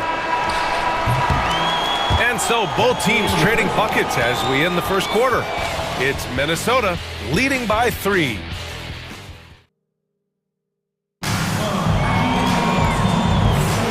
And we hope you're enjoying the game. Both teams tonight keeping things pretty even on the scoreboard so far. And before we move on, what do you guys think about what we've seen from the Timberwolves? Well, their offense is clicking so far, capturing the momentum here early on. Yeah, you know, I agree. No warm-up needed. They came in on fire and have already built a nice lead. They've got Tyrese Maxey, Caleb Martin out there with Andre Drummond, and it's McCain in a 2-guard. That's the group for Philadelphia to kick off the second quarter. A moment to hear from Allie LaForce. Well, the Timberwolves, no doubt, a team to be reckoned with. Coach Chris Finch said, we come in every single night and compete. No matter what the circumstances are, we expect to win. We root for each other, so I feel like we have all the makings of a tough team. And they have reason to be confident, Allie. Thank you. Here's McDaniels, second chance shot, and he sinks the layup. Yeah, still close, but with their tough play on the boards, we're certainly seeing the effort. And Jaden McDaniels picks up the foul. That's his first foul. I have to admit, I mean, it's always a tough decision for the ref on the block charge call. No problem for me with that call. I mean, he was still sliding right there. And play stops. A whistle there on what looks like an illegal screen. Well, the league has put an emphasis to crack down on illegal screens. Yeah, you know, he might have gotten away with that a few years ago, but not anymore. No way. Now you've got to be stationary on those screens. No extra hips or elbows, or they'll call it. Reed a screen on Martin. Here's McDaniels, and it's flushed down. A nice jam. McDaniels going upstairs with an athletic move. Maxey passes to Drummond. Drummond a screen on McDaniels. Pass to Maxey. And here's Drummond. 5 on the clock. And he'll draw the foul. He'll head to the line for 2. And you watch Tyrese Maxey, Clark. He's so good at creating offense. Yeah, he can get that thing rack to rack and downhill in a heartbeat, VA. In the break and in the pick and roll, he puts tons of pressure on the defense because he's so quick. And he knows how to use angles, too. And he can shoot it from deep, so he's got the full package, making it look effortless. Send this guy to the stripe, he's going to cash in more than not. It's McDaniels on the wing. Drummond defending. McDaniels can't hit. 76ers trail by 5. Pass to Drummond. Here's McCain. 4-3. They get it back. Not sure why he committed the intentional foul. No purpose. I think everyone's a little confused, but weird plays happen. Second quarter of play with around 2 minutes gone so far. Here's McCain, covered by Alexander Walker. Clock at 4. Here's Martin. They look frustrated right now. Nothing seems to be falling, and it's starting to get to them. It's stolen. Here we go. The Sixers on the break. And he's going for the oop here. Stolen by Reed. Outside McDaniels. Here's Garza. Lays it up and banks it in. Garza's gotten his first points in this one. And force-feeding the ball inside. I mean, no reason to go away from what's working. And when you make 5 in a row in close like that, it also takes pressure off your perimeter guys, too. Here's Maxey, and he makes no mistake. Slam dunk. Maxey's so good at breaking you down off the dribble. Great skill. And Maxey over to help. Back to DiVincenzo. Puts the move on. McDaniels from long range. Drummond grabs the miss. 76ers trail by 5. And now we've got an intentional foul. You don't want to stop the clock right there. I'm not quite sure what he was thinking. Yeah, but that's no excuse for that kind of foul. I mean, that might be an explanation for it, but certainly doesn't justify it. Even then, it's just not a good play. And Minnesota making a change here. Randall is checked in. Drummond finds Martin. Shot clock at 5. Shoots. That's good. His first made shot in 3 attempts. Minnesota leading by 3. DiVincenzo, pass to Garza. Back to DiVincenzo. For 3. And McCain pulls it down. He got it. No doubt that's a foul. And it's going to be a transition take foul. And a moment here to take a look at some hustle stats for Minnesota. Look at the fast break point total from these guys. I mean, they're really hustling, working hard. And those hustle points are showing up on the scoreboard. And I've also liked how they've attacked the opposition off of turnovers. I mean, just making them pay for every mistake out there. Yabusele. And they're unable to get the tying bucket there. Uh-oh. Changed his mind on the way up and tricked himself. Randall outside. Hits the front of the rim and out. Well, you've got to be there defensively. I mean, that's an easy mid-range jumper that he'll typically drain. Here's Maxey. That one's good. This game is all even. Maxey's got 8. You know, Maxey finds all kinds of ways to score, and he knows only one speed. Flat out, all out. Randall can't hit. The 76ers have gone 3 for 7 here in the second quarter. Here's McCain, covered by Alexander Walker. Inside. Beautiful setup on the alley-oop. Great catch, great flush. Well, I tell you what, that's the play we'll remember if they can put together a little surge to break this game open. Clearly, a defensive breakdown there, guys. They didn't play them close enough on the inbound and then gave up the triple. And we're through the first half of play here in what's been a good one. The T-Wolves on top, up by 1. And we'll be right back after halftime for the start of the third quarter. See you in just a bit. Fans, please direct your attention to center court and get ready for the fake.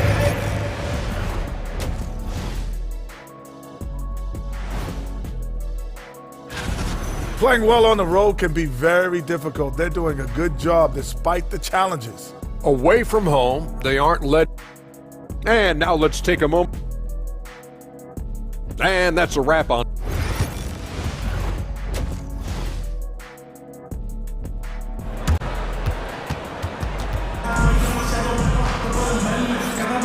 Welcome back, everybody. Happy New Year's to all of you as we continue our broadcast. And you know, Anthony Edwards has been really making it happen, guys. They've leaned on him to provide a lot of offense, and that's how he likes it. And you know what? They've come at him a few different ways defensively, and nothing has slowed him down. Setting the floor for the Timberwolves. Julius Randle out there with Naz Reid. Then there's Edwards. Then there's Rudy Gobert. And it's DiVincenzo in at the shooting guard position. Here's Edwards. Out to DiVincenzo. From outside the arc. Rebound by the 76ers. Following this one, they hit the road to challenge the Kings at Golden One Center in Sacramento. It'll be the start of a 3-game trip on the road. Minnesota in the lead. And he drives in. And that one is hammered home. Hey, why settle for the layup when you can dunk it? DiVincenzo putting on a show on that drive. And Anthony Edwards has stated that his goal is to ultimately surpass Michael Jordan. Hey, look, that is a lofty goal to run after. I don't know if he'll catch it, but I like the fact that he's ambitious enough and confident enough to put it out there. His ability speaks for itself. This guy's a star already, and his star continues to shine his work ethic and confidence give me belief that he's going to have a chance to at least get close to that. We know about 25 years ago, there was a guy named Kobe Bryant who sought to do something similar to what MJ did, and he got pretty close to matching it. Martin, the pass to Oubre.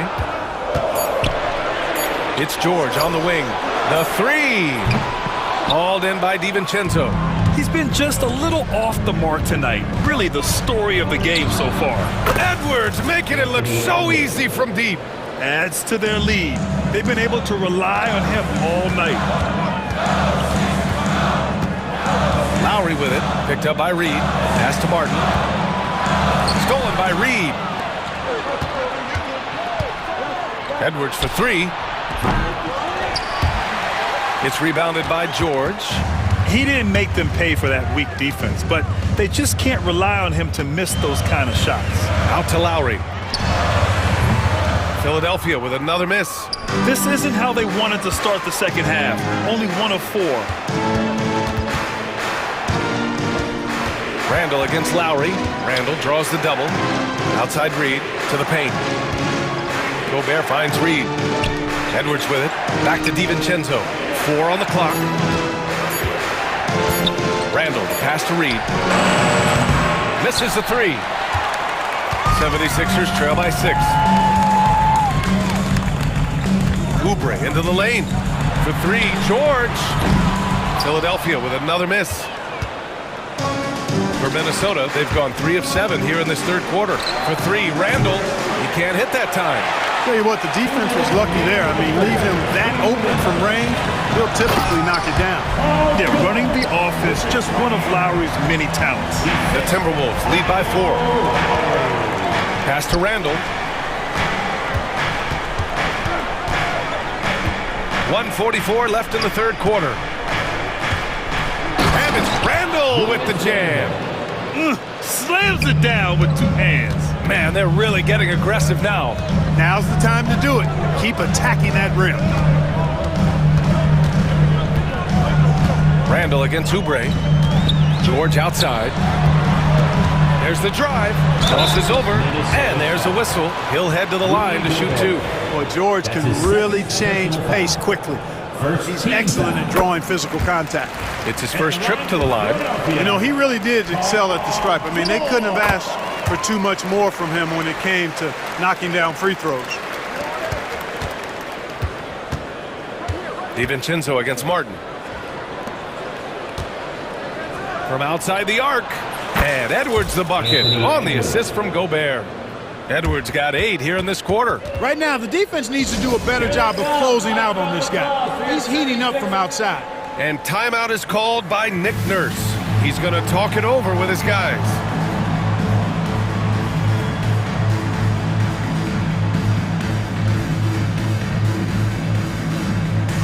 So it's both teams making substitutions here. All right, for this break, let's take a look at the teams that were the toughest to score against last year. The Timberwolves, number 1. And their gritty mentality when it came to defense was really infectious. They were the best last year at holding opposing teams to low-scoring totals. Lowry with it. He's picked up by Miller. Here's Yabusele. Back to Lowry. Here's the 3. Philadelphia with another miss. Here's Miller. And he converts the layup. And now it's a 9-point Timberwolves lead. Good find that time by DiVincenzo, an unselfish player always looking to make the extra pass. DiVincenzo against Lowry. Pass to Council.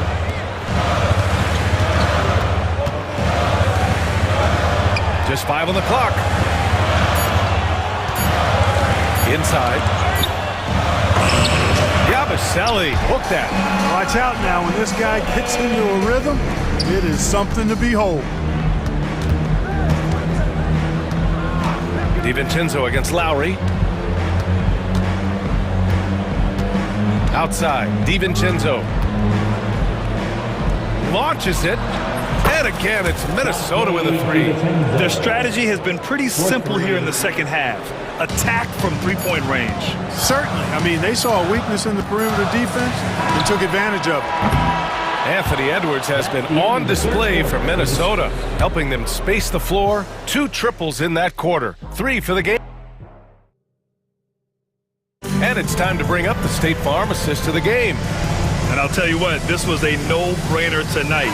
Take a look at the precision on this feed. Couldn't place it any better. Served him up a tasty room service dime right there, boy. The fourth quarter has arrived. So good to have you with us. They've got Andre Drummond, and it's Council in at the 3. That's the group in the game for the 76ers. Here's McDaniels. Pass to Garza. And too long on the shot.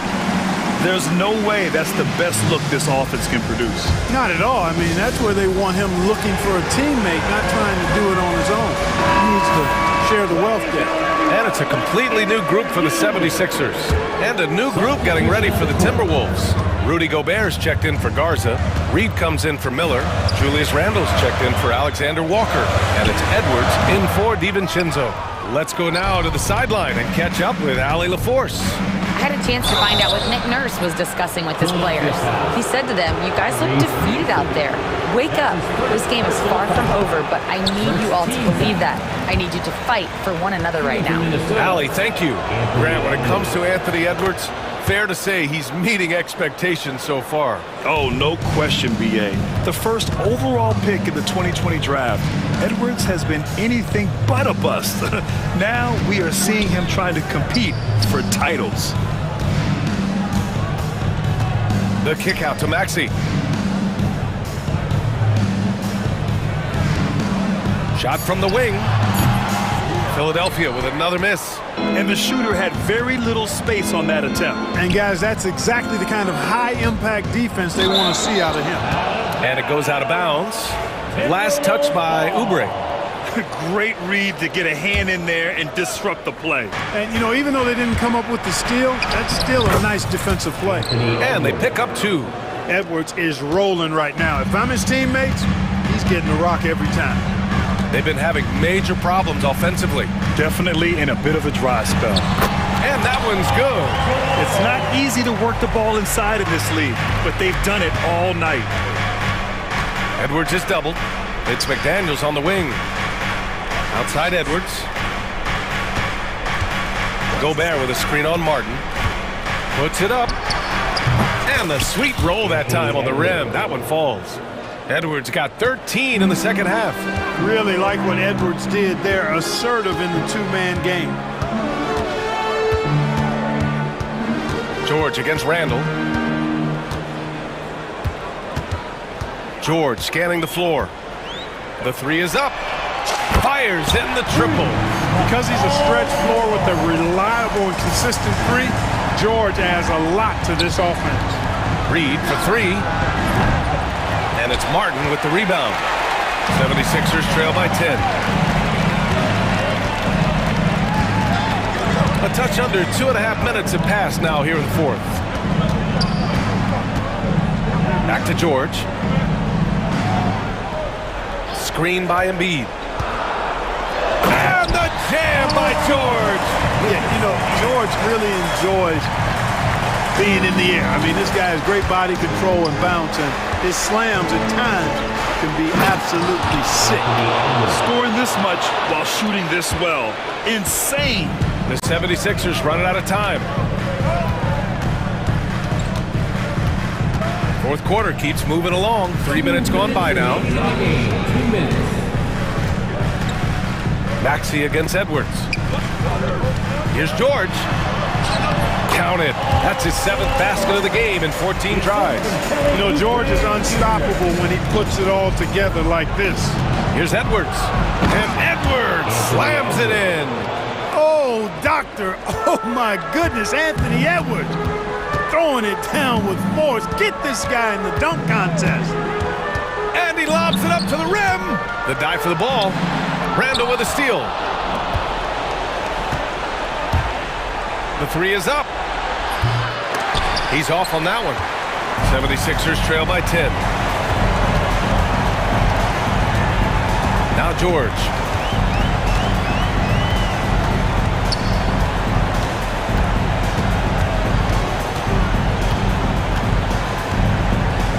Pass to Maxey. 6 to shoot from the corner. Rebound Minnesota. 13 points was their biggest lead of the game. Nothing left to do but to watch the clock tick towards 0. Nice victory here for the Timberwolves. And at first glance, it appeared to be an easy win for them. However, they had to weather some storms along the way, Grant. Yeah, in terms of competitiveness, it was a lot closer than the final score indicates. And so this win marks their first victory of the new year. This season series will be 3 games, and they've set the tone with the win here against Philadelphia. And what a huge performance it was for Anthony Edwards. A quality offensive outing. When you get it going like he did, I'll tell you, it's one of the best feelings in basketball.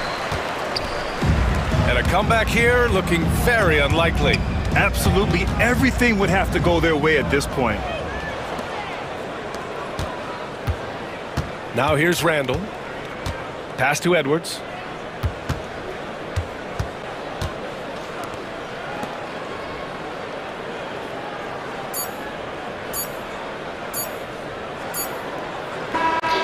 So we see the Timberwolves get the win here. And they pick Art Alley. Good stuff there. Thanks for that. And that'll do it, folks. For Grant Hill, Clark Kellogg.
And what a great day it is.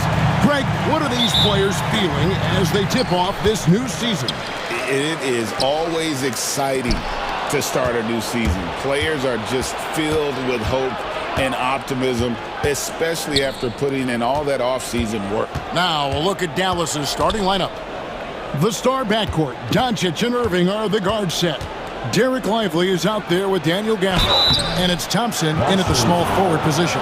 And the way the Celtics can attack teams' doors with their 5-out set, it's impossible to fully defend it. Kevin, there is so much space on the floor because they have shooters at every single position and guys who balance that shooting with an ability to get off the dribble drive. This is as good an offense as we've seen.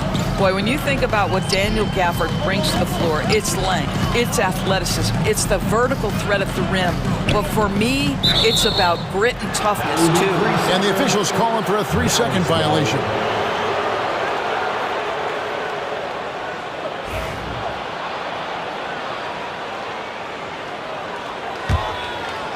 Dallas with the ball.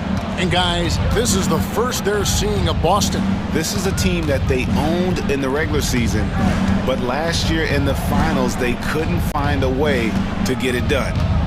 Now, here is Irving. White with the defensive effort.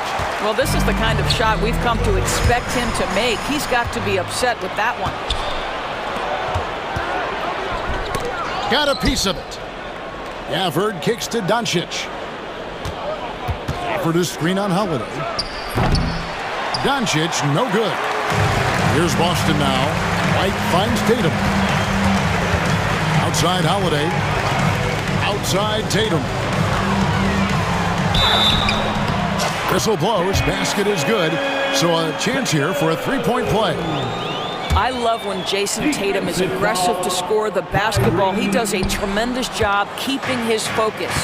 It's safe to say Jason Tatum is a bona fide superstar. He certainly is, Kevin, and really been a big-time star from the time he was 23 years old. Lots of pressure on this young player, but Jason's not only embraced it, he's thrived under it. Time now to turn to our sideline reporter, David Aldridge. David. Hey, Kevin, briefly spoke with Joe Mazzulla. We talked about the strategy for taking on a guy like Luka Doncic. He told me that the thing is Luka steals all the attention out there, which allows his teammates to find open looks, so we're not going to let him distract us on defense. So it sounds like they'll be focusing on defending against Luka and company, not just Luka. Kevin? Thank you, David. Now, here's Thompson. Jason Tatum missing his last shot. Out to Thompson. Lively sends a screen for Thompson. Shot clock at 6. It's stolen by Brown. Now the fast break. Tatum with the ball. Deft touch on the alley-oop. Well, Jason Tatum has proven he can score at the NBA level, but you want to see him share the basketball. Pretty pass. Doncic against Holiday. Doncic, no good. The Celtics with the lead. Brown inside the line. To Porzingis. Off to a good start as he hits his first shot attempt. Boy, what a pass by Jaylen Brown. Probably one of his most improved areas. For the screen on Holiday. Irving with a clean look. At 3 off the mark. Boston leading by 3. The 3. The shot, no good. Dallas has gone 0-3 from three-point land. Nothing yet going outside. For this screen on White. Irving's shot is good. Yeah, that's just a master of understanding pick and roll and how to develop a quality shot. Such a dangerous guy in those sets. Stolen by Thompson. Holiday against Doncic. Irving from long range. Finds the hole for the second time from the floor. Now 2 for 5. And taking a quick look here, guys, at the hustle stats for the Mavericks. Right off the bat, they're going after the ball, looking to jump into the passing lanes and create some steals in transition. Yeah, they've also been alert and active on the defensive end, creating turnovers and turning those into points on the offensive end. Here's Doncic after Drew Holiday's score. Pass to Gafford. Irving surveying the floor. Shoots over White. And he didn't get quite enough under that one. I think he's got to settle down because right now it feels like he's rushing, like he's forcing some shots. This quarter he has been completely bothered. Here's Lively. Makes a fantastic move and nails the shot. And that's what he does. I mean, he is a bucket getter. Yes, that goes in. Well, good things happen for this team when Jaylen Brown gets into the paint. So efficient inside. Holiday against Doncic. From outside, off the mark. Here's White. And White with the stuff. And he gives that rim a good tug on the way down. That's how you drive your point home right there. This guy reads situations so well, and he knows how to execute. Tie game in Boston. And we'll be back shortly for the start of the second quarter.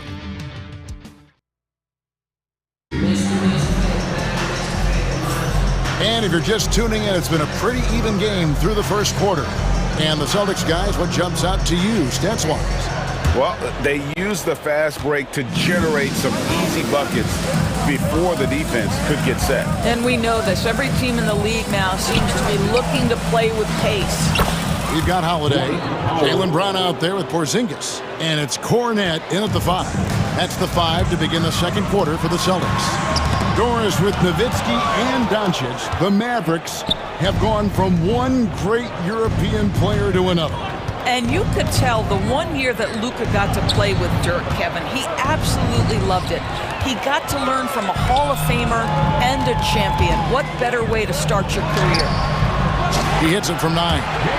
Boy, how impressive is the quickness Jaylen Brown possesses. This guy sprints hard toward the cup on every drive. Oh, Doncic with a confident 3-ball. And we've seen several lead changes tonight, neither team giving an inch.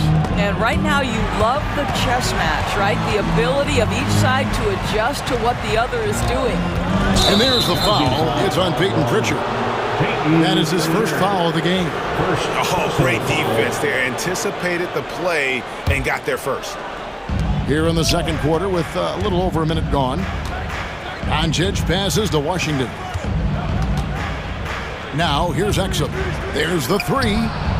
Another 3 for Dallas. There's 6 points on consecutive 3 balls. They're finding holes now in the D. They get it back. Porzingis kicks to Holiday. Cornet passes to Pritchard. The shot goes in. First shot, first basket. Pretty dime there. The kind of ball movement coaches love to see. Washington with this screen on Holiday. And he lobs it up toward the rim. Out of bounds, Boston takes possession. And now here's the upcoming schedule for the Dallas Mavericks. On Wednesday, they'll be facing Steven Adams and the Houston Rockets. Then on Friday, they'll face off against Donovan Mitchell and the Cleveland Cavaliers. And for that matchup against the Grizzlies, it's going to be game number 4 for them during the start of this NBA campaign. They'll want to get off to a hot start to the year. Brown, and then Brown with the dunk. How about a little bit of daylight is all Jaylen Brown needs, up off his feet in a hurry. You know, Doris, few teams have tried to invite Brown to be a shooter. He's punished them each and every time. And he's had to put in the work, Kevin, to make himself a legit perimeter threat. And listen, the defense has to make choices. Athletically, this is one of the most gifted players in the league. If you're going to concede anything to Jaylen, it'd probably be the three-point shot.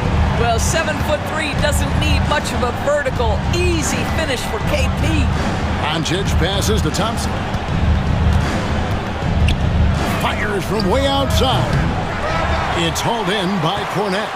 Boy, he won't miss many from that spot. The defense gets lucky there. Brown kicks to Holiday. To the middle. Here's Cornet. Great D that time from Brown. And we've got a timeout called by Jason Kidd. He wants to check in with his team and regroup.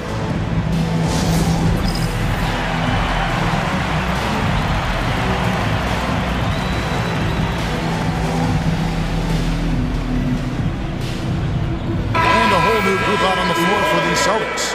Kyrie Irving, he's checked in for Dallas. Spencer Dinwiddie comes in for Doncic. The Mavericks leading. Dinwiddie surveying the floor. On the wing, Irving. Launches a three. Hits it from three-point range. Irving's got 10. And they're getting a lot of their points outside the paint. 3 of their last 5 baskets are from three-point range. Snatched up. Horford makes it off the glass. Boy, that little bit of contact will not be enough to impede Al Horford, just powering his way through. And on the way from Irving for 3. Gets it to go from beyond the arc. 3 points. 13 points in the game. And they're getting their points now almost exclusively from the triple. 4 of their last 5 makes are from beyond the arc. Now here's Dinwiddie. Guarded closer. Celtics trail by 6. Left side Tatum. Inside Tatum, automatic. Well, you see the effectiveness of Jason Tatum in close. Don't sleep on both his strength and his length. Dinwiddie dishes to Irving. Washington sets the pick for Irving. In the corner, Powell with it. Irving against Horford. 5 on the clock. Washington passes to Irving. And the 3 off target. And here's Tatum. He'll bring it up for the Boston Celtics. 4-point game. At the conclusion of this game, they're off to Minnesota where they'll take on the Timberwolves. That sets in motion a 4-game road trip for them. Defensively, they just look out of sync, not closing out on the threes in time. Tatum passes to Hauser. Stolen by Exum. Oh, Dinwiddie in position. Takes the alley-oop pass and dunks it down.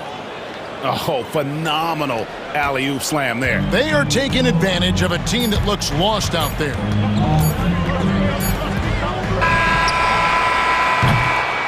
And we've finished one half of basketball. Mavericks lead by 9.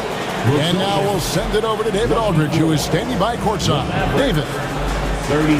Thanks a lot, Kyrie. All right, thank you, David. And folks, don't go away. After the break, we'll see you right back here for the start of quarter number 3.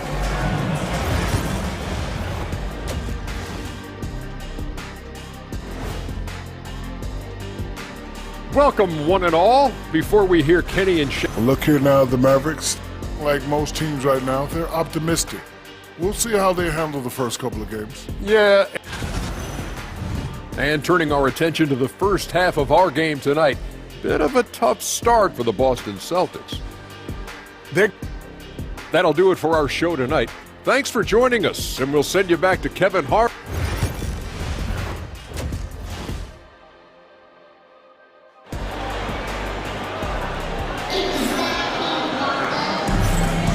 Welcome back. The calendar has flipped over, and so have we, into the second half of our broadcast. You look at Kyrie Irving in this game, he has been everywhere.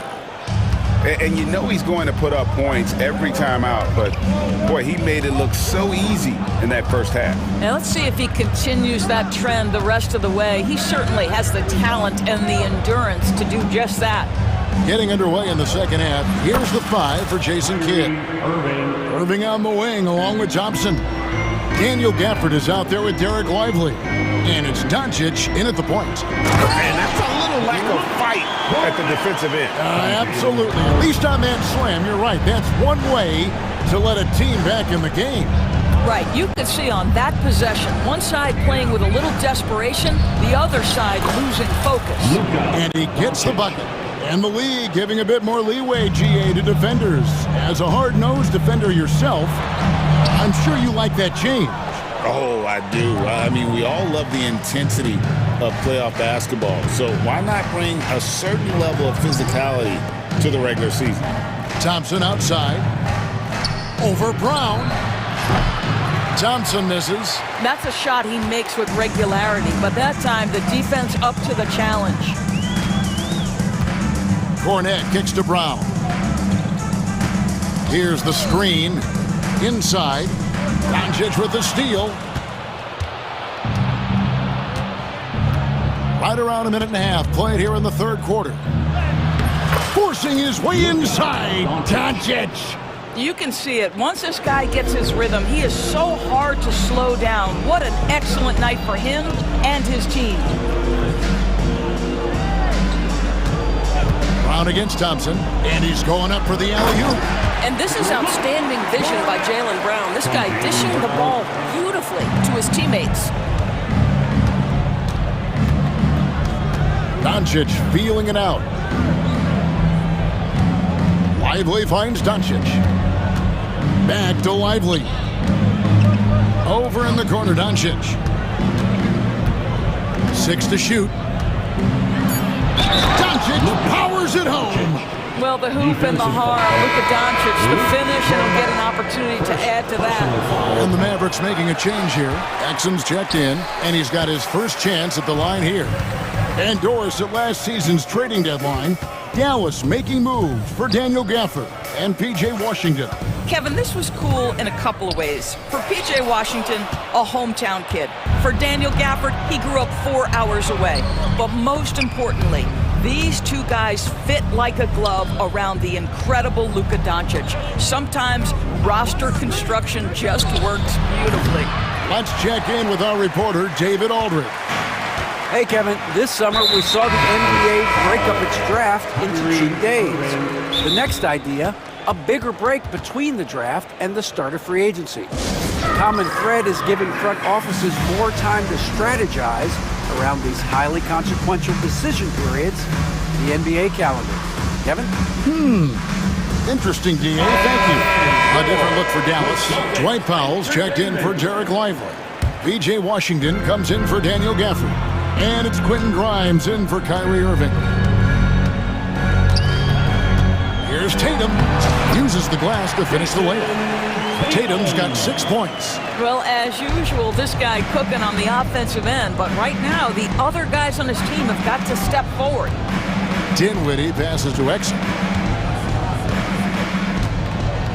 To the inside. Here's Washington. And Boston with the rebound. White inside. Dinwiddie covering. Derek White saying it's not just the big fellas who've got some hops. I can put it down. Yes, sir. Exum deciding where to go with it. Beyond the arc. The rebound by Cato. Celtics trail by 9. Here's Tatum. And he uses the glass on the layup. 8 points for Jason Tatum. And that's 10 straight points in the paint. The defense, nowhere to be found. Here's Dinwiddie.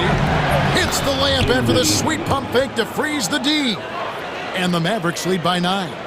Well, Spencer Dinwiddie can make an impact in the painted area. He's got size at the position. Tatum. Cato, the pass to Horford. Right side, Tatum.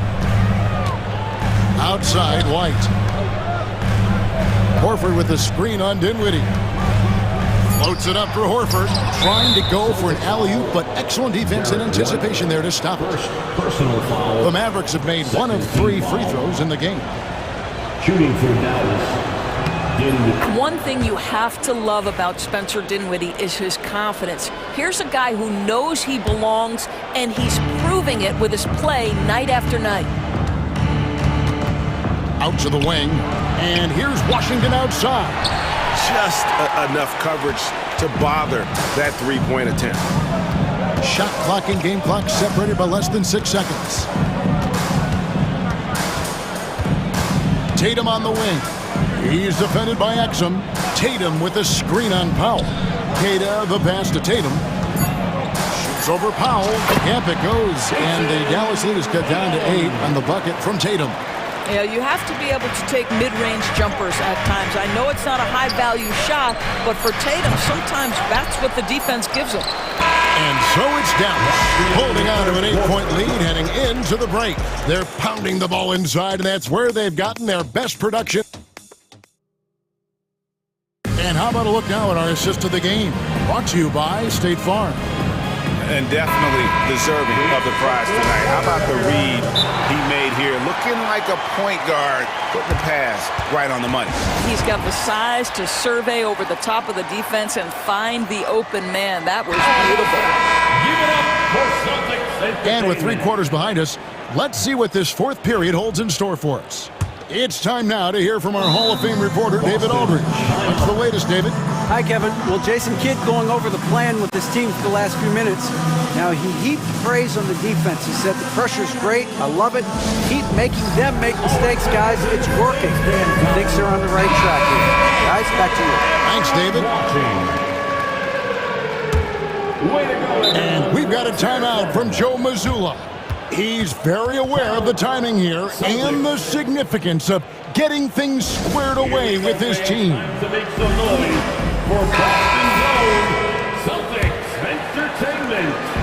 And here's Tatum. He'll bring it up for Boston. Trailing here by 8. Holiday in the backcourt. To his side is White. The small and power forward. The star pair of Brown and Tatum. And it's Porzingis in at the center filling out the middle. That's the Boston 5. Here's Irving. Yes, indeed, it is good. He's now 8 for 14. Well, Kyrie may be the best finishing guard in the history of the game. His ability to contort his body or spin the basketball, ridiculous. Very dangerous to leave a guy like that open. Lucky break there for the D. Here's Doncic into the lane, and the dunk by Doncic. I'll tell you, the footwork of Luka on his drives is really something to behold. Screen by Porzingis. A pass to Porzingis, and the dunk by Porzingis. And you can feel the excitement in the building.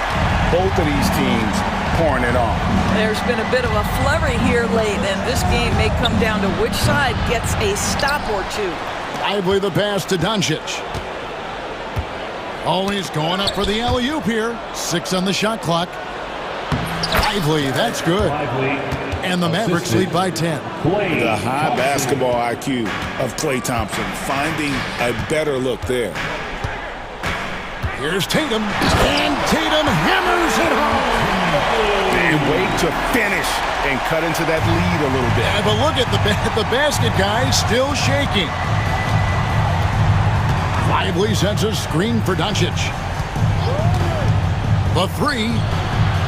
Sweet move. And there's the basket. Whistle blows and a chance for a 3-point play. Going to the line for 1. And defensively, they are on their heels every time the ball comes inside. And guys, let's get your take on the hustle stats for Dallas. I like their defense today, and we don't talk about that side of the ball enough. You can really change a game when you get a bunch of steals and get out in transition. I think one of the things that also strikes me is their activity forcing turnovers, coming up with steals. It has really shaped the tenor of this game. And he saw the play develop, but the pass just wasn't there. It was a really good thought for sure, but the lob has got to be better than that. White against Irving. Lively a screen on White. Here's Irving.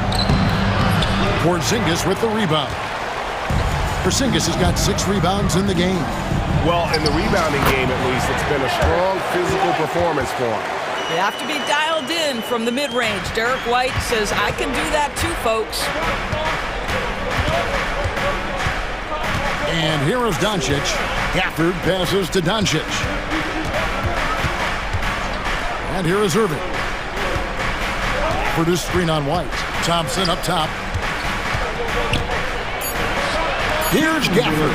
That's in, coming off the assist from Thompson. Now, even with that shoot-first mindset, Klay Thompson willing and able to make a great pass. Here's Holiday. And Lively pulls it down. Lively's got 5 rebounds tonight. Thompson outside. From the arc. And it's out of bounds. Last touch by Thompson.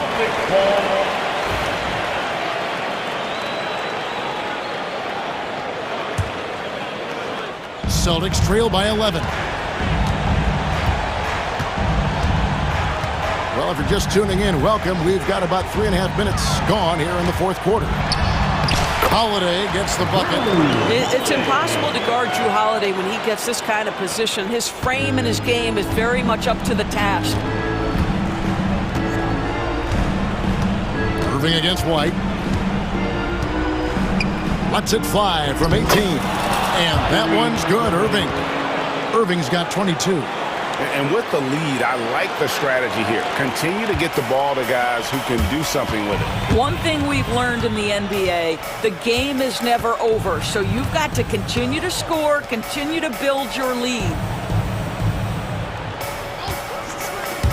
Tatum with it. Gafford's there. Back to Tatum. Count that one. Jason Tatum is a thirsty scorer, and right now filling it up. Dallas has gotten off to an 0-for-2 start from downtown here in the fourth quarter. Floats it up for Doncic. Saw the opportunity to put this away, and you could see the killer instinct take over. And you want to save your best for last. Tonight, they've done that and then some. Here's Holiday. Gafford with the steal. Fast break, Dallas.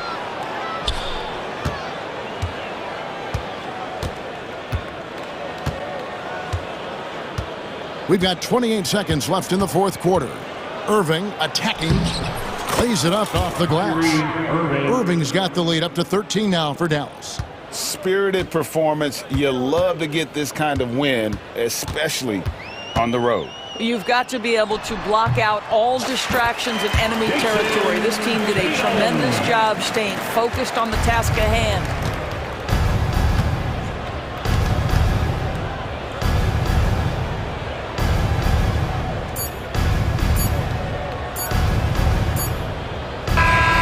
So we see the Mavericks taking the win here. And all right, DA, thanks again. Well, folks, that's going to do it for now.